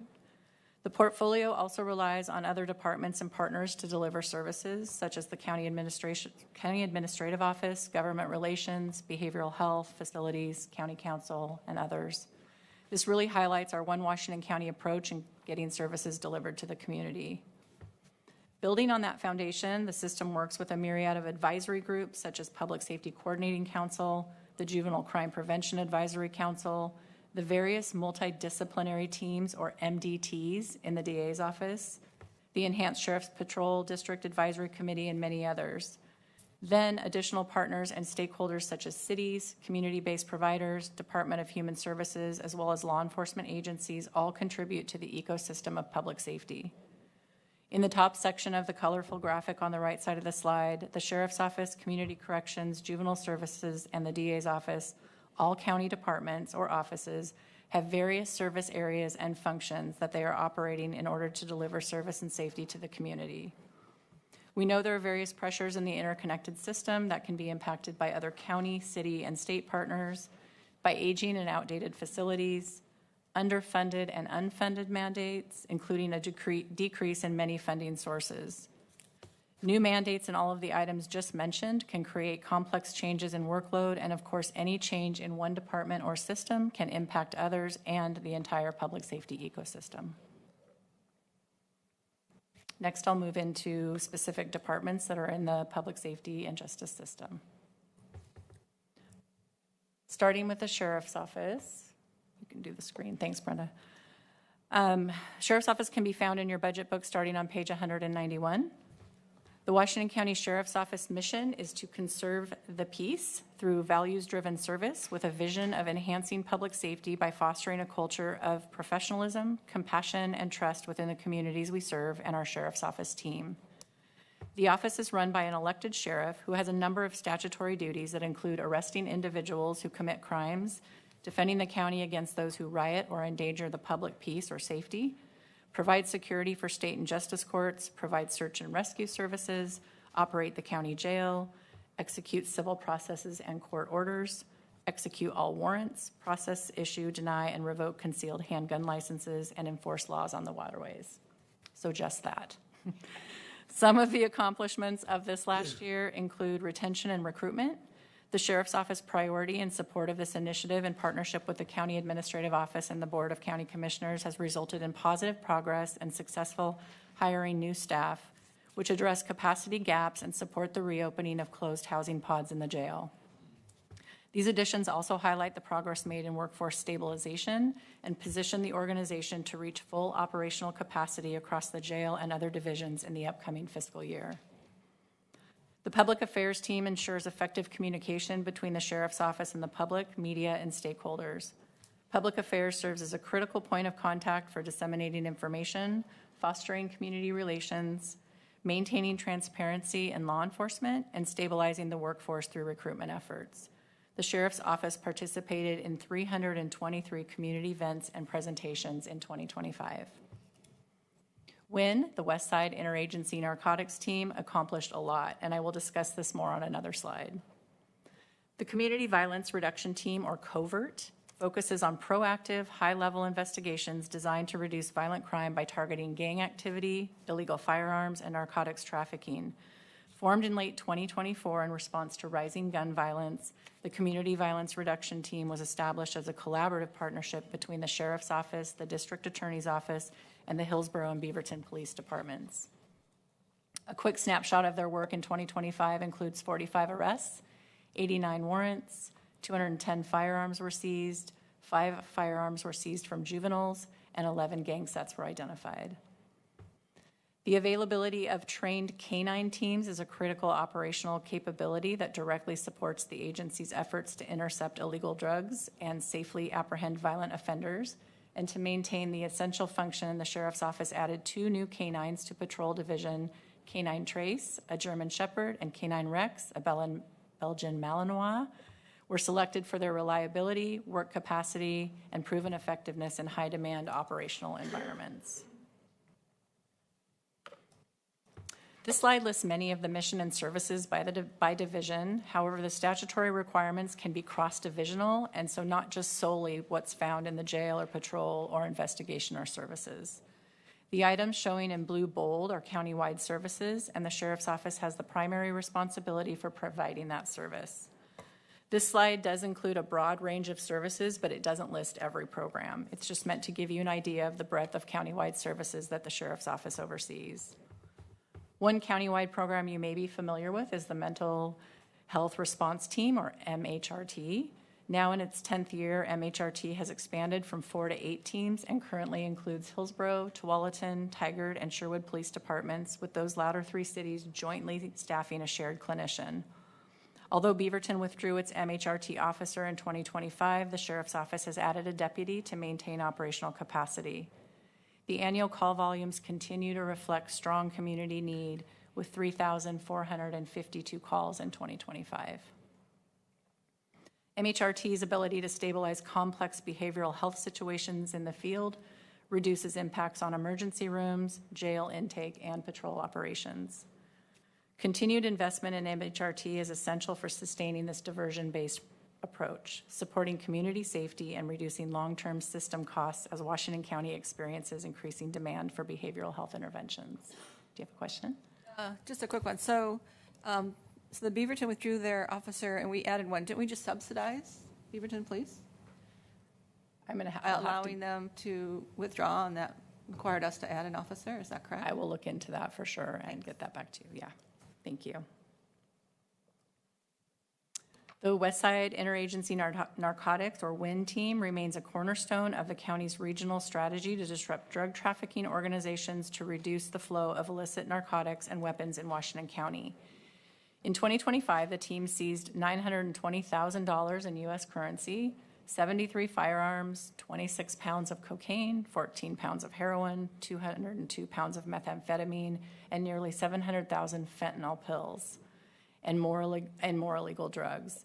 These results highlight both the scale and the trafficking affecting the area and WIN's effectiveness of removing dangerous narcotics and firearms from the community. WIN's operations receive approximately $500,000 annually in state and federal reimbursements that offset overtime, equipment, travel, and training costs, thereby reducing the county's fiscal burden while supporting the complex investigative work. The approach to countywide public safety services helps ensure essential systems and services are in place to keep the entire county safe. Countywide coordination supports patrol, investigations, and specialty teams working seamlessly across jurisdictions. Training and readiness ensures that deputies are prepared for complex calls, crisis response, and the evolving community needs. Investments in technology provide tools such as body-worn cameras, data systems, and emerging technology to enhance response capabilities and transparency. An efficient service delivery provides the flexibility to deploy the resources where they are needed the most. This slide illustrates the Sheriff's Office in action, seeing how the funding translates to real-world public safety outcomes by leveraging partnerships to support community safety, livability, and create a safer Washington County. Leveraging technology provides real-time intelligence for safer, faster decisions. Drone as first responder has been a pilot program the Sheriff's Office is operating. The middle picture shows some of the Westside Interagency Narcotics team, again, showing the impact and benefit of a coordinated multi-agency approach. And then training for critical incidents. The Tactical Negotiations Team, or TNT, responds to high-risk situations with specialized training, prioritizing safe, coordinated responses. These are more pictures of the Sheriff's Office in action, this one depicting the Sheriff's Office's strong presence on social media with proactive messaging that helps educate the public and share timely safety information. Coffee with a Cop events also help build trust and connections through open conversations with the community. And then the third picture illustrates the Sheriff's Office service-oriented approach. From emergencies to unexpected calls for service, no matter how big or small, deputies respond with a focus on helping the community. Even this little turtle. It might have been, yeah. Partnerships such as the one pictured here help support the community as well. The search and rescue cadets are volunteers, many of which are high school students, dedicate their time to help others and are mentored by the sheriff's office. These cadets provide highly trained emergency response support for missing persons, rescues, and outdoor emergencies across the county. Volunteers play a critical role in supporting sheriff's office operations, community programs, and public service across Washington County. And then community engagement efforts help build relationships and improve communication with the diverse communities we serve. This particular partnership inspired a teen to become a Washington County deputy. Ms. Calvert, before you proceed, I just want to let the Budget Committee know there was an alert on the screen that we needed to restart. Microsoft is forcing push-outs of software updates today, so we're trying to decline those updates. But if the computer shut down and it forces an update, we'll just move to your printed copies and we'll refer to those slide numbers. It will be disruptive for members of the public, but all this information is posted online, so we will proceed as we have our annual update. Thank you. Sorry. Always the best timing. It's always the best timing. I just want to, Sheriff does a lot of great things. The drone as first responder is awesome. It's really helping time and saving human beings out in potentially dangerous situations, or finding out there's nothing there, you need to send somebody out. But drone as first responder is a great program. Thanks, guys. Thank you. So the county's only jail. Per statute, the sheriff is responsible to run the county jail, and jail investigations is a key component to keeping people safe in custody. The jail investigations role and position was created in 2021 to address longstanding advocacy for dedicated jail investigative services. This position provides specialized investigative support in jail settings and includes investigations for Prison Rape Elimination Act, or PREA, compliance and felony and misdemeanor level crimes. Their core responsibilities include PREA complaints and compliance, investigations of adults in custody assaults against staff, select felony level investigations within the facility, mentoring jail staff on misdemeanor investigations, triaging adults in custody, or AIC, requests for detective interviews, and then acting as a liaison with community partners such as WIN, the Security Threat Group, other groups such as that. But in the last 4 years, the scope has expanded to include suicide and death investigations, escapes and unauthorized departures, domestic violence and witness tampering, threat assessments, sex offender compliance, and informational reports. They're a key partnership are important for this role. This position is a board member on the Domestic Violence Resource Center and a strong partner with the District Attorney's Office. Future collaboration work includes working with the corporal and bringing K-9 Blake in for intel-based searches. The work of the jail investigator includes significant involvement in domestic violence cases, which is actually about 20% of their workload. They develop a strong working relationship with the District Attorney's Office and other law enforcement, and the role has evolved to address the felony, jail crimes, domestic violence-related offenses, and intel gathering, which illustrates that the work that happens inside the jail directly impacts community safety. Equally as important is the well-being of those inside the jail, adults in custody and staff alike.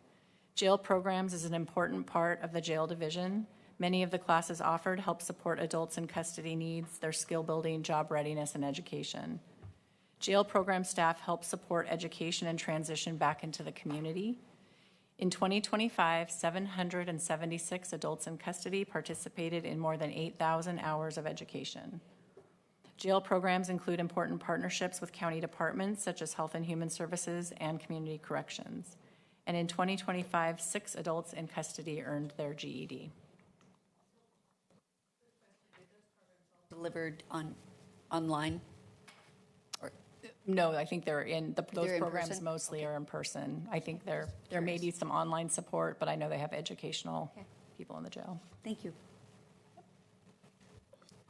Okay, so looking forward. I want to add to that, just as we've gone through year-over-year budget cuts, programs like this are not required to be delivered in the jail. And yet, these are programs that in proposed budgets and the board adopted budgets have chosen to fund, because the goal is to reduce long-term recidivism. And so GD jail programs are really focused, I'll call it, at those life economic skills, reducing long-term recidivism. Okay, so looking forward, the Sheriff's Office will continue to keep retention and recruitment at the top of mind, ensuring the jail is fully staffed and operating, and ensuring that top talent is recruited and retained. Fully staffing jail and operations is one of the highest priorities for the Sheriff. The jail expansion project is also a high priority for the Sheriff, as well as the Board of Commissioners and staff. This project is underway and addresses critical need in that the Washington County Jail is the second smallest jail per capita in Oregon. Another priority in the year ahead is to leverage technology in a way that provides efficiency, lack of redundancy, and transparency while delivering public safety services to the community. This includes, as was mentioned, drones as first responders, a pilot program that's currently underway at the Sheriff's Office. Axon and Draft One, which is the platform the body-worn cameras operate from and include the ability to use technology to assist in writing reports, ensures that deputies are back to patrol or their duties as soon as possible. The Sheriff's Office and County is implementing body-worn cameras for deputies working in the jail, and that will provide a level of transparency, safety, and reporting that wasn't previously in place. Tablets in the jail will assist adults in custody with communication, visits, and remote court hearings. Aaron, where could we see the funding for that drones program? I didn't know if that had been fully funded. Right now, I believe it's just in the pilot process, and it's under the Axon contract. Okay. And I can get more information. Okay, There's yeah. probably more. Yeah, please do. They're trying to ESP me right now. Aaron, yeah. on that, the drone as first responder, I think there's an important point here that even when I was discussing with some of the senior leaders in the Sheriff's Office, they had not fully thought about, but I think it's really worth us thinking about this concept. And there was an incident that the drone was used to capture someone that had done retail theft at Target, gotten on a bus, and within 15 minutes was in custody. The point that I think is important around the efficiency and technology of that is without that, it's not just the immediate resolution of the 15-minute scenario and getting that under control. That would have become an entire investigation.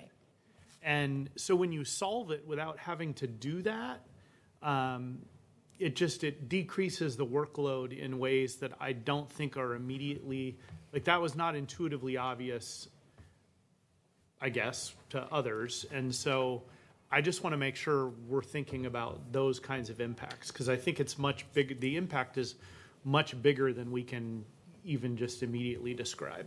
Thank you. Yeah, if I can add to that I know that the Sheriff's Office team is thinking about that. I want to add to that, just since we talked about liability, risk and liability this morning, and litigation.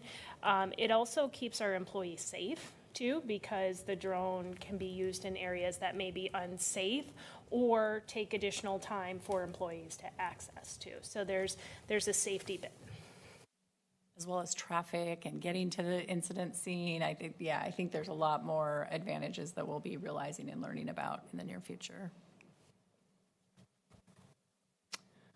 Okay, this slide lists new positions that are being added to the Sheriff's Office this new budget year. The majority of the new positions are funded by the local option levy. However, there are a few added general fund positions as well. Of note, for this budget committee, this budget restores 11 jail positions that were eliminated in the current year's budget. As you may recall, the Sheriff's Office had 26 positions eliminated in this year's budget, so they're still in a bit of a deficit. However, additional positions and new investments funded by the levy will help the Sheriff's Office deliver critical public safety services. Some of the levy positions include a new executive communications and strategy officer. There are positions that ensure accreditation happens, background investigators to ensure the ability to hire timely, as well as ensure that contractors and service providers can access county facilities. Positions that support data analysis, crime analysts, administrative and record support, accreditation, and other positions added across the Executive Administration, Investigations, Professional Standards Division, and Patrol Operations Department will help ensure the Sheriff's Office can operate effectively. You said there was a couple of these positions that were funded by the general fund, because it looked like in the book that all of the new positions were in the levy. There are, I'll get back with the FAQ. Okay. I know one background investigator, one is funded by levy, one is funded by general fund. There's the last position, the one administrative specialist, 2 is a general fund position. But we can list those out in the FAQ. Yeah, because when you look in here, general fund, it shows a deficit of 1.7 FTEs on page 122, and then 38 added to the revenue fund. So it looked like all of the FTEs, as noted in page 122, were in the levy. And sometimes it's hard to see the balance of, Yeah, because I know, 'cause they're sometimes supposed- positions disappear. Right, 'cause we talked about that earlier, yeah. We did talk So- about that earlier. So sometimes it's hard to see, like, the math isn't perfect, but we can definitely show you the new requested positions in general fund versus the levy. Okay. And you're probably finishing up on sheriff? Mm-hmm. Do you have any questions? Well, yeah, just what we fund in the levy versus what we're funding in the general fund is still something that is of interest to me. And thank you so much, John, for the Q&As and helping me in where you didn't actually do the work, but show me how to do the work. I did the work, and I thank you for that. And also, one of the comments there was what was going to be in the levy was everything that was kind of talked about in the brochure and what we were telling the public. So I went through to look at that as well. My big concern continues to be that I think there's some basic fund positions that should be funded by the general fund, and that's the DAs that were out of the budget last year and then into SIP and now into the levy, as well as the 11 jail deputies. I think those should be funded by general fund because they're ongoing operations. The rest of the pieces fit into what the levy was talking about what the levy was to be used for.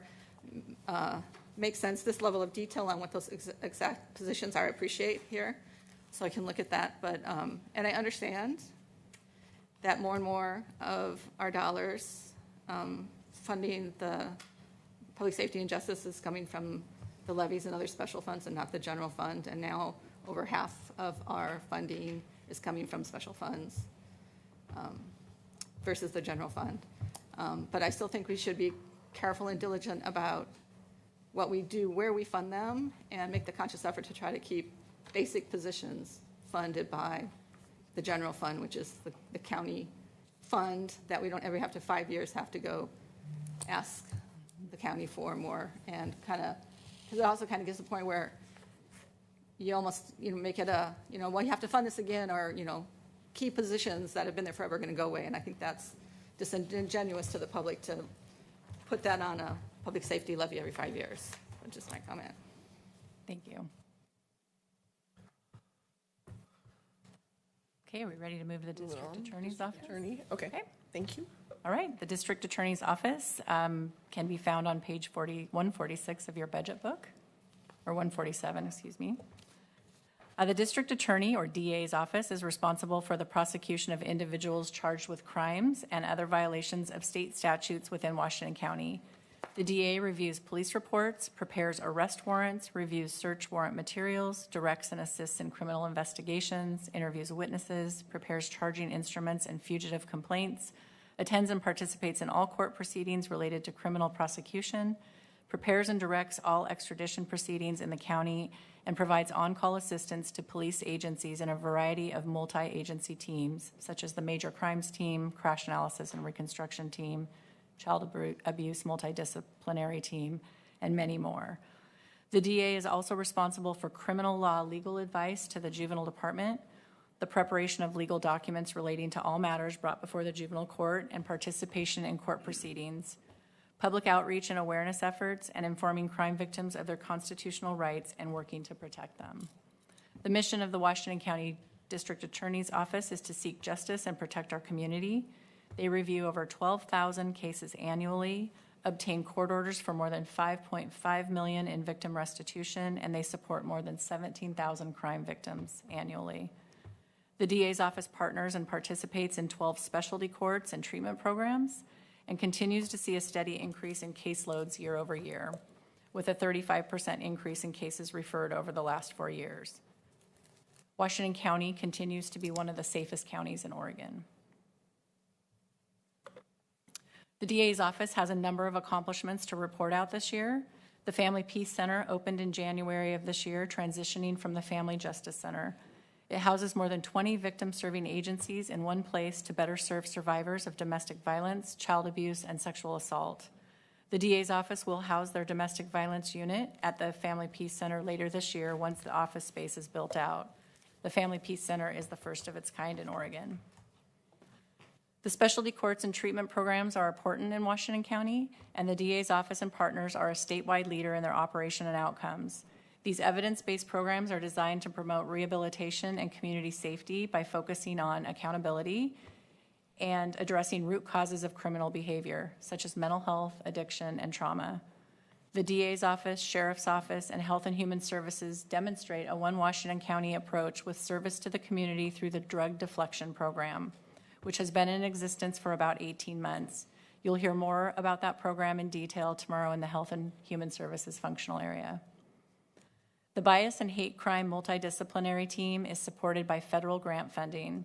It started in 2022 and was the first county-based crime MDT in Oregon. This MDT has successfully organized multiple annual trainings, including planning for a large training in September. This grant supports public awareness campaigns, outreach efforts, and community presence. And the outreach efforts appear to be working. The DA's office has consistently seen an increase in bias crime referral from law enforcement and hate crime prosecutions. For example, in the last 2 years, the office has seen a 191% increase in bias crime referrals from law enforcement and a 222% increase in bias crime prosecutions. This program helps protect our most vulnerable community members and builds confidence in the justice system. There's some cold case unit successes as well. This program is also supported by federal grant funding.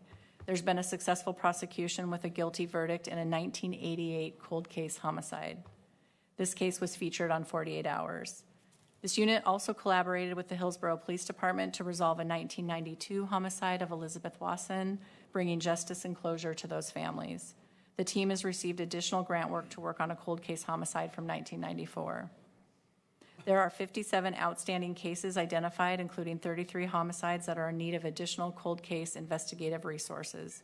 And those cases have also been expanded to include cold case sexual assaults and robberies. The DA's office also partners with the Oregon Department of Justice to combat organized crime, and this partnership was an initiative with Oregon DOJ in late 2025. It focuses on illicit massage businesses and related criminal activity, has multiple pending investigations and cases, and also addresses human trafficking, sex trafficking, vulnerable victims, and related crime. As mentioned earlier, a retail theft task force has been established and is grant funded. The DA's office has received 2 separate state competitive grant awards, and the largest awards in Oregon have gone to Washington County, which is about $1.4 million for the biennium. These dollars fund enforcement, training, outreach, and overtime. There have been multiple organized retail theft task force missions conducted countywide, resulting in arrests and convictions. Washington County has a well-developed reputation as a county where retail theft is not tolerated and will be prosecuted. This year, the Adult Recovery Court celebrated its 20th anniversary and had a number of testimonials and success stories highlighted at the event. Adult Recovery Court is just one of several specialty courts that the district attorney's office and other partners are involved in. The DA's office continues to sponsor the Hillsborough High School mock trial program for the last 5 to 6 years. The attorneys volunteer their evenings and weekends to coach the high school students, and then they're with them for the tournaments. Students receive a mock court case and are responsible for preparing the case while playing the roles of attorneys and witnesses. Students learn the skills of public speaking, teamwork, research, collaboration, civil and criminal legal concepts, civic engagement, and how to prepare a case from a real trial attorney. The hope is that the experience may inspire the students to pursue higher education and a career in the law or criminal justice systems. And then lastly, on this long list of accomplishments, the District Attorney's Office participates in a number of community and educational events and is proud to report that the crime rates in the county are about 30% below the state average. While there is a lot to recognize and celebrate, there are also a number of public safety system challenges. Like the ecosystem that I described earlier, the impact can be felt across the system, but often shows up significantly here. This includes the jail capacity challenges, public defender shortages that impact timelines and court backlogs, and failures at the state hospital system that all create an impact in the community as well as in the criminal justice system. Failure to appear, or FTAs, are when people are cited into court but fail to appear or show up for their hearing. This creates case backlogs for all parties, the court, the district attorney's office, as well as defense counsel. Those cases remain on caseloads, but are pending any kind of resolution. As more cases come in the front door, other cases are pending, and it just backlogs the court and creates really large caseloads that are getting harder to manage. Unfunded and underfunded mandates continue to cause strain on an already under-resourced system. And any one of these challenges could create strain on a caseload sizes and workload. Related to the last bullet on the slide, there is increasing challenges to violent crime, organized crime, and juvenile crime. We are seeing an increase in gang activity, especially involving juvenile offender and violent crime involving firearms. As a result, as mentioned earlier, the Community Violence Reduction Team that you heard about as in partnership with the District Attorney's Office, Sheriff's Office, and other jurisdictions, was established a couple of years ago to address organized crime in Washington County. Aaron, if I could add, there's a point that I think we need to start adding to this list that the Board of Commissioners has had the opportunity to hear about over the last couple of years particularly, and that is that the jail population continues to have an increasing percentage of pretty violent people, and it's increased safety risk both for our jail deputies as well as for the other folks in our custody. And I think we need to start sharing that a little bit more. That's a great point. Thank you. Yes, the risk of adults in custody is increasing. Thank you for that. Okay. Looking ahead, sorry, I've lost my place here.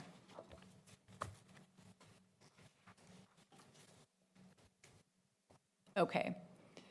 Looking ahead, in the goals and initiatives from the District Attorney's Office, they are going to continue to work on all of the things really that were celebrated as accomplishments and ensure that Washington County remains a safe community to live, work, and raise a family.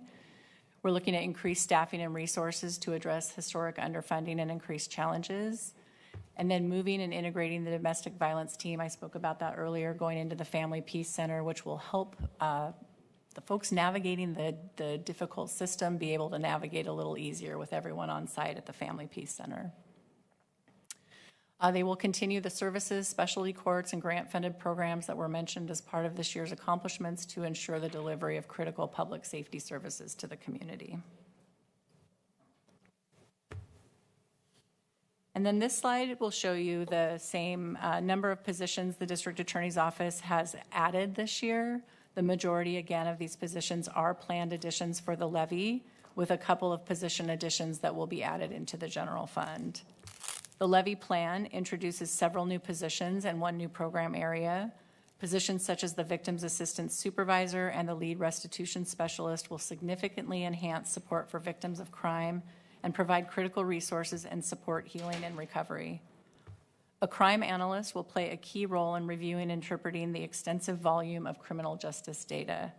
Many of the other positions are supporting the increasing caseload sizes that the Washington County deputy DAs handle and add deputy positions and commensurate support staff such as legal assistants and technical support positions.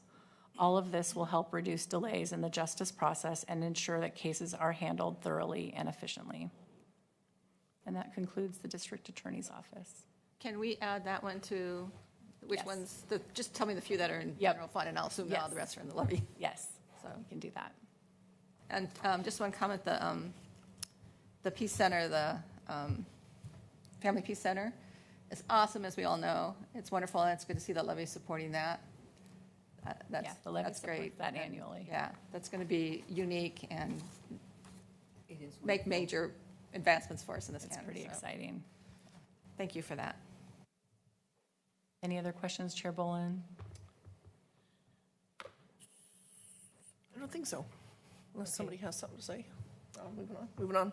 Would you like to move on? This is where Administrator Angie had mentioned we could take a break unless you want to continue. I don't know, y'all ready for? Can I make a request? I know what I said earlier, and I'm taking it back. Sorry, can we move on to community corrections? And here's the why behind that. The team behind the room, the curtain, is actually working to figure out if they can silence those updates. I've now learned that everything shuts down with the update, so we're seeing if we can do it in a 10-minute break, but that way, if we continue to go through corrections, I may have an answer after that. So we're gonna keep going Keep going. until, I should have an answer very shortly. Until everything shuts down. the Microsoft gods shut us off. Let's keep going. Okay, let's keep keep playing going. our game. All right. Community corrections Here we can be go. found on page 133 of your budget book. So community corrections is responsible for providing probation, parole, and post-prison supervision to adult justice-involved individuals, as well as residential services to the adult justice-involved population at the Community Corrections Center. They achieve their mission as a state-mandated public safety function focused on supporting behavior change, accountability, and successful community reintegration.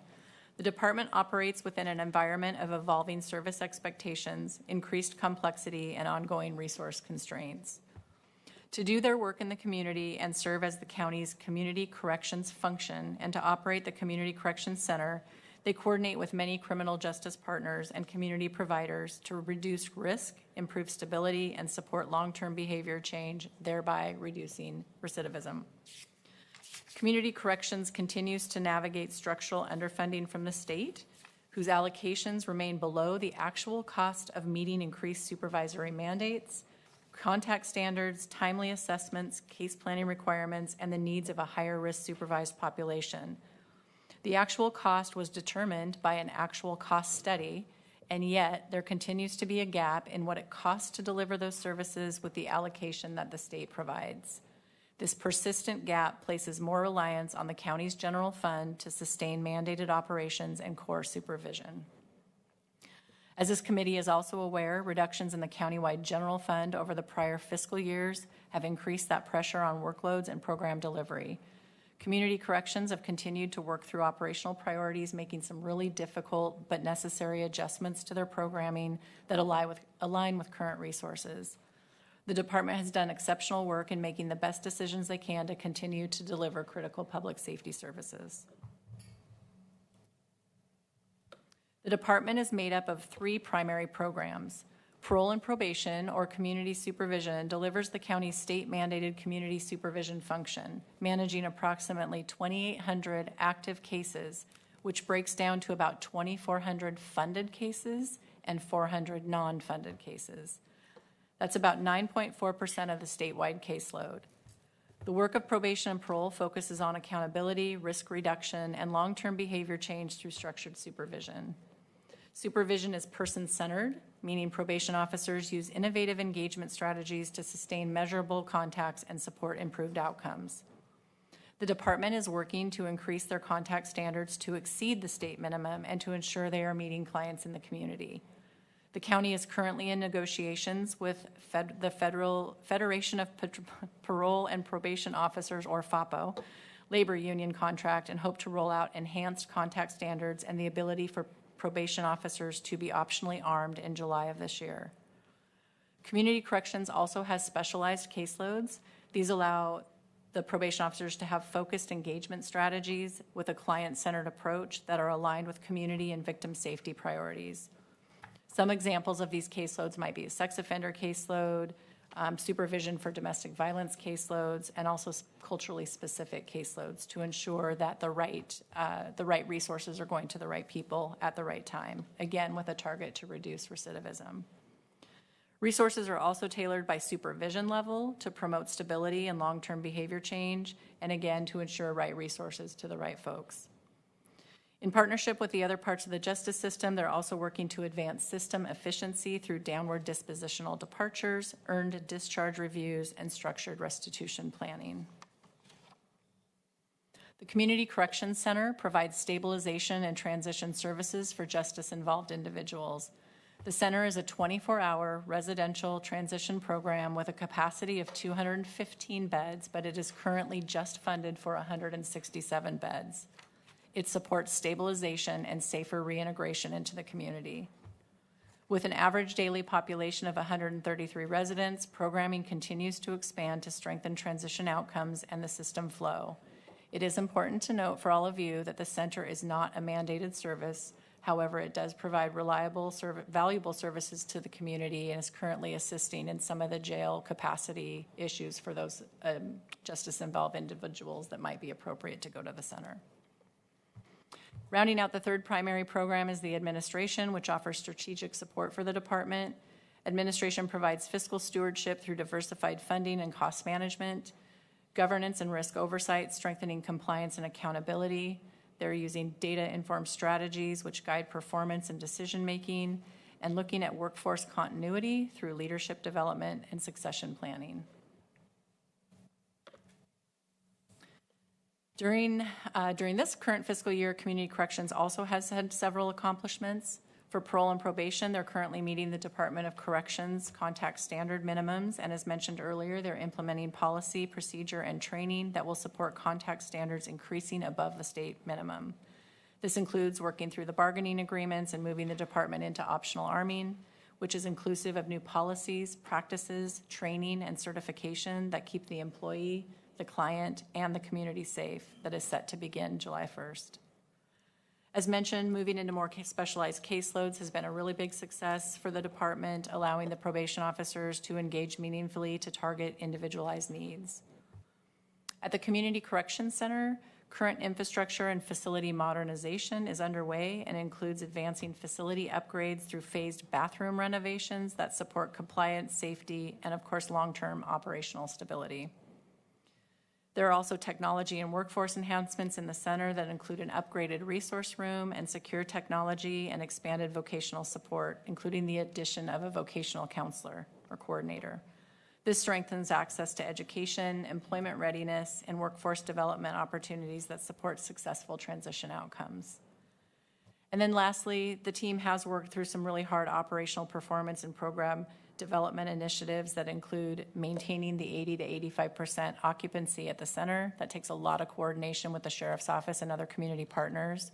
They're reflecting efficient use of residential resources while sustaining the service continuity.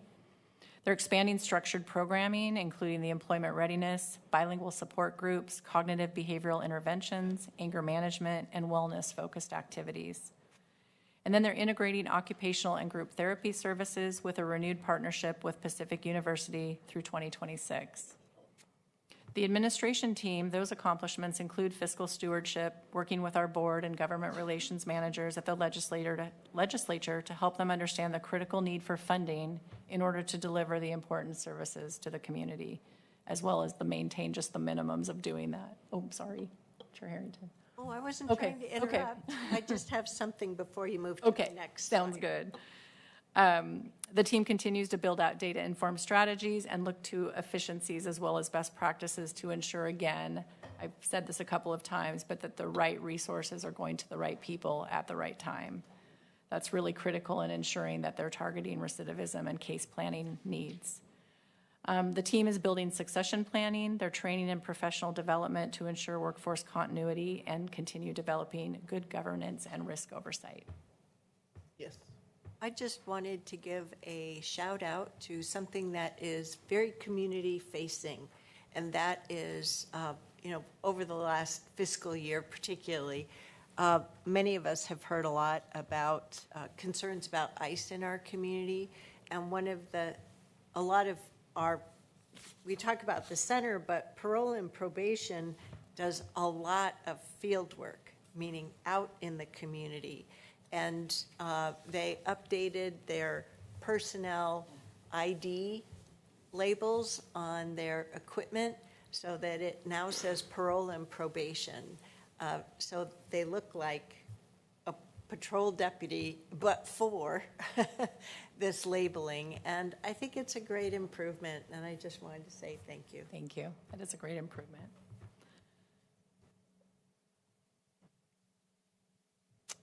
Okay, much of the next budget year for community corrections will focus on building upon the current progress and accomplishments of this year.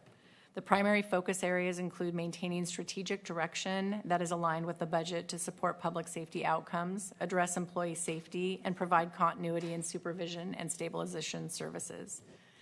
As the enhanced contact standards are set to begin implementation in July, the team will continue to review progress and evolve practices as needed.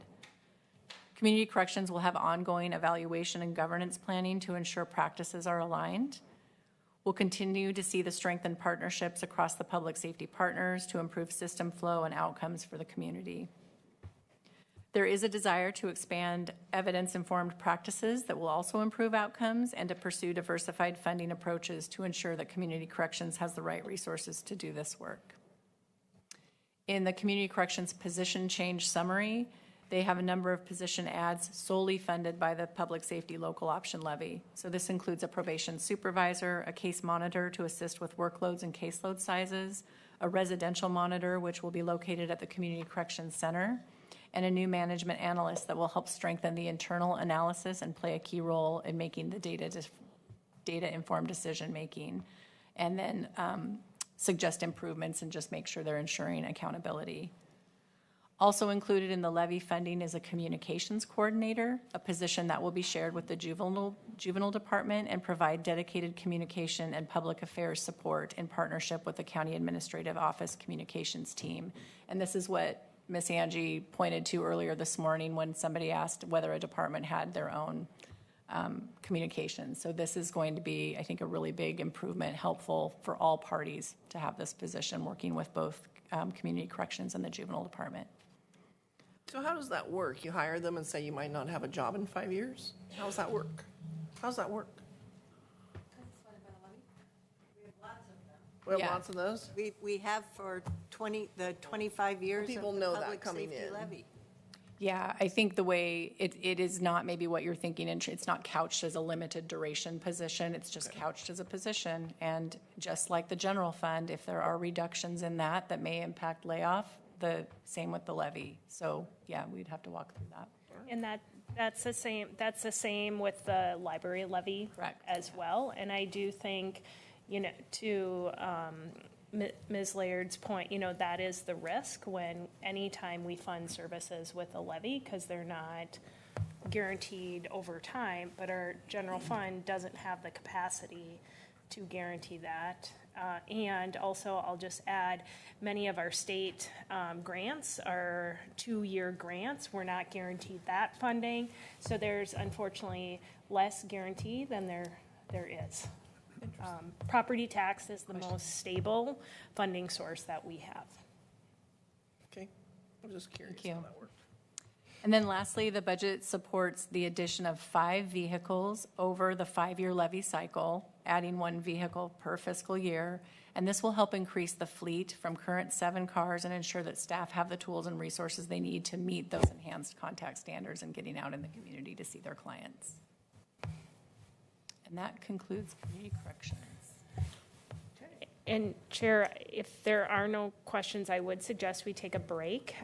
We believe that the update will take 10 minutes, so I would suggest a 15-minute break, just so we have enough time. Love that idea. Sorry. It's just one comment. I mean, it's so frustrating that the state community corrections is so chronically underfunded. And we save them money, right? For everybody we have in community corrections, they're not in a jail. And they keep asking us, how much money have you saved us, right? Oh, we're not going to give you any money. And I don't know what we can do about it, but this is a place where, we're getting hijacked by the state. They're not funding it. They expect it for saving, some of their places, and yet, and they're doing an awesome job with what they have. Amazing job, With their work. yes. It's just awesome. And it's just so frustrating to see them constantly Melissa, get underfunded. Know that your county commissioners Are working hard at it. Well, not just working hard at it, like all of us were in the legislature, Yes. both in the long session and the short session, and that is a topic that specifically was being advocated about and is maddening to all 5 of your county commissioners, I believe. I believe I can speak for Thank you them. for all your hard work and voice on that, because Well, I want to say thank you for recognizing it as well.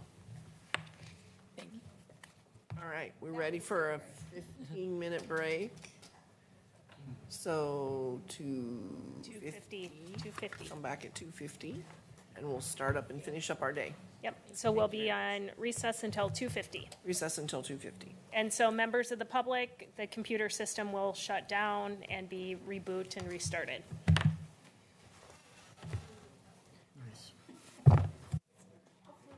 Shut down, we know. Boot and restart, we don't know, right? Yeah, exactly. Part of that we know.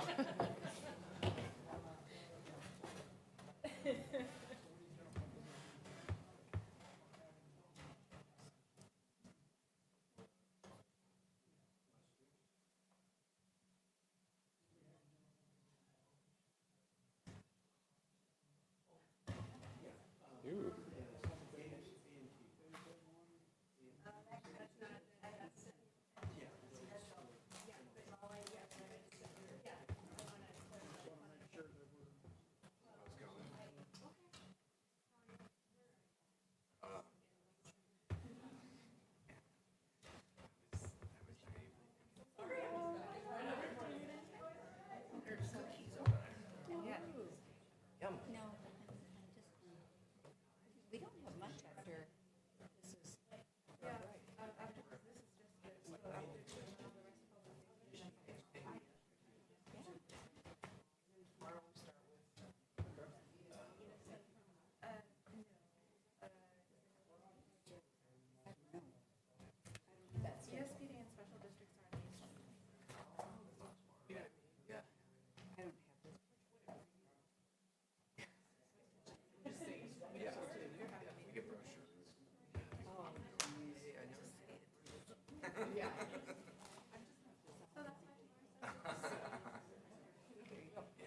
So are you already, you leave next Wednesday? Yeah, you're going to. Did you know that was coming? Which thing? Yeah. What is it? Huh? I was with her yesterday, and she didn't say a word. Oh, right. Yeah. That's been out there for a while. 2 days. Oh, has it? Yeah. Oh, okay. Yeah, posted May 11. Yeah, you're right. Updated May 13. What is today? Right. Today 13? Okay. Today's 14. Maybe we should see that on the page, like when you're going forward. Because I'm not sure she can do that.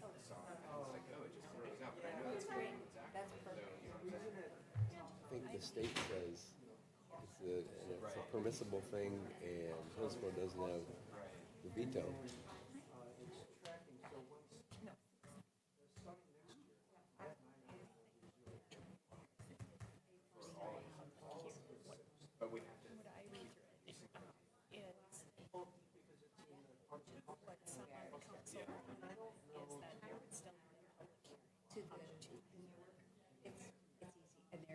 With the data centers? With what? With results. Oh. You have so you can have that. Now it's coming out. I know. The assessor should be shutting these down. We don't have that ability. Yeah. So, I don't think, just on Monday, Philip, their goals and they're working on it. We've just got to have a statement ready because It's coming here. it's coming here too, you know? Yeah. And what I heard is saying that the assessor should have been bringing forward they're just a short platform, so I just want to be ready. Yeah? Well, I definitely think we should be ready. We were looking for some new complaint anyway. I was just thinking about making it more intuitive, because I think I was looking at it. Maybe just a sentence at the top of that one. Can be adopted, and then next year we'll that makes sense. I agree.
Did you have to take vacation to be here, Ryan?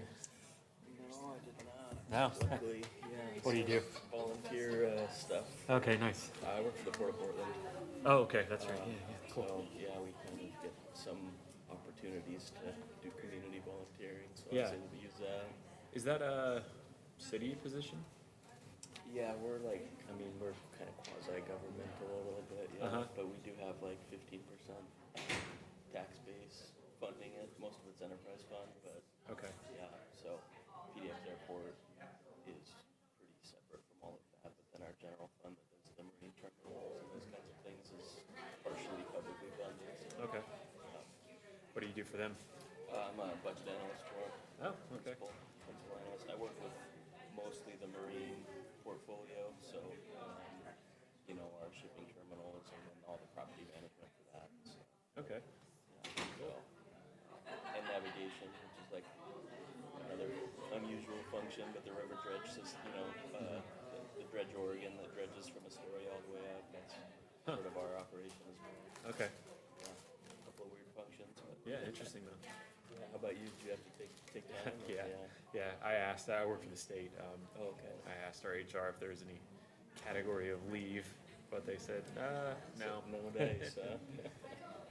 We have personal business days that are separate from vacation, so that's. Yeah, it was.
photo up. Yeah, we are wearing red. You mean they actually talk to each other? Yeah. Yeah. Mine was stripes or I'll wear polka dots just to be. something. It's good spring, And you live in Washington County? I do, yeah, I just live right over on Third, actually. I walked up over. So while I was gone, they restructured our entire region. So instead of 5 regions, we're gonna have 9. So instead of having 80, we're gonna have 50. Oh, really? Wow. I know. Right. Welcome back, What? and back to you, Chair Big Bowen. change. They were gonna do it year of COVID and they put it off. Powers that be. Yeah, what page? 167. Okay, we're ready to rock and roll for some more afternoon fun. All right. Juvenile services up. We ready to roll? Thank you, Chair Bowen and Budget Committee. So juvenile services can be found on page 167 of your budget book. The Washington County Juvenile Department protects the public by reducing delinquency and restores victims and the community by holding youth accountable. The Juvenile Department creates opportunities for change through swift and decisive use of effective practices, building on the strengths of youth and families. The Juvenile Department responds to law enforcement referrals of youth between the ages of 12 and 17. In 2025, the Juvenile Department received 1,337 law enforcement referrals for 961 unique youth, meaning that some youth come in with more than one referral. Nearly 80% of youth are served outside of the court system, so this is like a diversionary status, through community contracts for diversion programs as well as informal supervision by juvenile counselors. Formal clients are those that go through the court system and may be placed on probation by a judge. They are served by a group of juvenile counselors who have regionalized and often specialized caseloads. In either case, the juvenile counselors provide interviews and assessments through a validated risk screen tool. They develop case plans and provide supervision, accountability, and restorations to victims and the community. They collaborate with schools, law enforcement, and community-based partners to address risk, needs, and behaviors that direct referrals to skill building, treatment, victim restoration, and other services for both the youth individually and oftentimes work with the families to help reduce the risk of reoffending. In addition to the juvenile counselors who serve the youth in the community, the Juvenile Department operates a resource called Harkins House, a basic residential facility that serves up to 14 youth at a time who need more structure and support to be successful in the community setting. Youth spend an average of 75 days at Harkins House before they are able to return home, if returning home is in the case plan.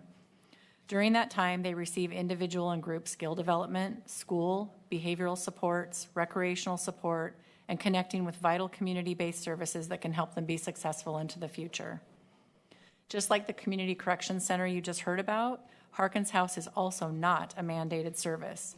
However, also similar to the Community Correction Center, Harkins House is a valuable community asset that provides services to youth who otherwise may be committed to a youth correctional facility or a longer-term out-of-home placement. The juvenile statute does outline using the least restrictive means to hold the youth accountable and keep the public safe. And the majority of youth do go home from Harkins House successfully.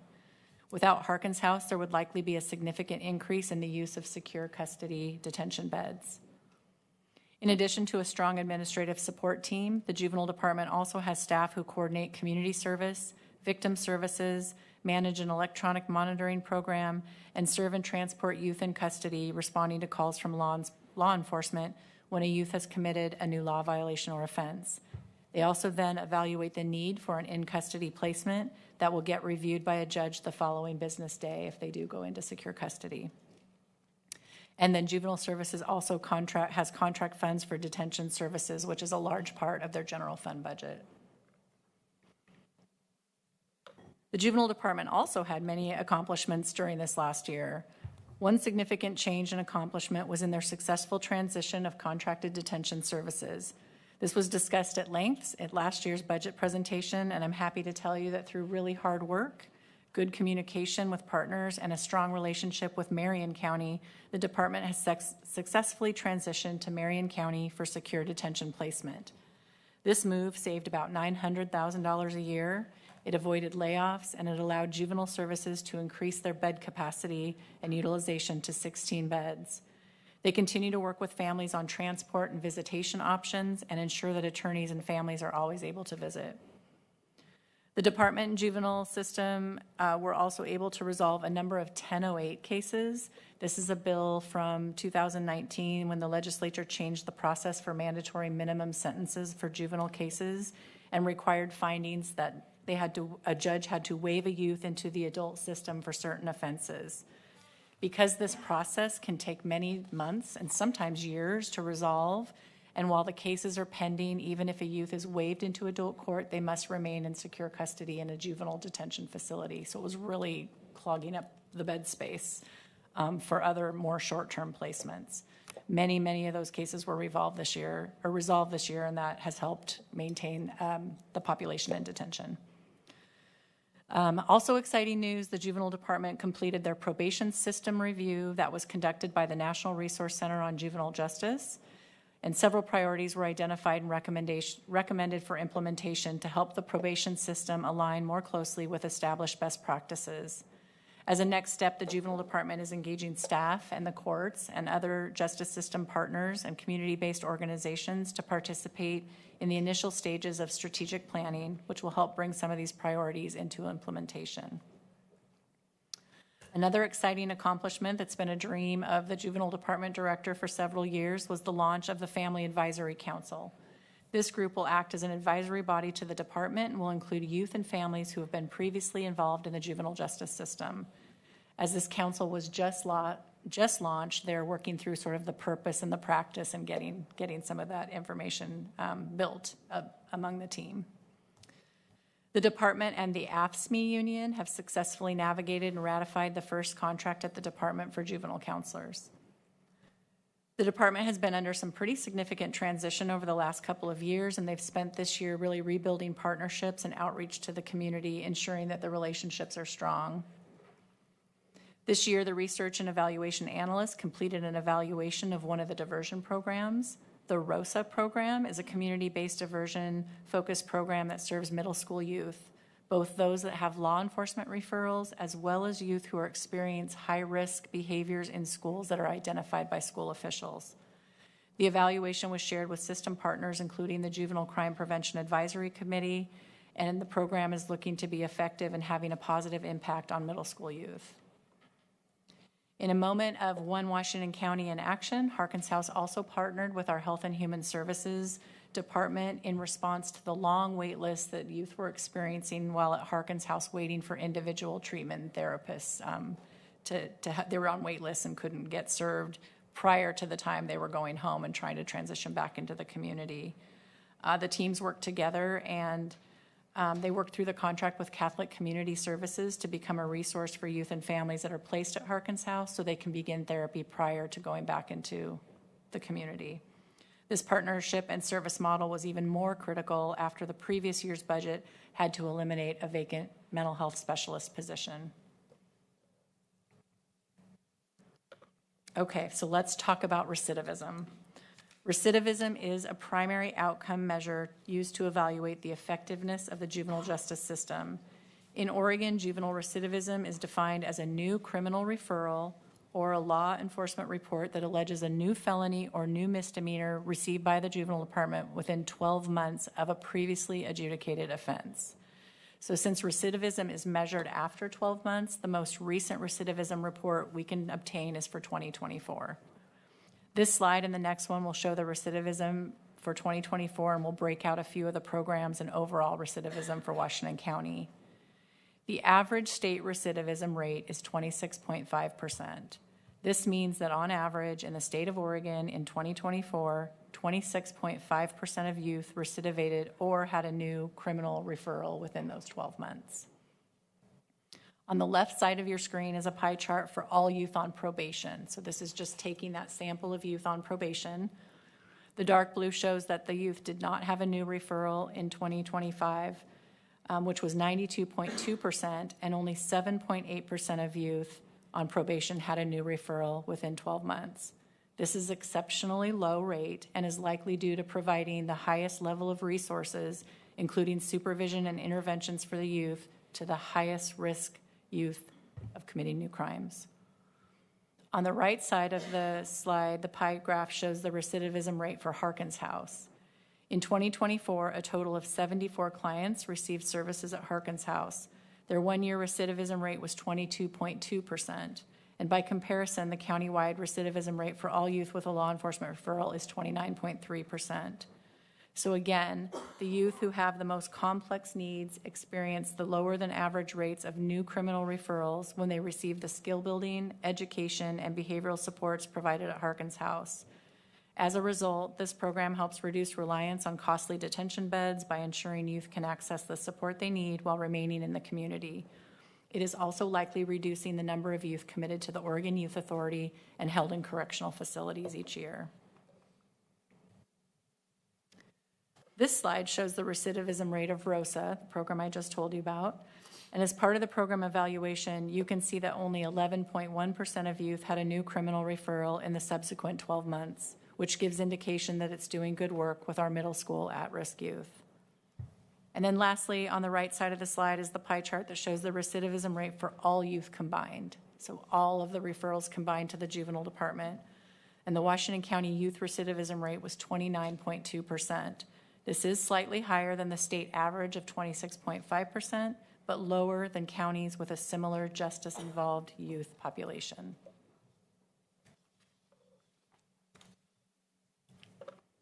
Okay, so looking ahead, the Erin, can I just pause there? Yeah, I know there's a lot of data.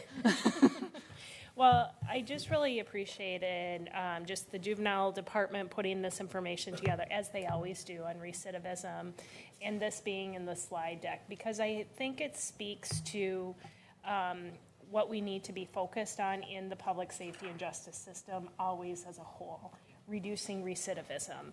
And especially if we can reduce recidivism at that juvenile phase, so that it reducing those rates at adulthood reduces the overall system cost long-term, and frankly, helps support people living better lives. So I think this is really important data for us to continue to monitor as a county, and just really appreciate the leadership in juvenile services to always keeping us focused on that data and watching what the trends are within our juvenile population in Washington County. Thank you.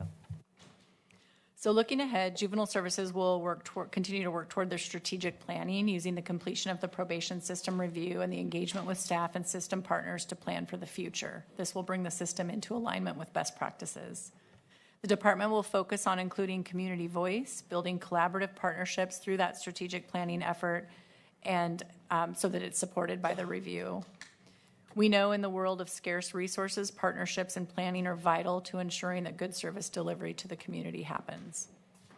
Also this year, the team will be attending training and learning more about the Oregon Health Authority match for behavior rehabilitation services and learning if they can change processes to better support this requirement and ensure ongoing revenue.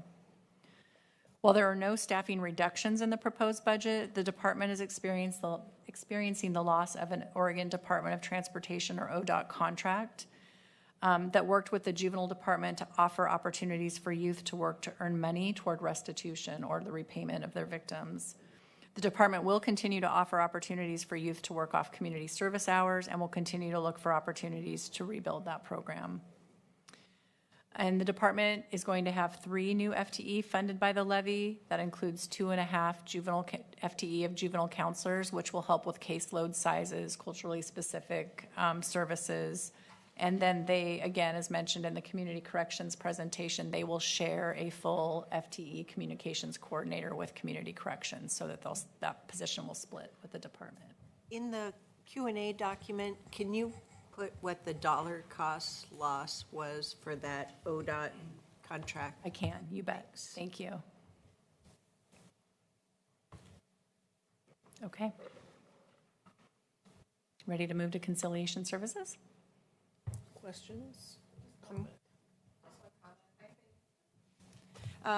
Just a shout out to Juvenile Services. Amazing year finding ways to be more productive.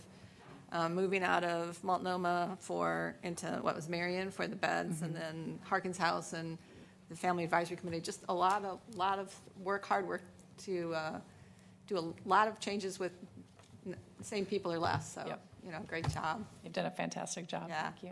Big shout out to this group. Thanks. Okay, so conciliation services can be found on page 173 of your budget book. Conciliation Services operates as an arm of the Juvenile Department, and it provides services to parents in domestic relations conflicts before the circuit court, as well as those who are entering child custody agreements. They provide orientation to the domestic relations court process and counseling to any individual for issues related to divorce and custody agreements. Mediation services are offered to parties working toward the dissolution of their marriage to enable them to take an active role in determining the custody of their children. Conciliation Services seeks to mitigate the negative impact of family transition and parental conflict on children. Washington County began to provide this service to assist people considering the dissolution of their marriage in 1975. In 1984, the legislature authorized the court to provide mediation services to assist couples in reaching an agreement about custody and parenting time before a court hearing. The goal is to empower parents to make decisions regarding custody and parenting time based on the best interest of their child and to reduce the burden on a court that's already over capacity. These services are based in Oregon statute, and if unable to settle a dispute directly, it is preferred to try to resolve it with a mediator than to have it remain unresolved or result in litigation. Washington County provides court-connected custody and parenting time mediation, mediation orientation, voluntary mediation, court-ordered and voluntary counseling, and a high-conflict class to both court-ordered and voluntary participants. Conciliation is funded through an annual appropriation from the state, specifically the Oregon Judicial Department, which is set by the legislature. The state appropriation has not increased in over a decade, despite the increased costs of delivering services and programs that meet community needs. Over the years, conciliation staffing has fluctuated. They're seeing significant reductions in staff and also increasing workloads. Currently, conciliation is staffed by 5 FTE, so 2 of those FTE are conciliation counselors. One of those positions actually supervises the team. And then 1 FTE of a conciliation counselor is currently in recruitment now and going to be hired soon. And then there are 2 administrative specialists that support the work in the department. The second administrative position is an increase in this current fiscal year made possible by restructuring the curriculum in partnership with the family law judges and court. And then they restructured the fee system to allow for some cost recovery and some ability to sustain the staffing and services despite continued decreases at the state level. They are a small team that delivers effective and efficient services, and their accomplishments will be described as outcomes. Conciliation provides an annual average of over 400 staff hours, which includes 2,000 client contact hours of mediation orientation, 1,200 hours of mediation, 65 to 80 hours of counseling, and 25 hours of high conflict skill building. Their court-ordered mediation rate is about 55% agreement, and the voluntary mediation rate is about 70% of agreement. Staff spend a number of hours also consulting with clients and attorneys, screening safety concerns, and constructing parent plans, which all have presumed to have a significant and positive impact on the lives of children, families, and court time. So looking ahead, conciliation is focused on a few initiatives. In 2025, the Oregon legislature passed Senate Bill 97A, which allows for a $25 increase in marriage license fees to specifically support conciliation programs, which will allow services to be more responsive and relevant to community need. They will collaborate with the court on information sharing project to develop a more immediately accessible database for judges to be informed about the status of their cases in conciliation services. They're going to continue the strong partnerships with judges and the family law bench to update the media included in the judge's point of view video that is presented to participants as part of the parent education and mediation orientation class.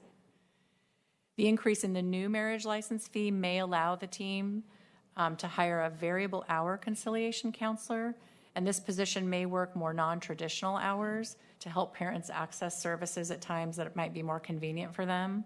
The position will also help the team meet timelines, avoid delays, and reduce the backlog in court. The team is going to continue to monitor the revenue and determine whether this position can eventually transition into a full-time position. Any questions on conciliation? Just one comment. So I enjoyed reading in the book on page 174. In the past, the funding was under local control with using the court filing fees. And then about 10 years ago, passed legislation allowing the state to take it over and then hand out the fees per their calculated formula. So that was a big mistake.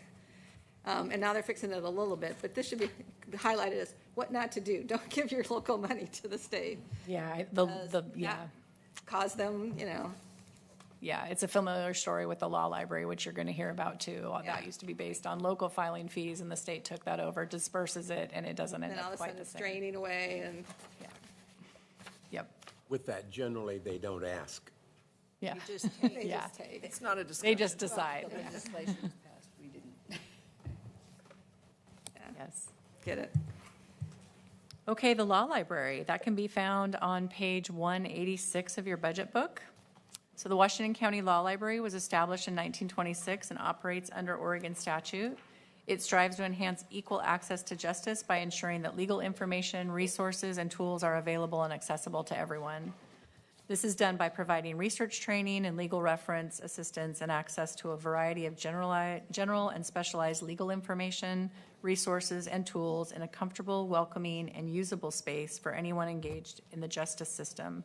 This includes litigants and those facing legal issues, as well as attorneys, court staff, the judiciary, and other governmental organizations. The law library is governed by the Washington County Board of Commissioners in consultation with the Circuit Court presiding judge and advised by the Washington County Bar Association's Law Library Committee. The law library has reached a critical funding point, which I'll talk about in the following slide. The challenges that brings makes these accomplishments even more meaningful, and a few of those highlights include strategic staffing realignment to maintain reduced services amid funding gaps. So the law library is staffed by 3.50 full-time equivalent positions. However, with staff attrition and knowing that the fund balance was ending and the lack of funding at the state level, our law librarian is currently the only full-time permanent position, and she has chose to fill the remainder of those positions with variable hour staff and has about 7 positions hired right now. As you might guess, there's many challenges to having variable hour staff, including scheduling, continuous training, and then a risk of a higher frequency of turnover. However, she's turned these challenges into opportunity where she's really built upon the staff's strengths and the skills that they're bringing to the position, and they're able to complete some projects and really get into like some specialty areas that they have that special skill in so that she can move projects forward.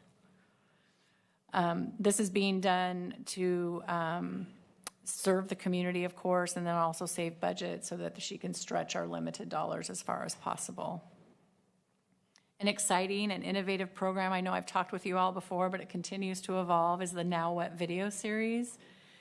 Under the law librarian's leadership it's become just a better version of itself to address the scarcity of low-cost legal services and advice. This volunteer-led initiative allows patrons to submit common legal questions for recorded attorney responses.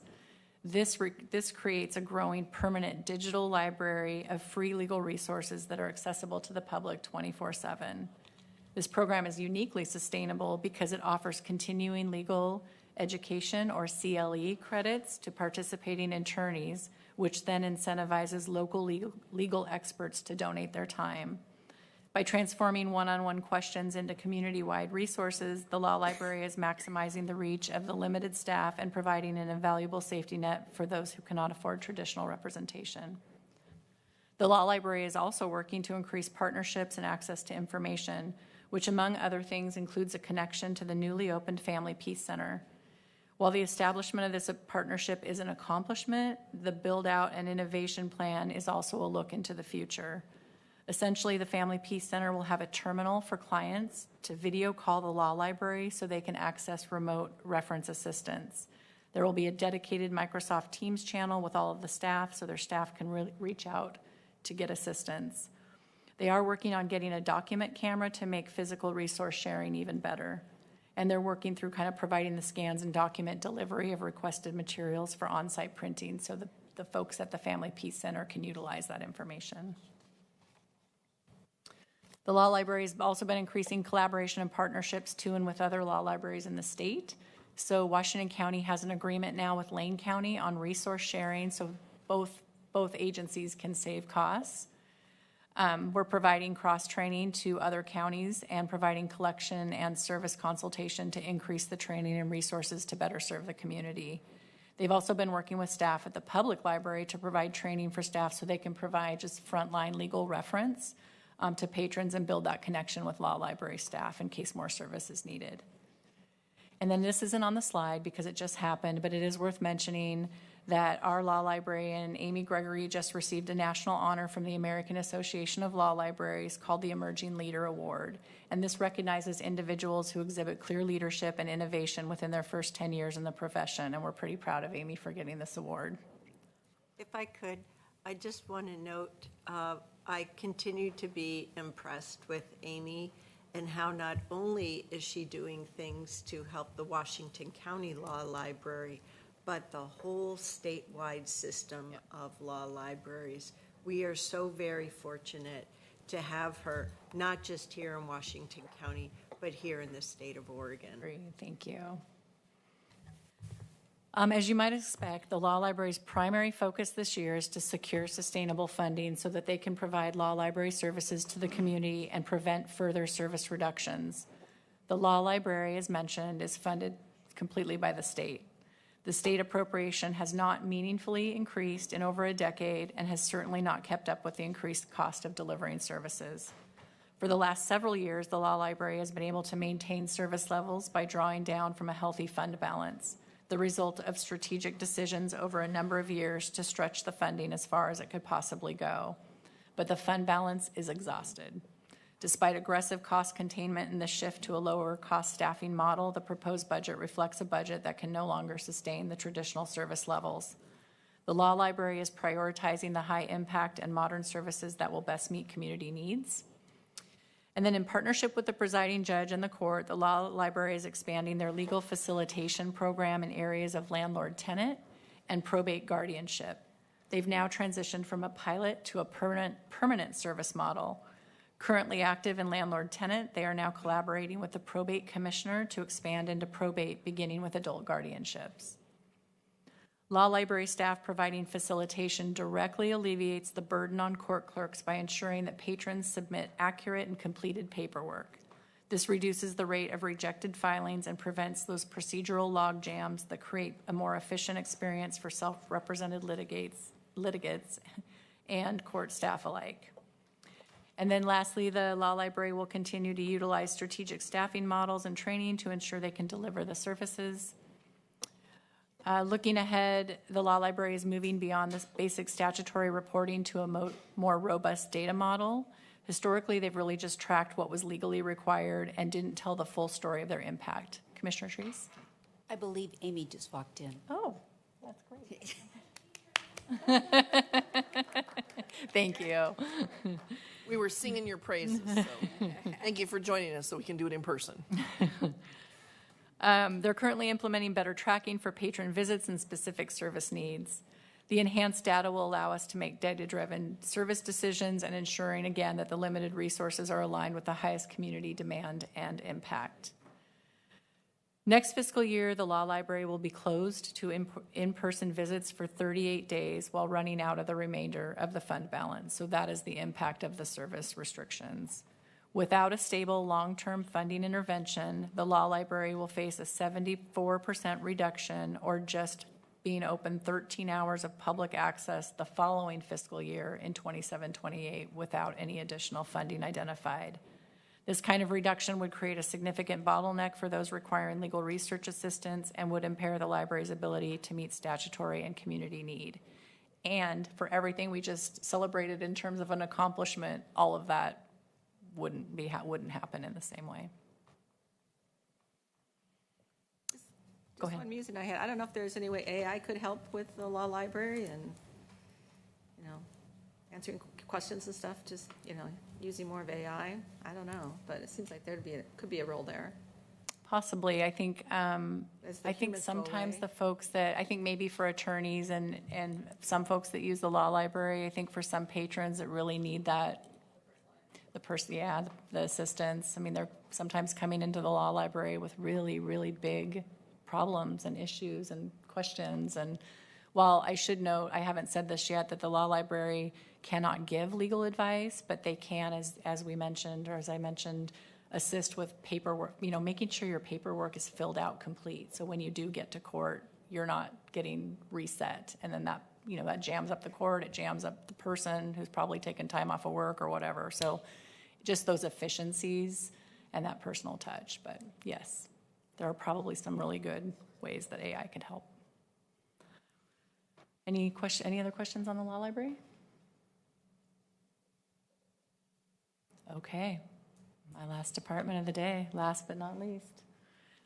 Justice Court can be, Can I just mention, in terms of AI, if you create an AI model, the AI vendor that you're using still owns that code. So you pay essentially a subscription rate per year. So AI isn't necessarily free and isn't necessarily reducing your costs. Thank you. Unless they could use unless you can use, AI has been involved in IT, right? You have a contract, or are we paying for some AI services that the library could use? I do AI, but I always do it free. I don't pay Claude anything. Yeah, I think this is just an area that's continuing to emerge and that we're exploring, and so. Our current tools are primarily internally focused, though. Copilot for employees, which is part of the Microsoft package, Grammarly. Those tools have really improved staff efficiency. It doesn't replace staff work, but it just makes it more efficient, especially writing or research. Thank you. Okay, Justice Court can be found in your budget book on page 218. The Washington County Justice Court is the last of 4 justice courts established in 1915. Despite being a state court, it is the only court administered by the county. Oregon revised statute mandates that Justice Court has jurisdiction over vehicle code violations, county code violations, civil claims for economic and or return of property damages not to exceed $10,000, enforceable entry and detainer, or FED, or eviction hearings. The Justice Court is presided over by an elected justice of the peace. And Aaron, I don't know if you saw Judge Cross. Oh, good. I was right behind, right behind you. You did. I was like trying to look out on my peripheral and I couldn't see you. Welcome. Thank you for being here. In this current fiscal year, the team has had several accomplishments. They've continued to work on translating key court documents from their diversion and small claims program in Spanish. They've implemented the ability to e-file for civil filings. And then Justice Court has also had some innovative programs. They've launched a deferred adjudication program for uninsured drivers, which is a violation under statute. Of the 505 defendants cited to date, 69 have enrolled in the program. Participation is voluntary, and the program allows people to resolve their violations without having to file an SR-22 certificate of financial responsibility with the DMV. This avoids the resulting increase in insurance premiums, and for most people, having to file this form will nearly triple their normal insurance cost. The court has another deferred adjudication program for individuals cited for operating a motor vehicle without a license. This program is also voluntary, and after the individual submits a plea of guilt or no contest and pays the $125 filing fee to the court, they are given 90 days to obtain an Oregon driver's license. Once the individual presents the license to the court then sets a review of the individual's status 1 year from that date, and then at the time of the review, if the person has maintained an active license for the full 12 months without any interruptions, the court will dismiss the case. If there has been a disruption, the conviction is entered on the individual's record and the fine is imposed. These program goals are to help educate the community, increase compliance, improve public safety, and reduce repeat violations. The Justice Court is proposing a few fee changes for this budget year. The vehicle compliance fee will go from $25 to $40. The Vehicle Compliance Program was started decades ago in conjunction with the Sheriff's Office on the importance of fixing some things, such as a vehicle registration, carrying proof of insurance, or a correct installation of child safety seats, for an example. The goal is to work on fixing the issue, not just imposing fines. It's more important to correct the behavior. This is the first time the fee for this program has been raised, and it reflects the increased costs of services, such as staffing and supply costs.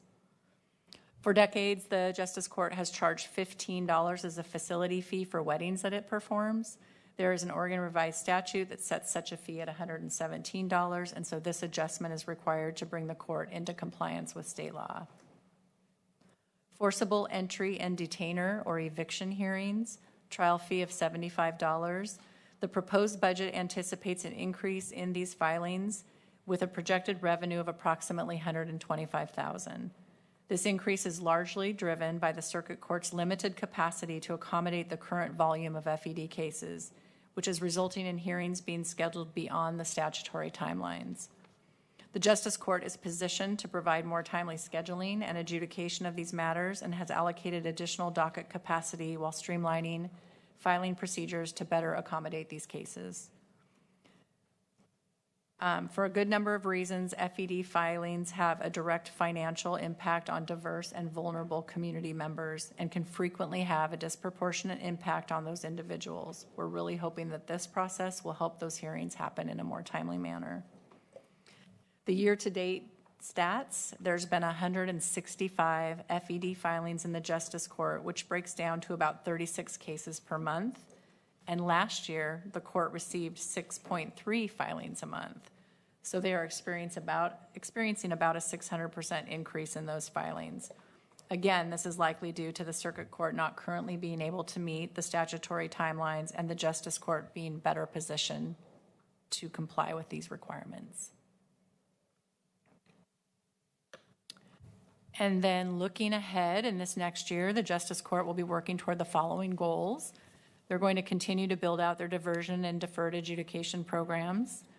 They'll be facilitating the increase in FED filings, which I just mentioned. We're hopeful that this can help reduce the burden and the backlog on the circuit court and ensure that the timelines are met. It may also increase revenue, which will support additional staffing needs commensurate with the increased workload. Another exciting project that's happening this year is an ITS capital project, which will provide listening assistance devices for the courtroom to ensure Justice Court is ADA compliant, and they'll have a smart TV installed with video technology to support virtual court hearings. This could also help out-of-state litigants. While great work has been done in the area of translation, Justice Court will continue to translate important court documents into Spanish. And they're working to expand digital and paperless processes to improve efficiency and emergency preparedness. This budget has no position changes included. There are, though, a couple areas of caution, including the ongoing impact of low citations from the Sheriff's Office and the impact that that has on the revenue of the Justice Court. And they're cautiously working to innovate new programs while also balancing staff capacity limitations that continue to allow them to meet community needs. So it's always exciting to say, we're going to do more. Here's all the more things we're going to do, and yet we don't have any additional staff resources. So they're really trying to balance what that might look like this next fiscal year. Commissioner Schneider? Yeah, can you comment a little bit more on this impact of the low? Is that meaning low volume of citations? Low volume of citations. Okay, because there's less deputies doing traffic full-time. The ones that are doing traffic are doing it, are writing less citations per day. There's probably a myriad of reasons why, and we can get a chart to your committee that shows the decrease in citations really for the last decade. I know the Justice Court, Judge Cross and I are working with the Sheriff's Office to explore that a little bit more, but there is a decrease in tickets that are concerning and not commensurate with what we feel is the increase in driving accidents. And behavior. Right. Yeah, I guess I don't know if that can be added to the Q&A, not the volume, sure, but like a little bit of the why. Right. Yep. What you can learn from the Sheriff's Office, perhaps. Yeah. thank you. We can include that, at least some preliminary information, and then happy to talk with you more about it. I just want to say that Judge Cross was the featured speaker at one of my town halls last year, and it was fascinating. He often goes to different organizations and talks about the Justice Court. We've got a great judge in our Justice Court.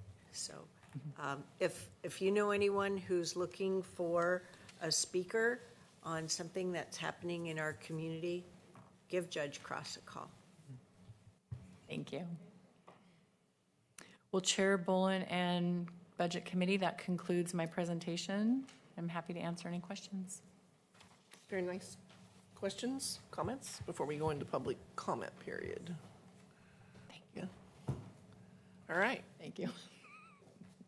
So hearing none, I guess you're dismissed until Thank you. later. Thank you for a nice job. We appreciate it. Thank you. 3:31, we're back on schedule. Time for public comment. Do we have anybody signed up?